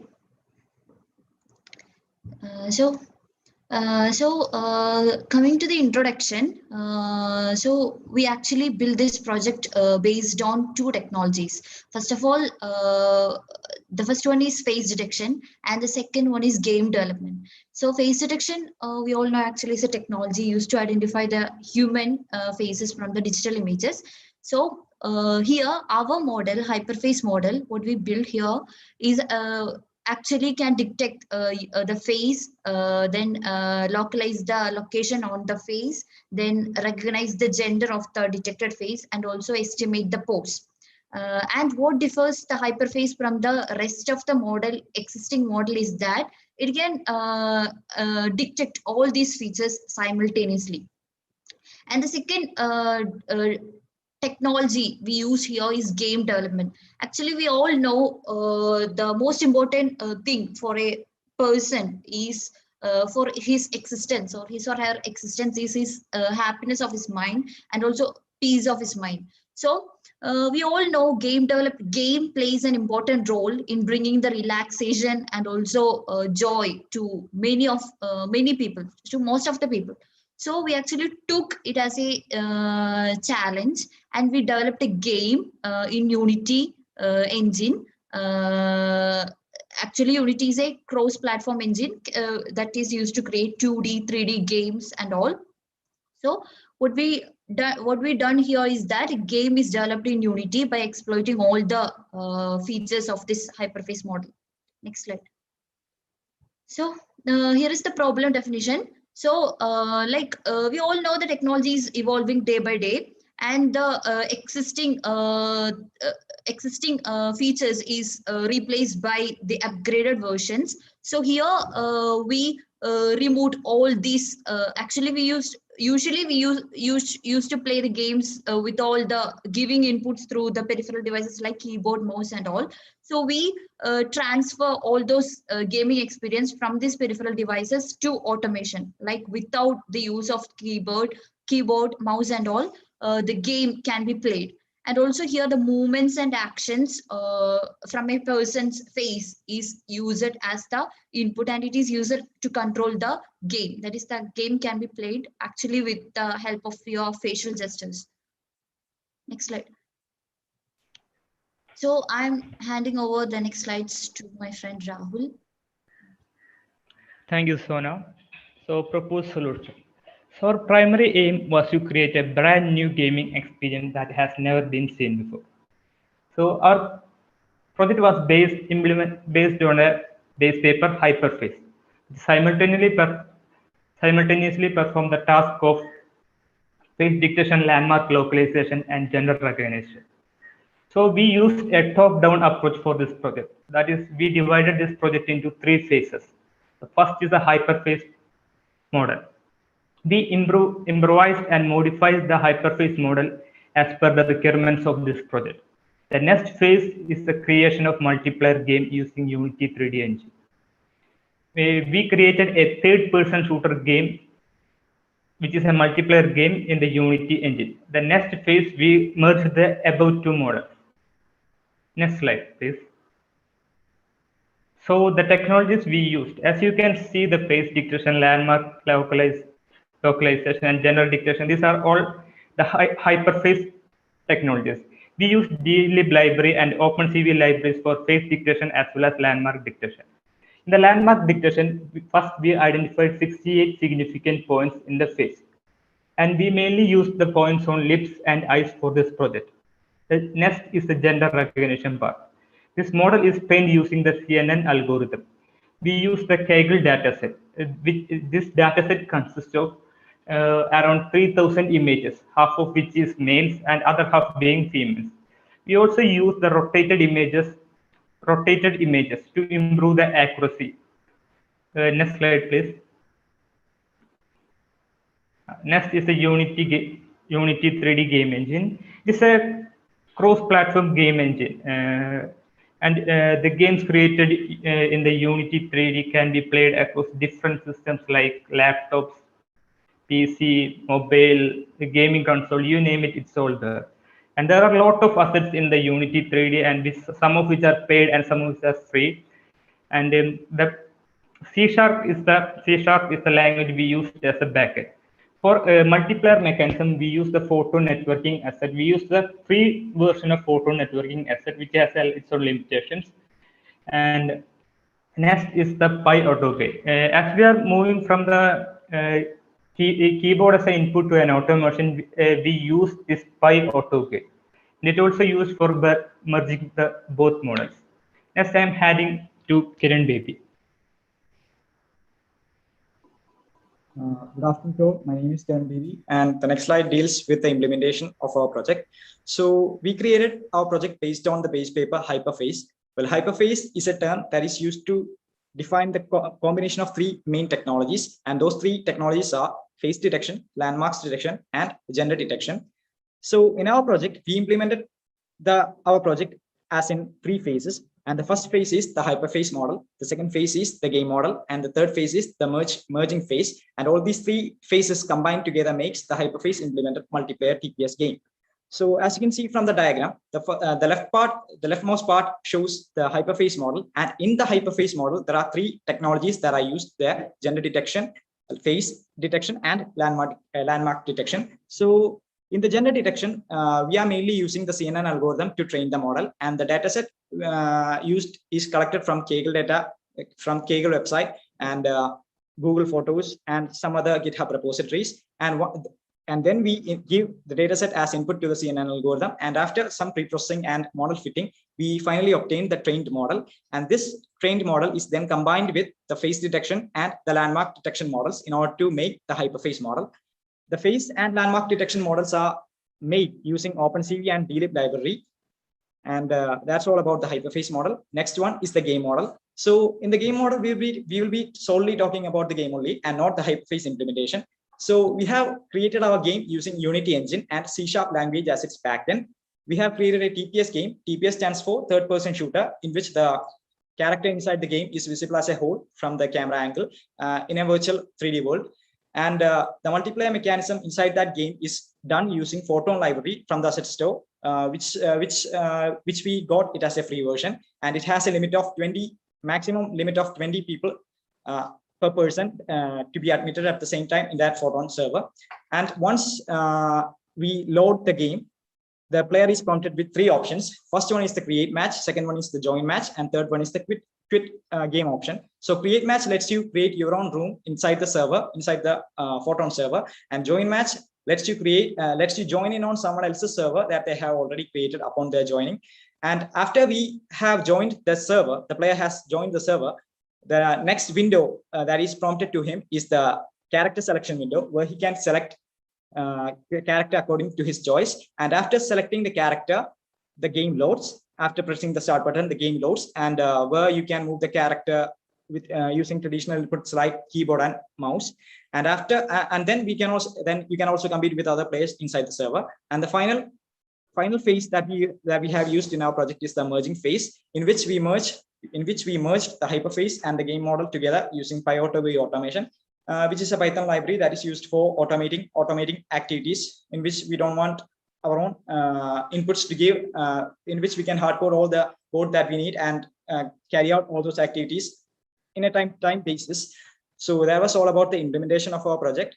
So the next slide deals with the demo and the results. So this is the result of our project, of our final project. So as you can see from the diagram, the left part shows the hyperface model and the right part shows the game that we have made using Unity, and which we created ourselves using C# language as its backend. And assets used in the assets used in the game, like buildings, roads, etc., the character, etc., were all downloaded from Unity Asset Store and some other websites like mixamo.com, and the animations also were downloaded from there, because none of us in our teammates knew how to create a 3D model or how to create an animation, or how to use softwares like Maya, Blender 3D, or etc. So that's why we were dependent on those assets. And in our previous presentation, that is in our second round of evaluation in the CSI InApp Awards, we got some feedbacks from the judges that why can't you make this game into a single application rather than making them in different different applications and joining them together using automation. So the answer to that is OpenCV inside Unity is not optimized well enough as compared to AR and VR optimizations in Unity. So when OpenCV is used inside Unity in a game with that consists of larger number of assets, then FPS drop issues occur. So that's why we couldn't make that at that time. But then after that second evaluation, we tried to make a game that contains the face detection as a single application. That's where our second project comes in. This is the result of our second project. Here you can see that the face detection window is inside the game itself. But in this, when we made this game, we surely got the drawback of FPS drop issues, so which will be later shown in the demonstration. So that was all about the results. Should I continue on with the presentation, or would you like me to show the demonstration? You can show the demonstration, I think. Okay. So right now I'm going to stop my video.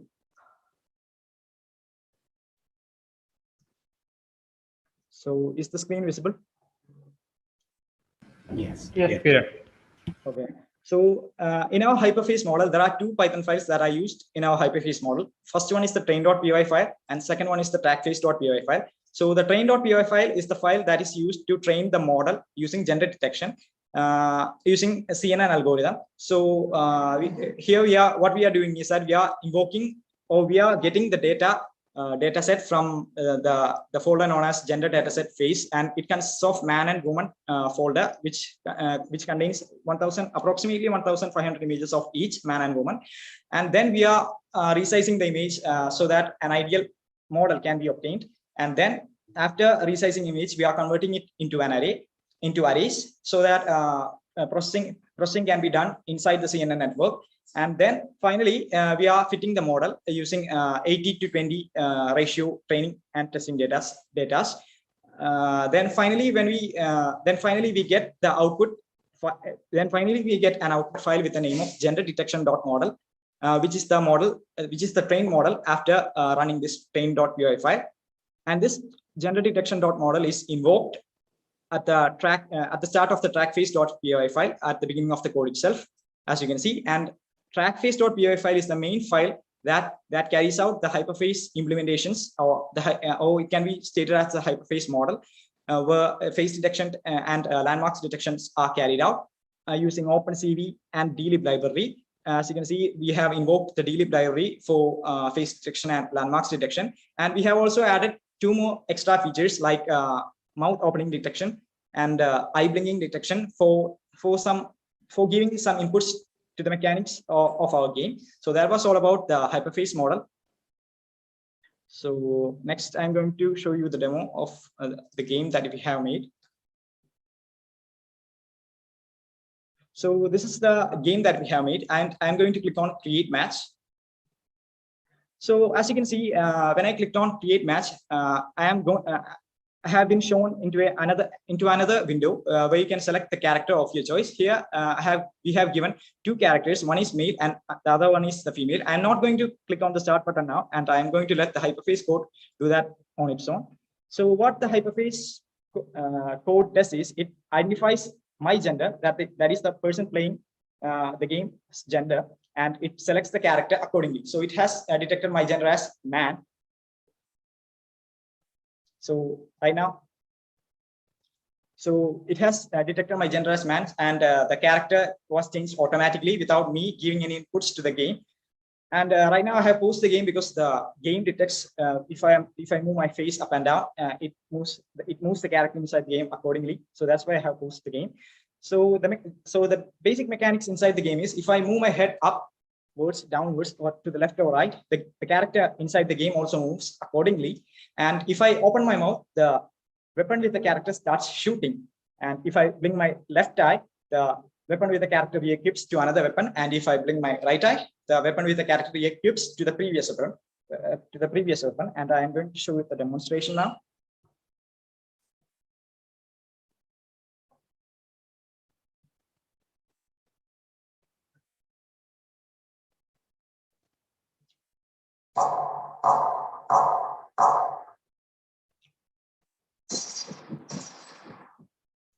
So as you have seen, the weapon with the character has changed to another character when I blink my left eye. So that was all the demonstration of our initial project. So next, I'm going to show you the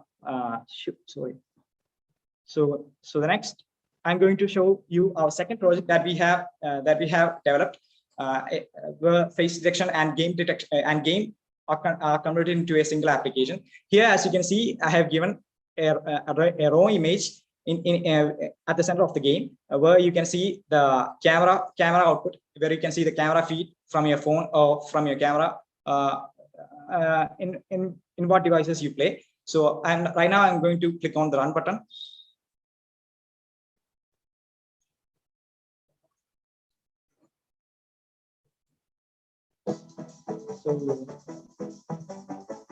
So as you can see, the game starts.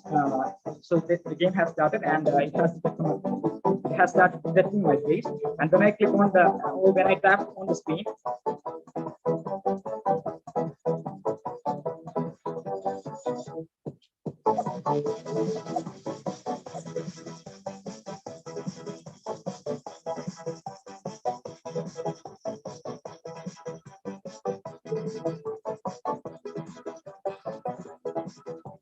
So there was a small demonstration, but you can see from the game itself that there are a lot of FPS drop issues. That is because Unity is not optimized well enough for games with larger assets. And there are a lot of debates going on in the Unity forums about this issue. And they said they will rectify it after some time. But for now, Unity OpenCV integration within Unity has a lot of FPS drop issues when a larger number of assets are involved. And I am also going to show you the FPS without the use of OpenCV integration. So right now I have removed the OpenCV camera, and you are going to notice a big difference in the game. So as you can see, there are no FPS drop issues when I move my character. So that's the main reason why we haven't implemented this as a single project, because of the FPS drop issues. And that was all that was all about the demonstration part. Okay, sorry, I forgot to show you one thing. The multiplayer mechanism. For showing you the multiplayer mechanism, I need 2 devices. But for now, I'm going to do one thing. I'm going to play the game on my editor, and I'm going to open the game on another window also, so that the multiplayer mechanism can also be seen. So I'm going to create the match. So for this window, I'm going to give it a male character, and for this window, I'm going to join the match, and I'm going to give it a female character. So as you can see, the game has started.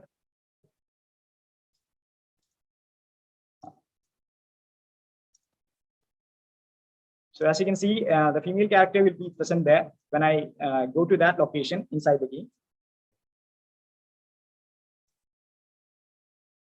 So as you can see that in this game also the female character is present. That is, the multiplayer mechanism is implemented, and as you can see, the male character has come to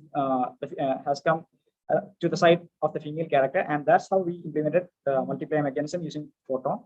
So that was all about the presentation, all about the demonstration.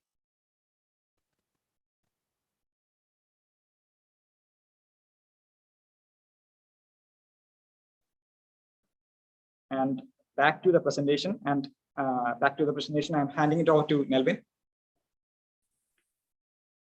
Shortcomings of our project are we cannot accomplish all the view angles with respect to mouse. Then another one is mobile implementation lags due to drops in FPS, as mentioned by Kiran. Next slide. Future scope, as we are all aware about the fact that all industry will evolve as time passes. In future, game industry also evolve, and as a result, keyboard-oriented games will get replaced by VR games, and this project can be implemented and deployed on mobile platforms with without any drop in FPS. And shortcomings of our implemented work can also be replaced with more efficient features. Thank you. So that was all about our presentation. If you do you have any questions that you would like to ask us? So in summary, what you had is an game that is that can recognize gestures, right? Yes. Yeah. So if you look at it, we also had such solutions long back. Xbox, right? All of them, right? For years they've been having, right? What is it that is unique about what you have done in Xbox and all of that? Also, it's gesture recognition, right? A little more complicated one, right? Probably, it detects pose of a whole human body, right? And things like that.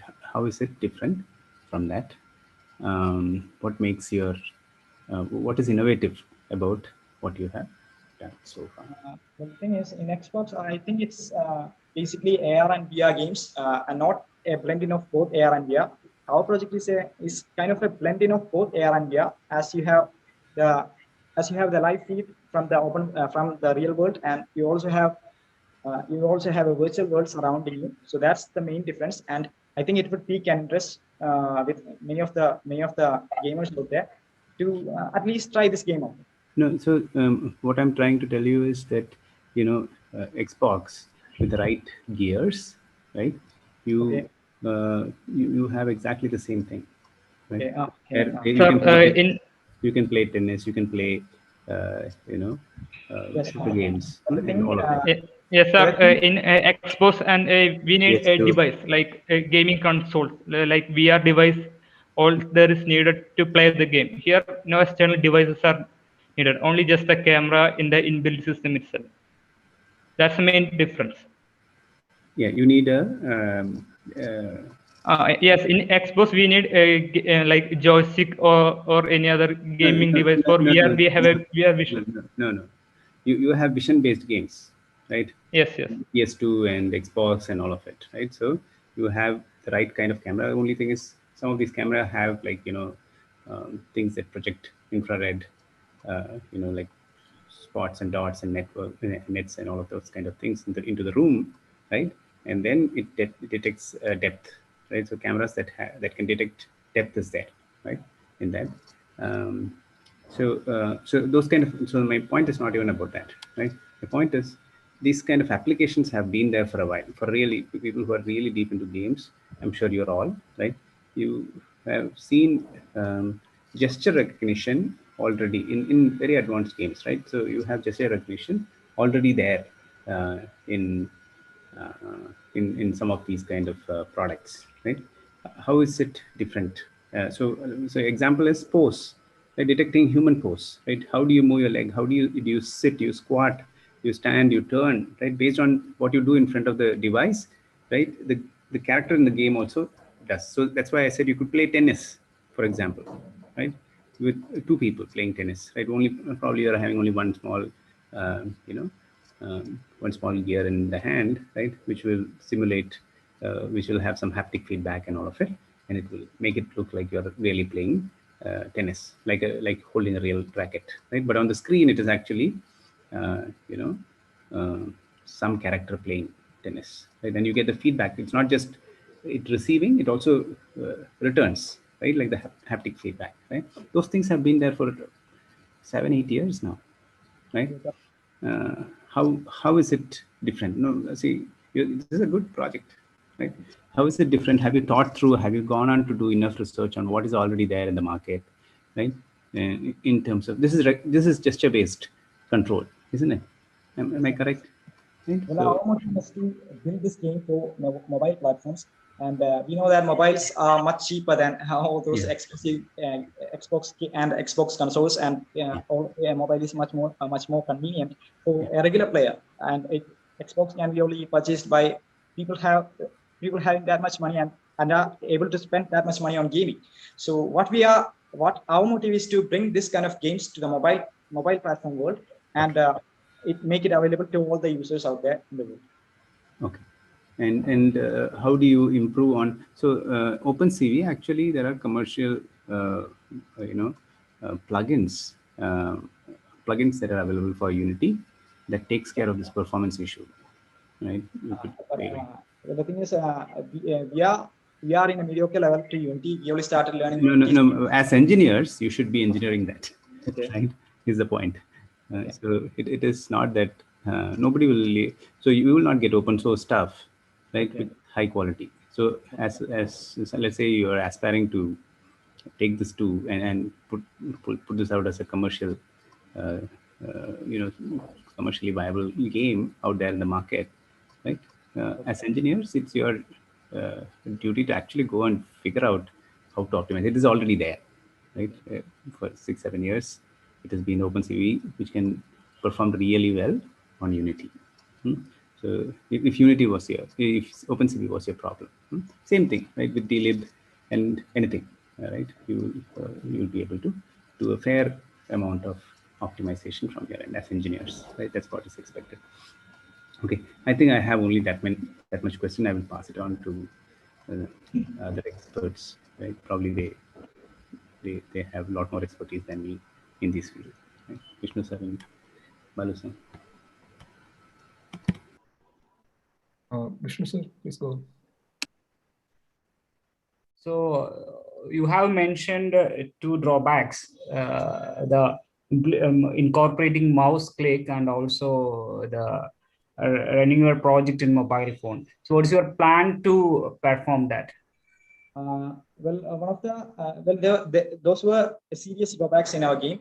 So what we are planning to do is that we are going to implement a camera mechanism inside the game itself. So it moves according to, so the camera changes according to the position you change your face. So we are trying to build on that, but we haven't yet discovered how to do that. So that's what we are planning to do. Inside the game itself, we are going to place a camera mechanism in such a way that we are going to move the camera whenever the character changes its position. So that's how we are going to implement them. Okay, just explore the possibilities. That's all from my side. No questions from me. So see, you saw human pose in so in your hyperface you have pose detection, also face pose detection, isn't it? Yes. Am I correct? Post detection. We have not included the post detection. We have only included the landmarks and face detection. Yeah, but hyperface has that. Right? Yeah, hyperface has as that. a model out there, right? It has pose and all of it, right? So you could tilt up, tilt down, right, and all of that. We included that in our game. Yeah, got that. So now, if you have to extend this to something that makes this game viral enough, right? People just want to, they just want to play this, right? What would you do beyond this, right? Just instead of face, would you? And this you said is primarily meant for mobile only, or? No, Unity is a cross-platform engine. So if we create a game using C#, it can be developed. It can be deployed to various other platforms. It only requires only one single coding. So it's not a problem to deploy to any platform that we like. We only need. Aspirationally, what is that? Is this more like a college project, or you really thought of it to take it to the next level? Well, we were passionate enough to learn Unity and how how games are made. So that's why we came up with this project. And Hyperface was also one of the base papers that we took in for our college as our college paper. So that's why we thought of why not we integrate both these and make a project out of it. Good. Probably think of other things since you already worked on some ML. Basically, at least run, right? You at least trained and then directly use a model, right? Yeah. So you could think of other things like voice commands can be there here, right? Yeah, that is a good suggestion. Gesture can be there. Gesture can be there, and so all of that, right? So, like I said, the Xbox and the PS2s and all of them, right, have had devices that actually could recognize other gears, like things that make give you the feel as if you're playing tennis or you're having a saber, right, or you're having a gun, right, all of that kind of things, right? So it's a nice, it's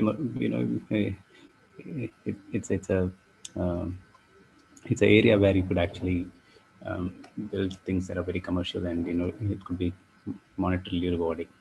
Best of luck, you guys.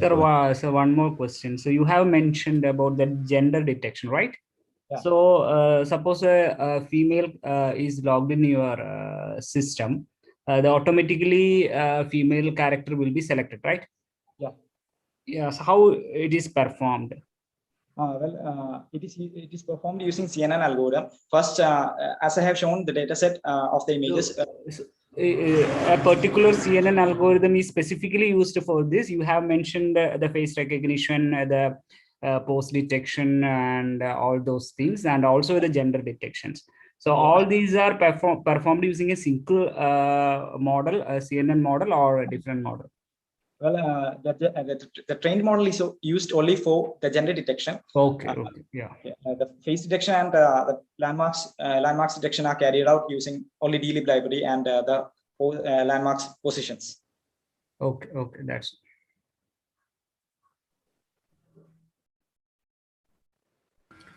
Thank you, team. Best of luck. Thank you, sir. Thank you for giving us this wonderful opportunity to present here. Thank you. Thank you, sir. So thank you so much, team. That was a wonderful presentation. Also, I would like to thank Balu sir for joining the judging panel and giving such valuable guidance to the teams. And judges, please, now we request you to enter the record room and discuss the score. Also, now it's time for a lunch break. I request all of you to have your lunch and be back at 2 p.m. Thank you.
Hello. Hello, yeah, we'll begin shortly. Okay, ma'am. Good afternoon, everyone. My name is Ashia Joseph, and my team consists. Hello. Hello, Could you ma'am. please pause for a second? We'll begin shortly. Okay.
Hello, everyone. Welcome back.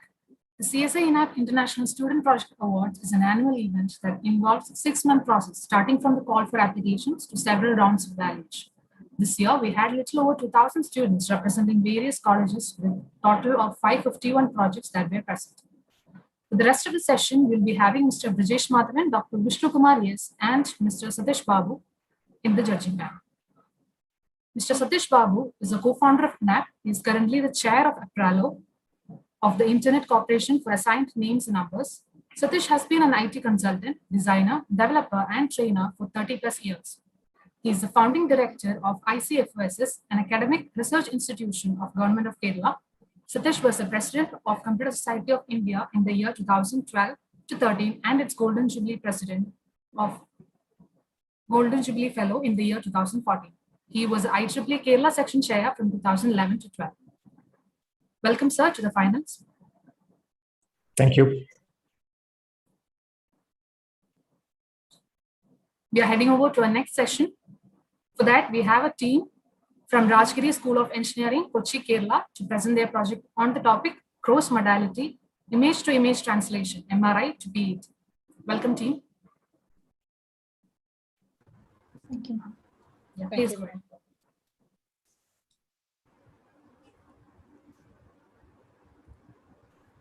Shall we begin? Yes, please. Yeah, please. Am I able to share? It's visible, George. You can present.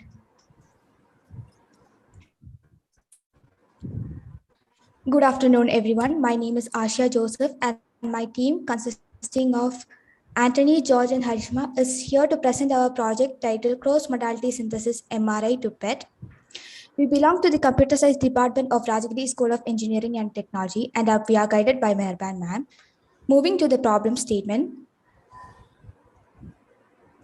Having multi-modal biomedical images like magnetic resonance imaging and positron emission tomography can provide complementary information which result in more accurate and faster diagnosis. But it's not necessary that every patient possesses both these scans. This is mainly due to 3 reasons. One is the usage of radioactive tracers in PET modality. Second, as compared to MRI, PET is an expensive modality. And third, PET is due to the limited availability of PET. These reasons often prevent people from taking a PET scan. But at the same time, PET is an indispensable imaging tool due to its peculiar molecular imaging property. When you consider MRI on the basis of the same factors, MRI does not use any ionizing radiation. It is widely available and is less expensive than PET. Next slide. Hence, as an efficient solution to this problem, we adopt the cross-modality synthesis approach. Cross-modality synthesis is the process of estimating a subject's image in target modality given the same subject's image in source modality, that is MRI to PET in our case. Next slide. In the technologies part, we have pre-processing and architecture. We update our dataset from ADNI, that is Alzheimer's Disease Neuroimaging Initiative. We have applied 5 pre-processing techniques on the dataset. Next slide. First is image registration, which is the process of aligning MRI and PET images. In our case, we have made the MRI image fixed or as reference image, and then apply geometric transformation of the PET image to align it with the MRI. Next slide. In figure 1, you can see how it looks before and after registration. Next slide. The second technique is image denoising, which is the process of removing noise from the image. And we have used median filter denoising in our project. In figure 2, you can see how it looks on MRI image after applying denoising. Next slide. The third step is skull stripping, which is the process of removing skull and other non-brainy tissue parts like the eyeball, bone, etc. from the image. This helps to improve the robustness of the image and help the model in learning. Next slide. In figure 3 and 4, you can see how MRI and PET images look after the skull stripping. Next slide. Then the fourth technique is bias field correction, which is the process of removing bias from the magnetic MRI images. Bias is actually the non-uniform image intensities in the MRI images that occur due to variation in the magnetic field during scanning time. Next slide. In figure 5, you can see how we have applied bias. You can see figure of bias field correction on the MRI images of 2 subjects. Next slide. The fifth technique is partial volume correction, which is done to reduce the partial volume effect in PET images. Partial volume effect occurs due to the limited resolution of the imaging techniques or image sampling, and it causes spilling over of radioactivity from higher regions to lower regions and resulting blurring of certain regions and leading to inaccurate measurements. Next slide. Figure 6 shows the partial volume corrected PET images. Next slide. In order to perform paid image-to-image translation, we have chosen a deep neural network architecture pix-to-pix scan for the task. Here, as the image shown, this is the simplified architecture of pix-to-pix model. The input to the generator, the input is provided to the generator, which generates the result based on it, and the result is then sent to the discriminator. The generated image and its corresponding input, which was provided to the generator, is both concatenated and passed on as a single input to the discriminator. It then predicts whether the generated image is really the true pair of the given input. The errors from the operation are then calculated and the weights of the generated is updated, and for discriminator, the concatenation of real image and its corresponding pair is sent as input. Now, if we see here, the flow diagram could be examined to understand a general overview over how the losses are computed here. The objective of the conditional GAN can be expressed as the first equation, which is seen here at the top mode, where the G tries to minimize the objective against an adversarial D that tries to maximize it. For second equation, the L1 norm of the generator is considered here since it encourages less blurring. And combining both, we get our third equation as shown here, which is our final objective function. For classification, we have used 3D neural networks, which could take 3D MR image as well as a PET image. It is composed of 3D decoder followed by a multi-layer perceptron. The result of the MRI and PET are then fed to a softmax function to identify whether the patient is suffering from Alzheimer's disease or is cognitively normal. Our model pix-to-pix was trained and tested on Kaggle GPU, and we had evaluated the model across 3 different sets. 80% of these sets were used in training, and while the rest were used for testing. Set 1 contains 244 samples, which belongs to different timeline and were post-processed and skull stripped. Set 2 contains 55 non-skull stripped samples in total and had a 1-year constant imposed on it. Set 3 contains 55 skull strip samples and in total and had a 1-year constant imposed on it. We have used 4 metrics for evaluation of the image translation. First is MSE, and it is utilized to measure the average score differences between the estimated and the actual values. PSNR is the ratio between the maximum possible power of an image and the power of the corrupting noise, which may affect the quality of its representation. SSIM is the purposeful metrics that qualifies the image quality degradation caused by the necessary pre-processing techniques. And finally, we have FID, which calculates the distance between feature vectors calculated for real and generated image with the help of Inception V3 model.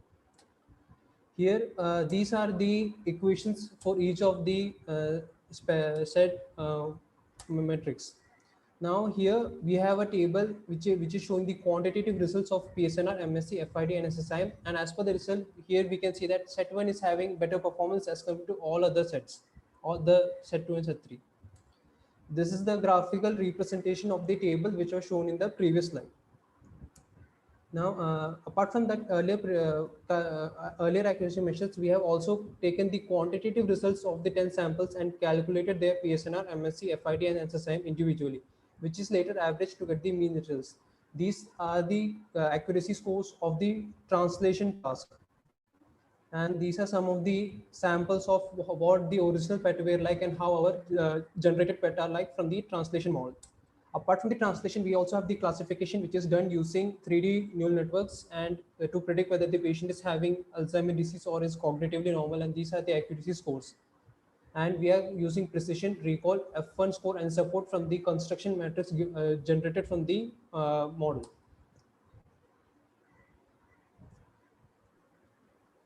Here, our functional requirement, which includes the image synthesis model, image classification model, upload functionality, which allows the user to upload an MRI file, preprocess, which allows the user to select the pre-processing steps, view, which allows the user to view the output, download, which allows the user to download the PET file, and privacy, which allows the user to delete the residual files after the process completes. Next slide. The non-functional requirement consists of UI, which should be intuitive, performance, which allows the conversion process to be fast, security, which allows the user to only upload nifty files, scalability, which allows the user, which allows the system to scale horizontally. Next slide. This is our use case diagram. Here, the system takes as an input a single MRI scan in nifty format as input, and it is passed on to the model to generate the corresponding PET in nifty format. Both MRI and generated PET in nifty format is used to predict the label for the patient, and PET image along with the subject label is given as the output. Here, the users can be doctor, radiologist, or any person in the medical field. System overview. First, the MRI in nifty format is uploaded by the user and the pre-processing options are selected. Second, the user's pre-processing choices are passed on to the backend. Third, the MRI file is uploaded to the cloud storage in zip format. Fourth, the zipped MRI scan is downloaded by the backend, and this MRI is pre-processed and used to generate the PET file. Fifth, the MRI and PET 2D images are sent slice by slice to the web application to be displayed to the user. Sixth, the generated PET is uploaded to the cloud storage in zip format, and the generated PET and the MRI in nifty format is used by the classifier to predict the subject label. Seventh, the subject label along with the confidence score is sent to the client. Eighth, the zipped scan is downloaded by the web application and stored in its cache, which can be downloaded by the user. Ninth, once the user downloads the PET scan, a signal is sent to the backend. And ninth, on receiving the signal, the backend initiates the deletion of all files present on cloud storage and the server, respecting users' privacy. Next slide. The errors in registration of MRI and PET scan may cause errors in the generated PET scan, and the errors in skull stripping of MRI may cause errors in the generated PET scan, and misalignments between paired dataset may introduce the prediction errors, and errors in the prediction of PET image can introduce errors in classification too. And challenges, sufficient quality and quantity dataset should be available to efficiently train the model, and the scan should be well registered. Future scope. Next slide. To ensure the security of user data, federated learning can be incorporated. And the model can be extended to work with other body parts, tissues, and organs. And the classification of corresponding diseases specific to that tissues and organs can be implemented. And the translated model can be extended to work on 3D images. Next slide. Here's our demo. Moving on to demo. Now, currently, we have hosted our file in Google Colab, and here it's running here. For being able to upload our data, we need to ensure that we have a stable internet connection here. As of now, there is a bit issue in the internet connection, so we'll have to reset the server.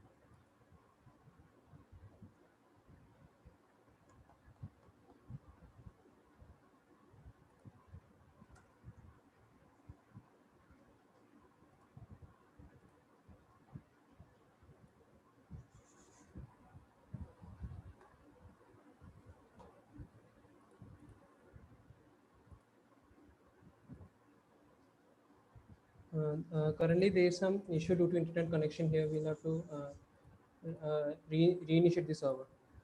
Okay, can you show us your code? Okay. As of Asha?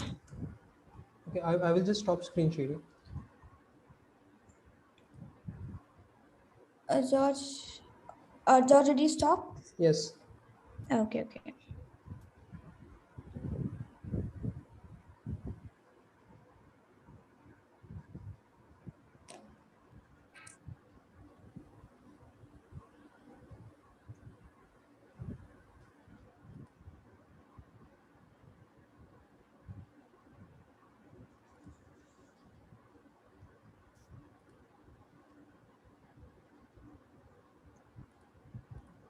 Are you able to view? We can see your computer, but Okay. not the code. Okay, this is the backend GPU. Then app.py. You have used Flask. For our server, and we used Keras and TensorFlow for implementing our model, which is initialized when the server first starts. And Okay, did you start with code from somewhere else? No. This is all written from ground up by you? Yes, sir. Yes, sir. No, I mean, it is not a problem that you take code and then extend it. That's not there's no ethical issue there. I'm just asking for understanding. If you're taking the code from somewhere else, which is what generally many people do because these are complex things to write from scratch. So for connecting with our front end, we have used N0 because the Google Colab does not expose its IP addresses. That code we have copied because No, we are more interested in the model itself. The model itself we have used the base pix2pix as our reference point, and rest of them we build it.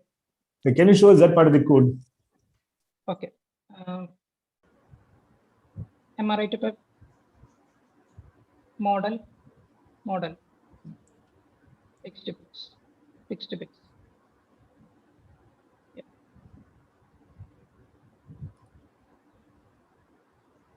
Yeah. This is our initializer. We are using a Our pix2pix is currently restricted to taking the 2D image slice of 256 cross 256 here, as initiated in the constructor.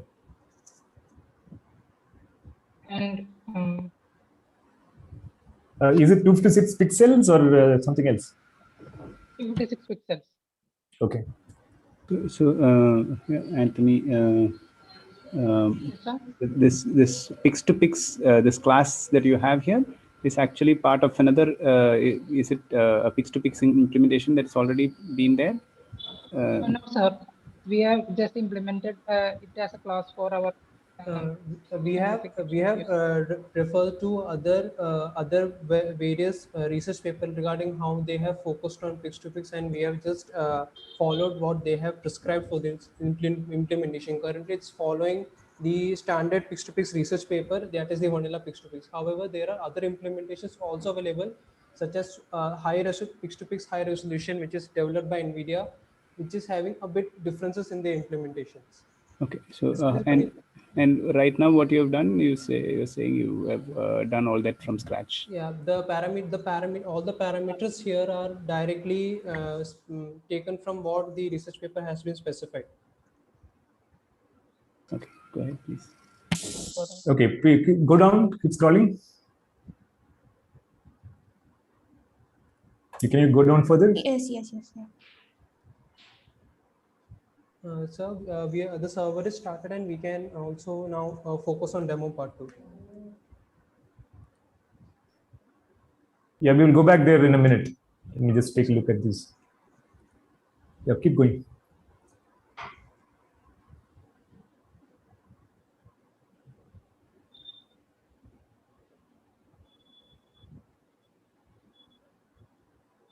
Okay.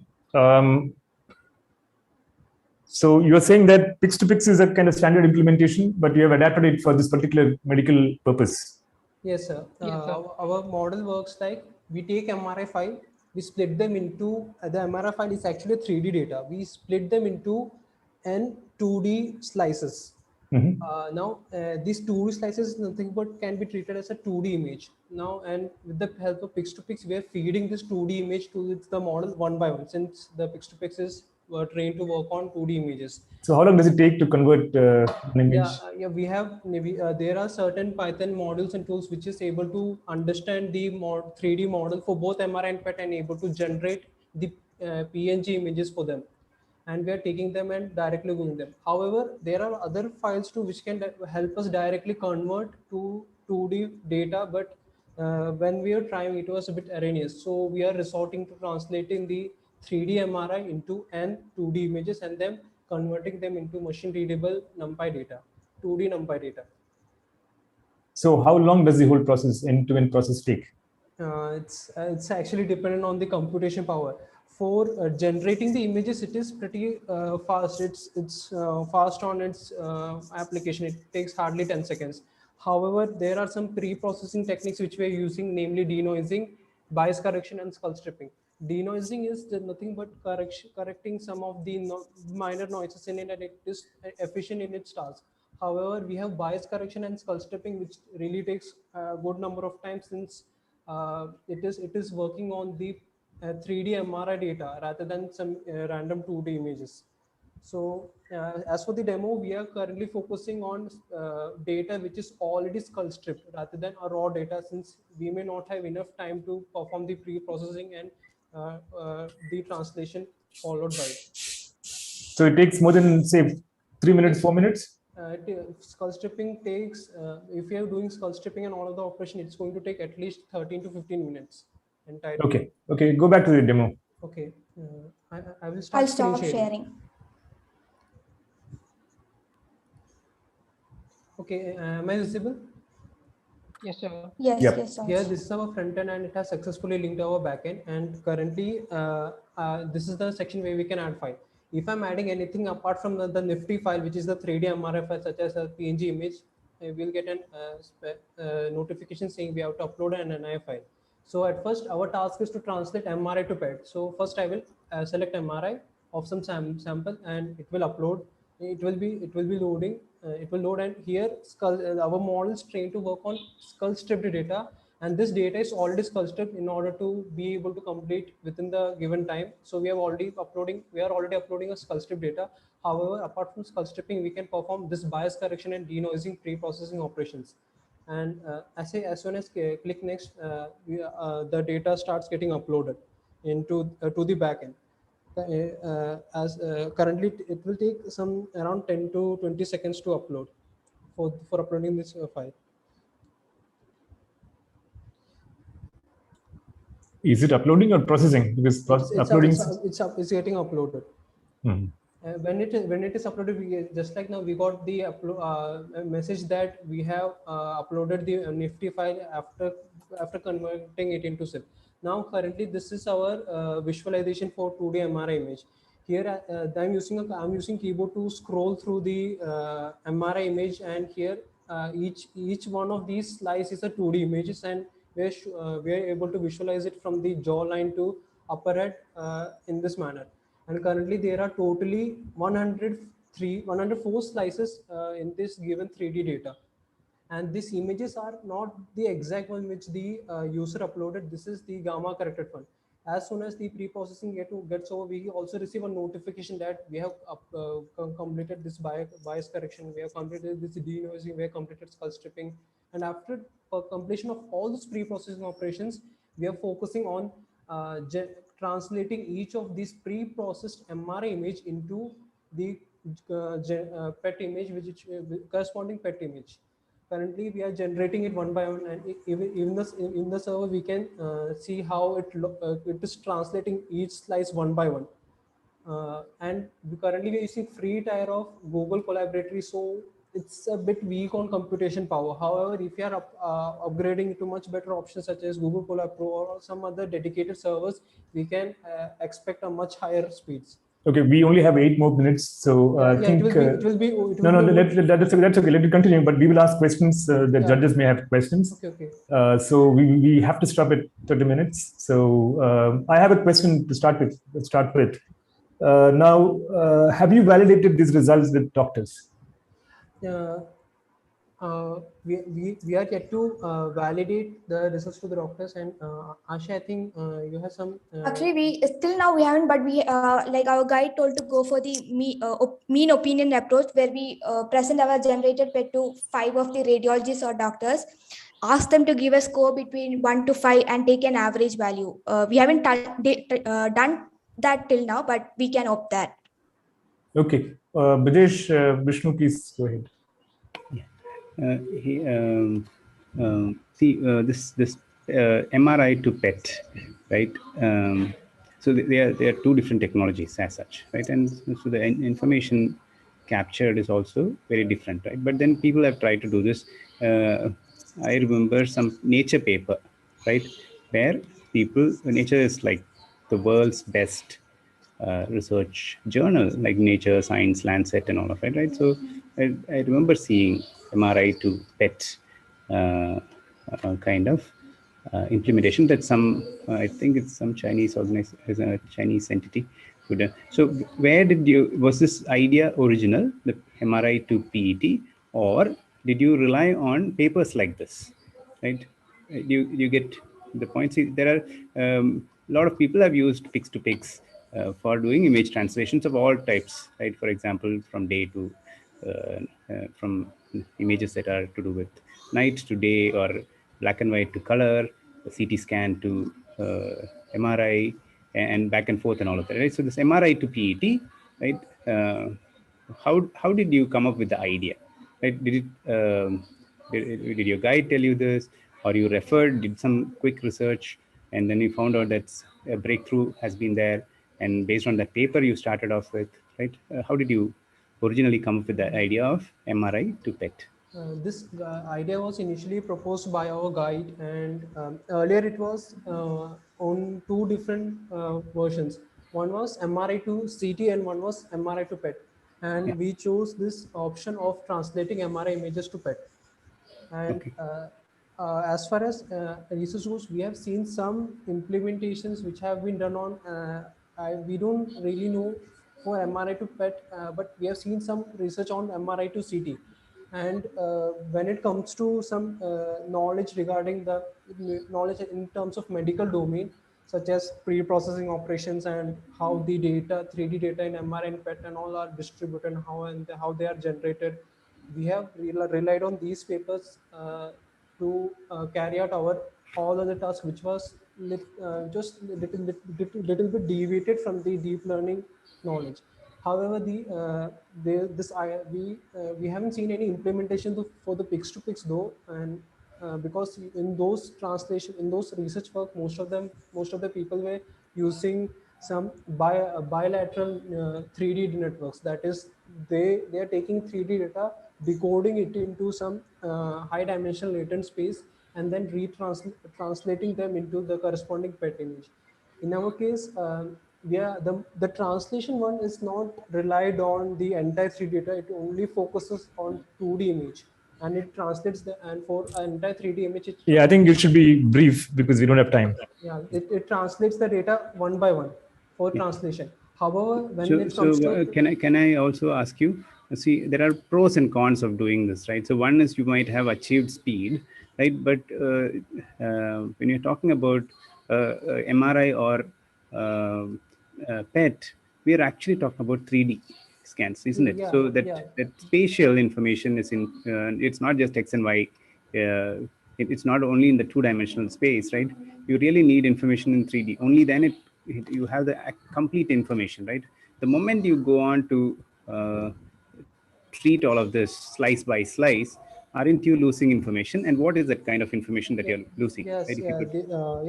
There is a bit of we had a bit of thought about that. This because this MR and PET are actually have 3D orientation as axial, sagittal, and per7. For 3D, it is. I think there may be some information here. However, we are also planning on creating pix-to-pix and attention-based mechanisms to counteract this issue and improve it even further.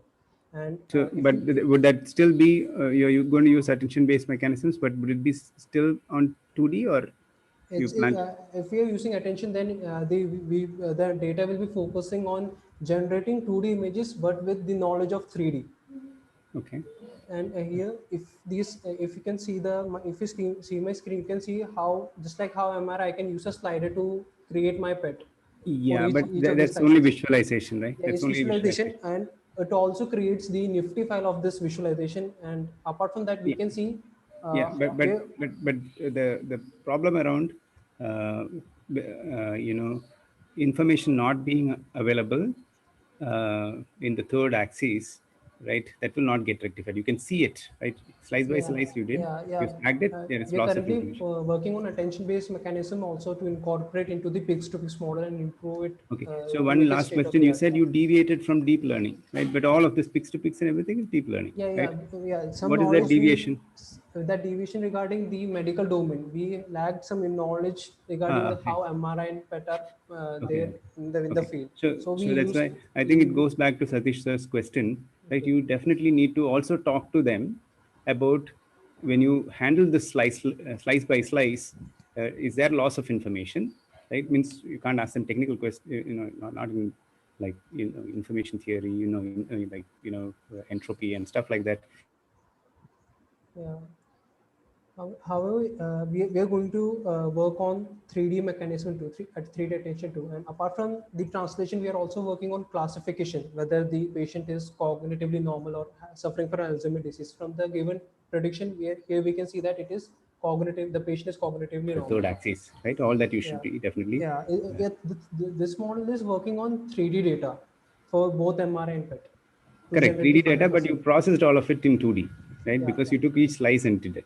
Right. So, and the code that you were showing to Satish sir, right, is, was that the only file, or you had several other on the model? Some other extra for the we model. had some other for the model that is for pix-to-pix scan. Apart from that, we had also more code. We have also worked on the 3D decoder here.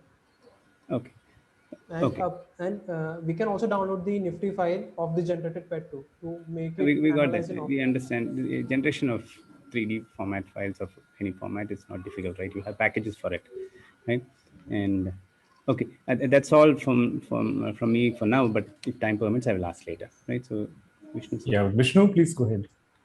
Actually, in this type of work, the subjective evaluation is very important. Quantitatively, when we compare your method with the existing methods, it outperforms. But the subjective evaluation is very important. So the radiologist should say, this is good for diagnosis and all those things. And the second thing, in the case of quantitative evaluation, you have followed MSc and PSNR. If you are using PSNR, MSc is not required because one of the component used for computing PSNR is MSc. And what about the database? The database contain the MRI and also the corresponding PET image, right? Yes, sir. It is. And what is the size? It's a 3D, right? Yes, it's 3D. We had taken the dataset from ADNI dataset. It is working on which is based on MRI, PET, and other kind of different modalities too. Okay, how many images are there? For pix-to-pix, the data to be trained on is based on the 2D slices, and it was current. We could have done more, but Yeah, the 3D images 12,000 are there, and you are converting it into 2D. 2D. So, And what about the number of 2D you have generated for the training purpose? It was around. It was great. It was 12,000 plus images. However, it was a bit time taking since we had to pre-process each one of these slices. So we started with the 12,000 images. Okay, and another thing, and you are already you have the 3D image, and also you are converting it into 2D slices, and also performing the denoising process. So as Brijesh sir said, the data loss will be definitely there. The pre-processing operations and all other pre-processing are done when they are in 3D form. However, when it comes to translation, it is being considered in 2D data. Okay, that's all. Right. So, and are you satisfied with the size of your data set? We see that we can always improve our modeling further. As I have said earlier, we can focus on attention-based mechanism to make it state of the art. Okay. Any other questions from anybody? Yes, Satish, I have one question. Go ahead. If you see right now, when you're visualizing only in 2D, right? Have you had the opportunity to actually go on to visualize your object that is in 3D form, right? So why did I ask that question? Right, you start seeing artifacts if you see things that are not aligned, right? One image to the next, right? Because all of these images are generated images, right? All the slices are generated image, and then suddenly you start having problem where the images are not aligned, right? And then you understand if there was a sphere, it's actually not a sphere there, but you have one slice with a larger radius, one slice with a smaller radius, and all sorts of things, right? And then when you stack them up, you end up seeing some different shape, right? Did you end up seeing that? Did you first visualize in 3D, right? And although the scores, right, PSNR and all of that looks great, right, when at a slice level, right, at a 3D level, one quick way is actually to go and visualize this in a 3D visualizer, right? And then what does it look like? Have you had problem? Have you already thought of it? This was not our first implementation. Earlier, there were really some issues in terms of, as you earlier said, artifacts and other dissimilarities. However, with we were able to reduce these issues with the help of pre-processing operations, and due to which every time we were getting our 2D images, they were more refined as compared to their previous iterations. And as far as combining them into a 3D images goes, we have tried using some FSL tools and others to perform that, and as of now we have to monitor that. We will focus more on 3D visualization. No, 3D visualization to convince yourself, right? Has the output that has come out, right? Is it even meaningful, right? Each individual slice would look fantastic, right? But you stack them up, right? And you could end up seeing issues like what I was saying. As right? far as alignment goes, we are confident and it will be stable when it comes to 3D, because we have performed some image registration operations due to which so that's not anything related to what we are talking. Image registration you did in the start, right? We're talking about things that are generated. After that, there is no image registration you're doing, right? Yes, sir. However, we are comparing it with the actual PET images, which is already registered with the MRI, to see how the differences in alignment takes place for each of these slices. each of the corresponding slices. Yeah, so that's why I'm saying TSNR and all of them probably will not give you that small nitty-gritties. You're right in terms of subjective. We have yet to verify with two different radiologists. No, not domain experts. First level should be from your end, right? Go and Yes, visualize sir. this in 3D, and you will start seeing your PSNR and everything is fantastic, right? But it is at a global level. It is at a whole image level. All these metrics we are talking about, right? Yes, all yes. these test scores, right? But there are small nitty-gritties, which is what the doctor is going to look at, right? Yes, yes. The medulla oblongata, right? Or any some small part in the brain, right? Or some section below the brain, right? So that's what they're going to look at, right? And that's going to have a very different, it might not even look like an actual part in the brain, right? So you should do that, is what I think. But this is a good work, right? You guys have put in effort, and it was interesting to see that you. With limited resources, we've always had people saying that with they're not having GPUs and all of it, right? You've tried to use Collab, right? And run a server, and then your Flask is running from Collab, is it? Yes, sir. Yes, sir. That's good. You did a lot of port forwarding and all of it? Yes, sir. Yeah, fantastic. That's a great effort, right? With limited resource, working out a solution is a good thing. Thank you.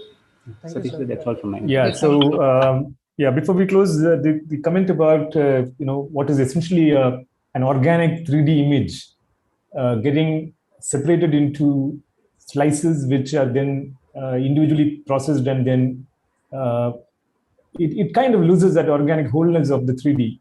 If you could process in depth also, not just in 2-axis, maybe there is some way out of that problem, because it appears to be a real problem, and the validation, of course, must be done through the professionals who can give you feedback.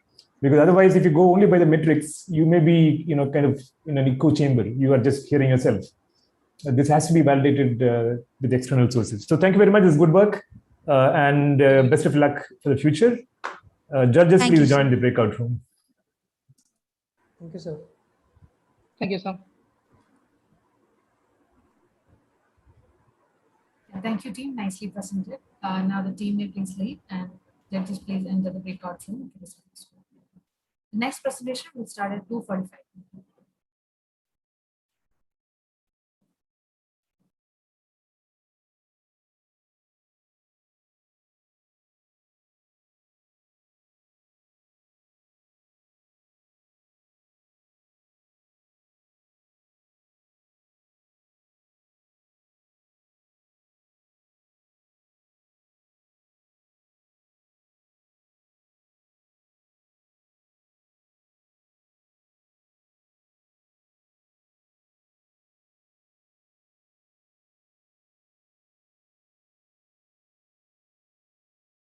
Akila, can you just add me to the breakout room?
You can go ahead if the team is ready.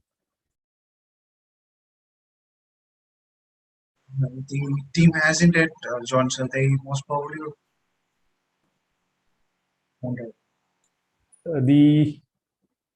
Why does it say the next presentation will start at 11:30? Yes. Okay. Yes, okay.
Yeah, so how long do we wait? Team has actually joined the waiting group, but they did not follow the particular format that. Oh, so they're here. Okay. Okay, then Yeah. we'll wait. Okay. They will join shortly.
Hello.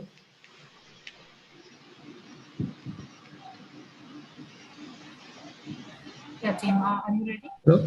Yeah, I'm really sorry for the delay. Yeah, it's okay. Is everyone present for you too?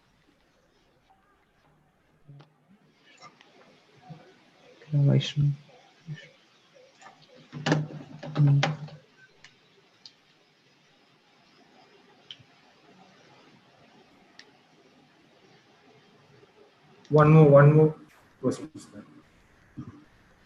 Yeah, okay. Until then, can you please mute yourselves?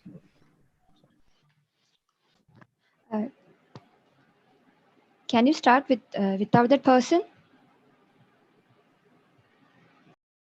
Yeah, sure.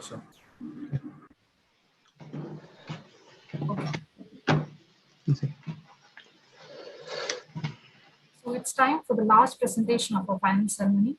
For that, we have a team from Towkech Institute of Science and Technology, Ernakulam, Kerala, to present their project, Blockless, Instant Detection and Post-Incident Analysis Framework using blockchain and machine learning. Welcome, team. Hello. I'm audible, right? Yeah. Can you see the screen? Yes. Yeah, please go ahead. You have 10 minutes for the presentation. Okay. Thanks. Good afternoon, judges. We are Team Blockless from Towkech Institute of Science and Technology. Blockless is an instant detection and post-incident analysis framework using blockchain and machine learning.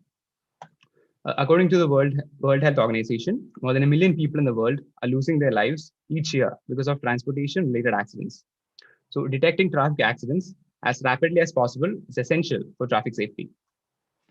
We can never forget the accident of Sri Balabhaskar or the case associated with the IAS officer Sri Ram Venkatram, just to name a few incidents. So there still exists how it happened. In regard to this, detecting accidents as soon as possible and storing the essential workload data in an immutable format is of utmost significance. Hence, our proposed solution is a framework to detect traffic incidents at edge using machine learning in real time and collect data from neighboring vehicles using MQTT and manage evidence in blockchain for further forensic analysis. So this coalition of IoT, machine learning, and blockchain is a scalable and efficient system. So these are the specific objectives that we have in mind: to develop an ML model for instant detection using Apache Spark via the collected OBD2 data, to develop an interplanetary file system framework for distributed data storage, to develop blockchain framework for storing accidents and forensic data, to develop UI for accessing the driver summary and forensic data. So this is a framework of Blockless. As you can see, an OBD is connected to the vehicle, which is used for collecting the vehicle data. Webcam is also added, which collects the camera data associated with it. And this vehicle data is then passed on to an edge device. From there, is passed on. From there we use Kafka. This is because the main purpose of using Kafka is because the collected OBD2 data is in CSV form, and using Kafka we are able to convert it into a JSON format, wherein this converted JSON format OBD data is passed on to Apache Spark, where the actual event detection occurs. In this case, we have used sudden braking as a case of accident. So when the Apache Spark detects an event, using MQTT, we are able to collect the OBD data of the incident vehicle as well as the neighboring vehicle. We're able to collect this OBD data, and then we'll be able to send it to IPFS for storage. So after the main reason we're using MQTT is because this is a prototype. The future, when other advanced technologies come, we'll be able to depend upon V2V communication, as you can see in the diagram here. So after storing the data in IPFS, we receive an IPFS hash, which is returned to the edge device. The edge device later stores this IPFS hash key along with the vehicle ID in the blockchain.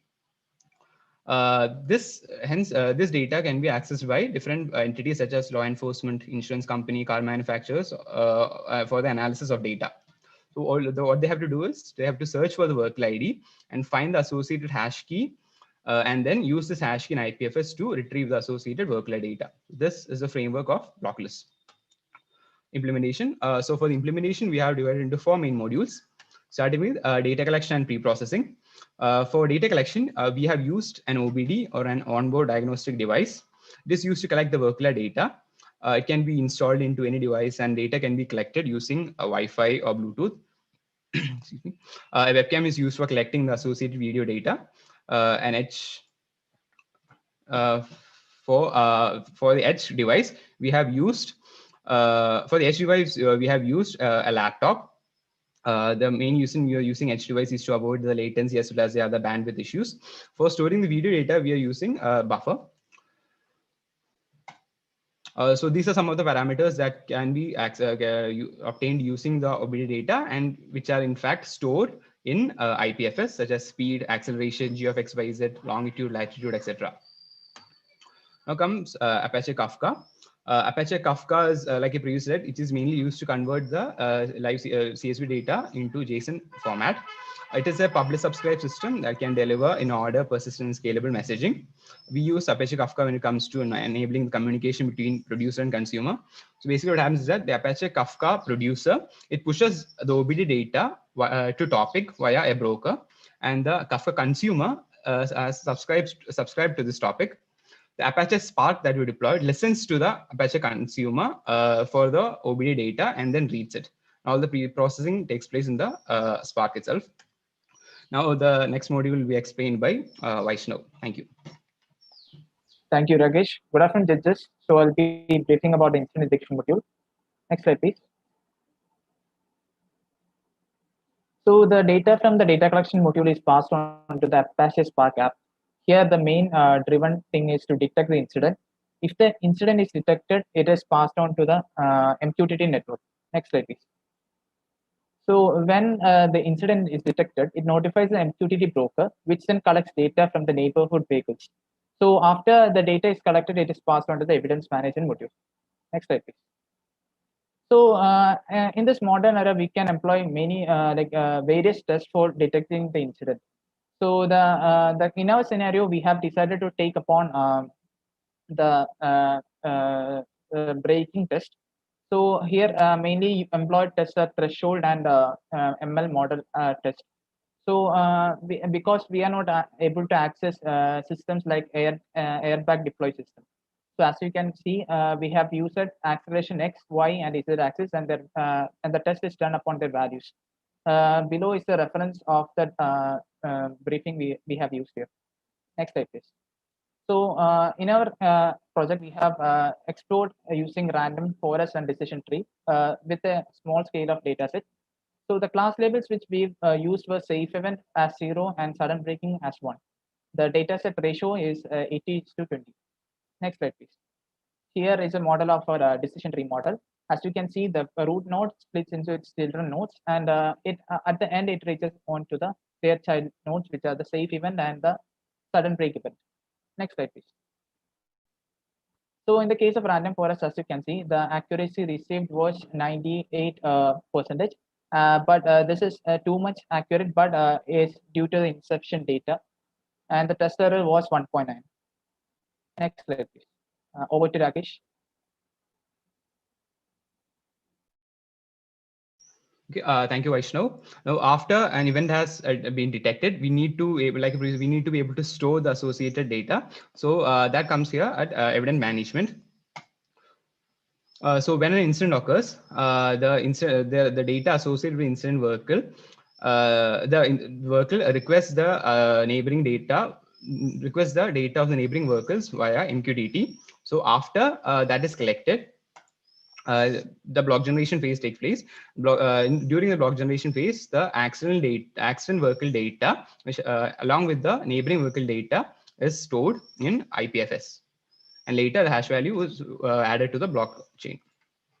So IPFS, it is a drilling force of blockchain. At its core, IPFS is a distributed data storage protocol for storing and accessing files. The IPFS allocates a unique hash for each stored file. It has very good deduplication mechanism without any central server limitation.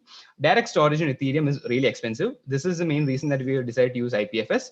IPFS allocates a unique hash for each stored data. So we only need to store that hash value into blockchain. So in this way, we are effectively storing the data in blockchain without essentially having to deal with the price.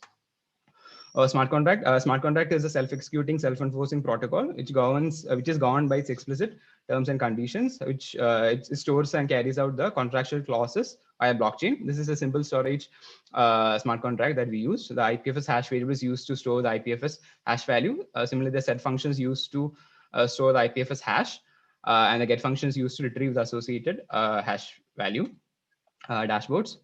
So a simple login UI is designed for the parties, insurance as well as forensics. They're able to enter their credentials and login.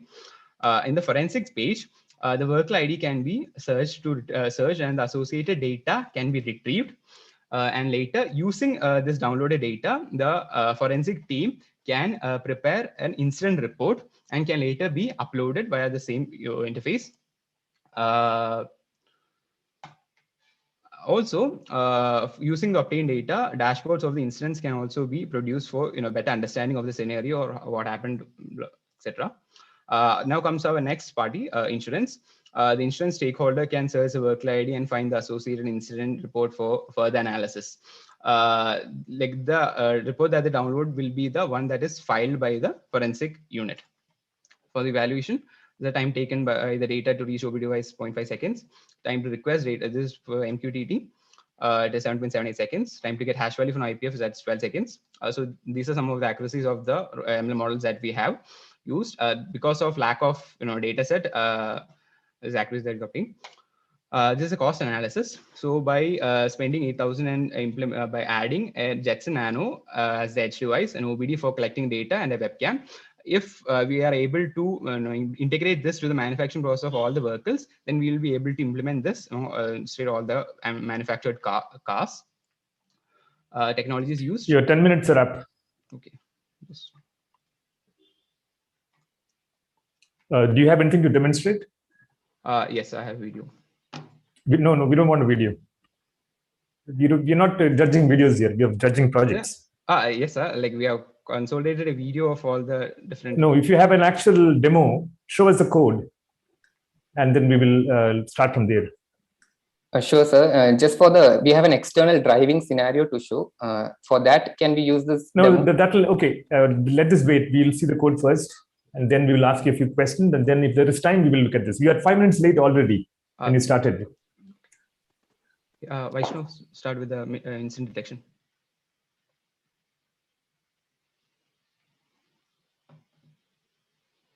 Rakesh, can you stop? Sorry.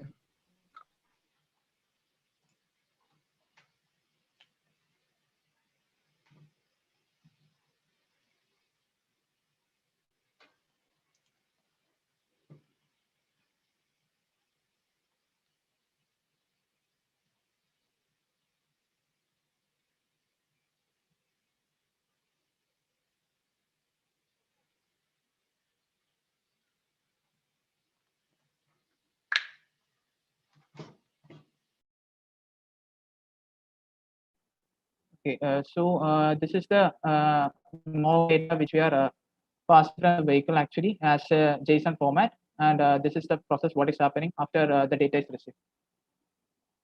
Please wait for system.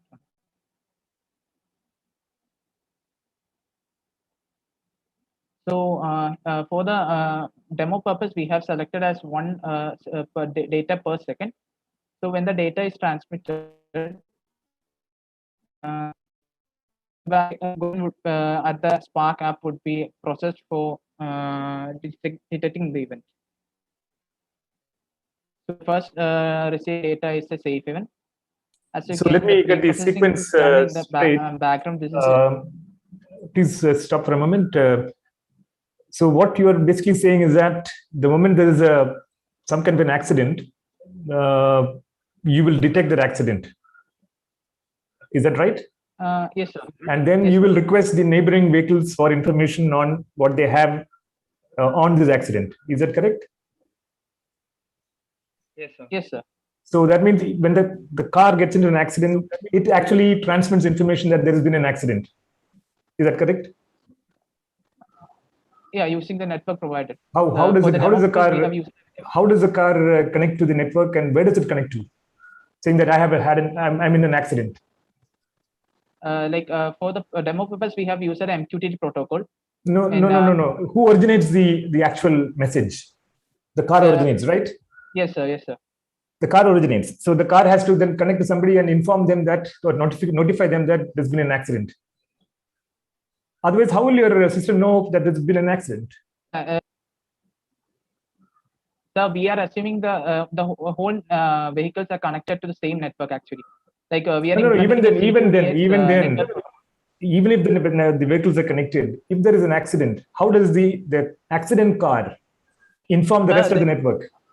In the upcoming modern vehicles, each vehicle has an adaptive deploy system. So this system detects the event detector. That I understand that, but my question is not that.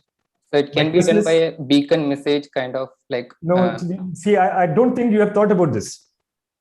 So actually, you have to connect to some point, right? You have to connect to an exposed point where you can connect and then describe the accident. My question is, what is that point that the car is connecting to? So okay, in the current implementation, problem. No, second problem is this. You are asking another vehicle nearby. Now, there is a massive breach of privacy of the second car. And you're expecting that car will automatically give you information just by querying for it. That is not going to happen in real life. Yes, is it? We agree. Yeah, there would be policy issues. Yeah. So then how does the system work in practical terms? Forget it is futuristic. This will not work today, that we are all aware. But even for the future, when the cars become connected, I'm not very clear how this is going to work if you cannot get information on the accident from the neighboring vehicles. Okay, sir. Like the accident neighboring vehicles can be like pseudo-anonymous, and in future, as you said. No, the problem is why should that? What's the incentive for that vehicle owner to pass the information to you? So if it becomes a norm, as you said, it would be possible. It has to be law, not a norm. Yeah. But no law is going to come. If you look at GDPR in Europe, they will not let such a thing come up. Actually, my third question. You said by putting it into IPFS, you will, make it accessible, easy, and all that. But you know what the persistence issue in IPFS? The relation between persistence and permanence on IPFS. Are you aware of this? What's the difference? Have you heard of pinning? If you're not heard of this, then to me, this is all these labels, a bunch of technology names have been presented to us. I don't see the relevance of IPFS at all in this. I don't see the relevance of blockchain. Why should you have a blockchain? You can do the same thing much cheaper in RDBMS. So for the immutability purpose, why should it be? I mean, see, in every banking data that we have should be immutable. You can't change. You should not change. Banks are not using blockchain right now. If banks are not using blockchain right now, what is the logic in saying that? Because their also information shouldn't be changed. So they have precautions for that. They have security and other things. So it doesn't, for me, it doesn't really tie together. But I'm open about a futuristic system like this. So I see that you have only mock data to demonstrate. So in that case, it is not easy to kind of really look at it as a real project. But let me ask my fellow judges how they feel about this. Brijesh? Yeah, I too feel, right. So there, probably you need to put in a little more thought on all of this, right? How it is being sent and all of that, right? So coming back to you had decision trees there, right? My area of expertise is more on the machine learning, predictive modeling, and all of it, right? So decision trees and random forest and all of it, right? And that was for detecting a crash. Is that understanding of mine correct? Yes, sir. We have explored the ML, but whether we can employ such a model or not. Yeah. So one of the problems with ML model, when you have this percentage accuracy as 98%, etc., right? It could happen. See, what is the most frequent class in this? You have class 2. You are doing a classification, right? Accident, no accident. No accident. I mean, safe event and the sudden break event. Yeah. So so now, what is more frequent? Sudden break event? Actually, safe event. Like safe the data is processing at a rate of 1 second, right? So more Correct. than a safe event. So safe event would be, let us say, a break event is once in every 1,000 safe event. Is that correct? Let us say roughly, right? If you, and when building the model, did you take care of anything around the sampling part? What should be what kind of sampling needs to be So done? like one of the problems we encountered here is we were not able to collect that much data. So what we did was we tried actually to With employ that 98% accuracy you got, right? How did you sample the data? are you talking about the test train ratio? Sorry, I couldn't hear you. Your voice was breaking. Training data. You have a train test data. ratio, are you asking? Yeah, no, not train test ratio, right? Yes, Your sir, training data. Is there any specific sampling precautions you have taken? Most of the data was there was no null values in that, so that part was took off. And Okay, so further, now otherwise, as is if you had taken, there is a small problem with it. And you removed all null values, all records with null values, let us say, and all of it. After that, the sampling. So tell me more about the sampling if you have anything else you have done. nothing much. This is only Okay. So now the problem with that, right, is let us say you have 1,000 safe events and one break event, right? Let us say you ended up with a rubbish model, which only irrespective of whatever signal goes in, right, you get safe event as a class. You know what is accuracy? 99.9% accurate, right? Because for every 1,000 safe event, you have every 999 safe event, you have one break event, right? So the class imbalance thing is definitely something you need to take care, and things around, how to fix your true positive, false positives, and all of that also you need to go on to look at, right? So this is for people who are beginners in ML, they make this kind of mistakes, right? Specifically in areas where the class is heavily imbalanced. Your scenario is like that, right? Yes, we were not, this is not a accurate model actually. This is a test model. So we just tried to. Got it. So second thing is you had Jets and Nano there, right? What is what are you building your models on? Your random forest models and all of it. What are you building on? What package? Sorry, it is given by the Spark app itself. There is an ML model package. Spark ML, right? But yes, sir. With random forest, would you be able to use it with the GPUs? No, what we have done actually is using the laptop itself for now. Yeah. So it probably is there a real use of Jetson Nano, right? When you are specifying this is something that you need to definitely ask, right? Jetson Nano, you typically would go for anything that requires a lot of parallelization, specifically things like deep neural network. And if you have a model that is more to do with deep neural network, that might be the most apt one, right? So that is the second thing I felt. So on the ML side, right, I felt some of the choices probably was not correct, or there's lack of clarity, right? You should definitely, yeah, this is overall, I think, like Satish sir said, this is in the future, all of these kind of solutions could be a practical thing, right? It is definitely worth spending time exploring and all of it, but I think a lot more research needs to be done, right? Every component, right? Like Satish sir said, IPFS and all of this. I think if time permitted, we would have also got into MetaMask and all of that you used, right? But I think if you want to build a robust solution, definitely going into all of these details, right? And understanding the concepts of not just using the package, right? Behind it, like Satish sir was mentioning IPFS, right? Why should you be using it, right? What are the pros and cons? All of that, right? Or the ML scenario, right? So that's all I have from my end. I think I'll pass it on to the rest of the judges. Thank you, sir. Yeah, Vishnu. You have shown an evaluation sheet, right? And so you maybe performed some testing. So can you tell how testing is performed? How the testing is performed?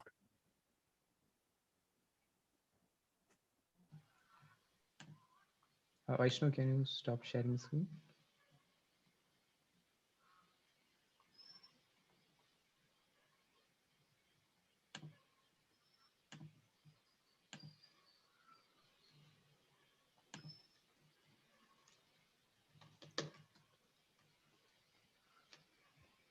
Hello, I'm audible, right?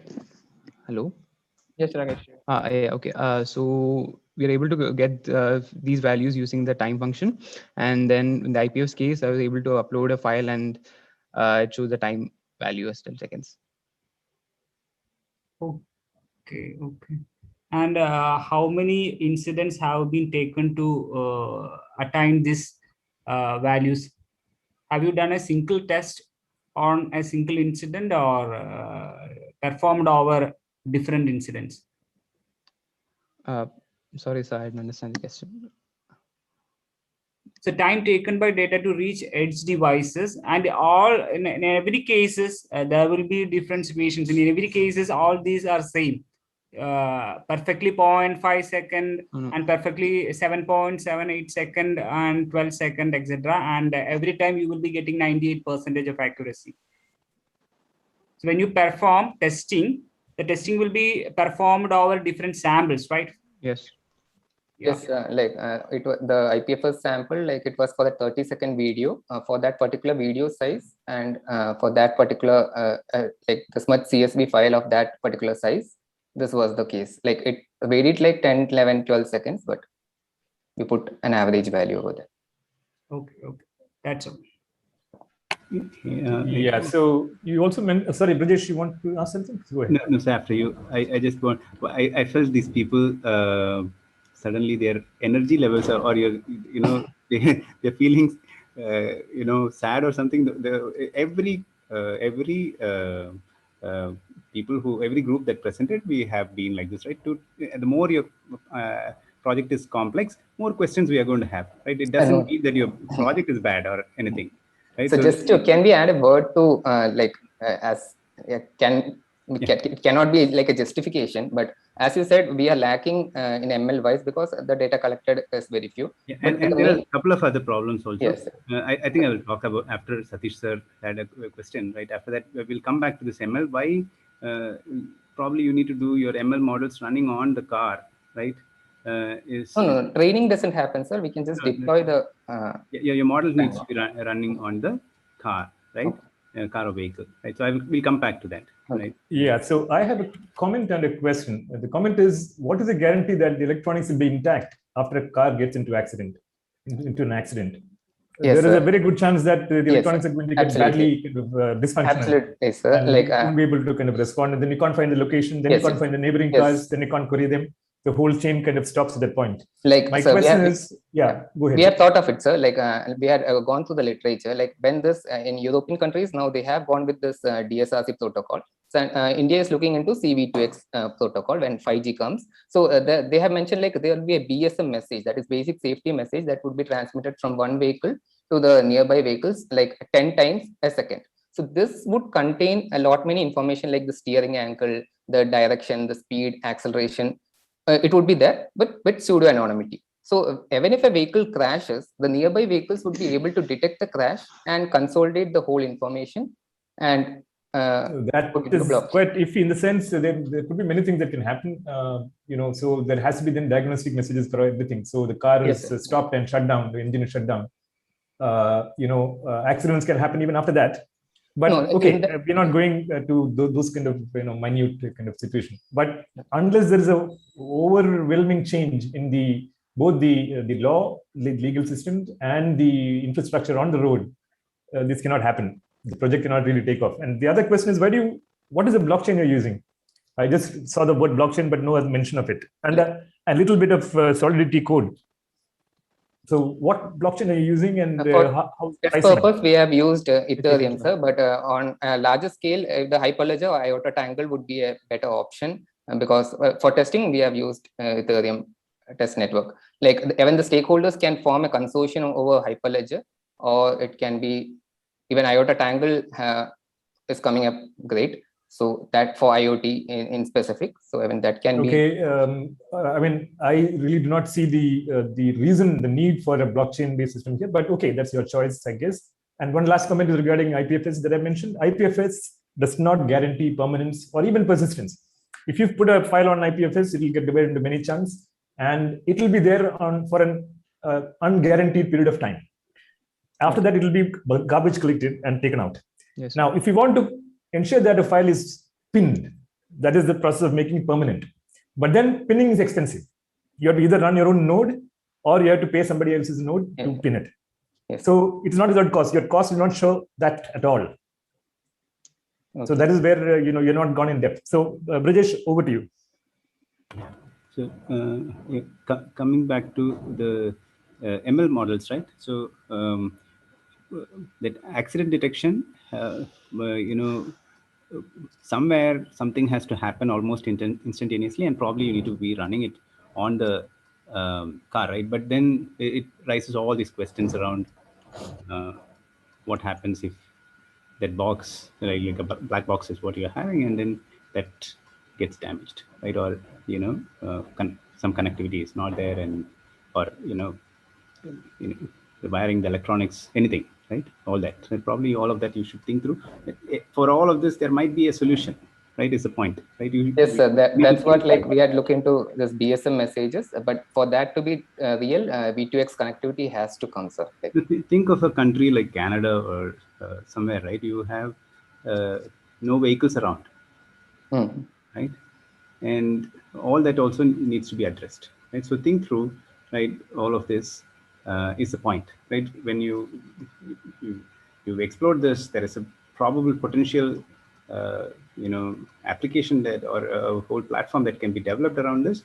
Right? Go ahead and explore further. Start thinking through as people give you constructive feedbacks. Right? Go on to figure out the fix the gap, right? And yes.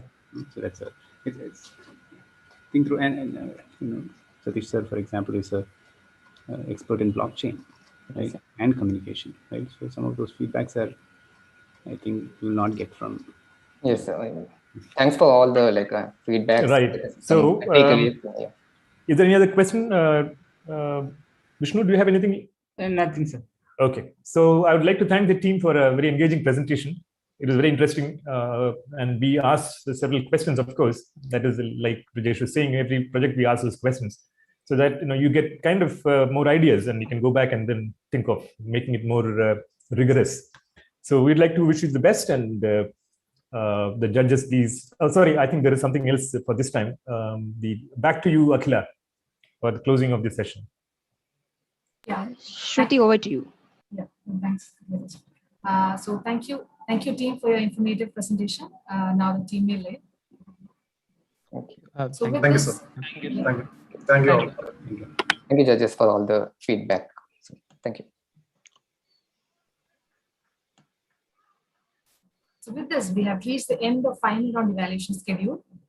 This year's projects were a wonderful mix of technology and innovations. I'm sure that these sessions have excited anyone from the tech domain. We hope these projects have inspired numerous among you to dive into such exciting domains and projects. I would like to extend our sincere thanks to the judges for taking a big time from their busy schedules to help us evaluate the projects these 2 days. It would be really wonderful if the judges could share any of your valuable comments on the final round projects, or maybe something about the event in general. Since I was not around for the whole time, I'd like to request Brajesh and Vishnu to go first, and then I'll add my feedback. Brajesh, over to you. Sure. Thank you, Satish sir. Thank you, Shruti. So it was a pleasure being part of this event. I was part of this event last year as well, right? And I think all the teams really did well, right? I think after the filtering, some of the best teams have emerged. They've all done really good work, right? And it was also tough for us to, judge, who's the best, right? Almost all of them are really good, right? And it's been a pleasure actually being part of this panel with eminent people like Satish sir and Vishnu sir and all of them, right? So thanks for the opportunity. Thanks to CSI, thanks to InApp. Thank you all. Yeah, that's all. Thank you, Shruti. Vishnu?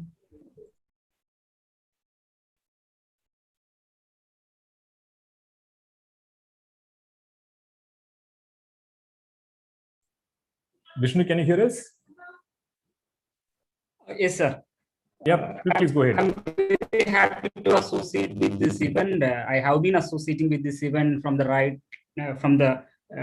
beginning itself, and this time it is upgraded into international level. And also we incorporated an academic partner, APJ Abdul Kalam Technological University. And truly this is an encouraging part for the students.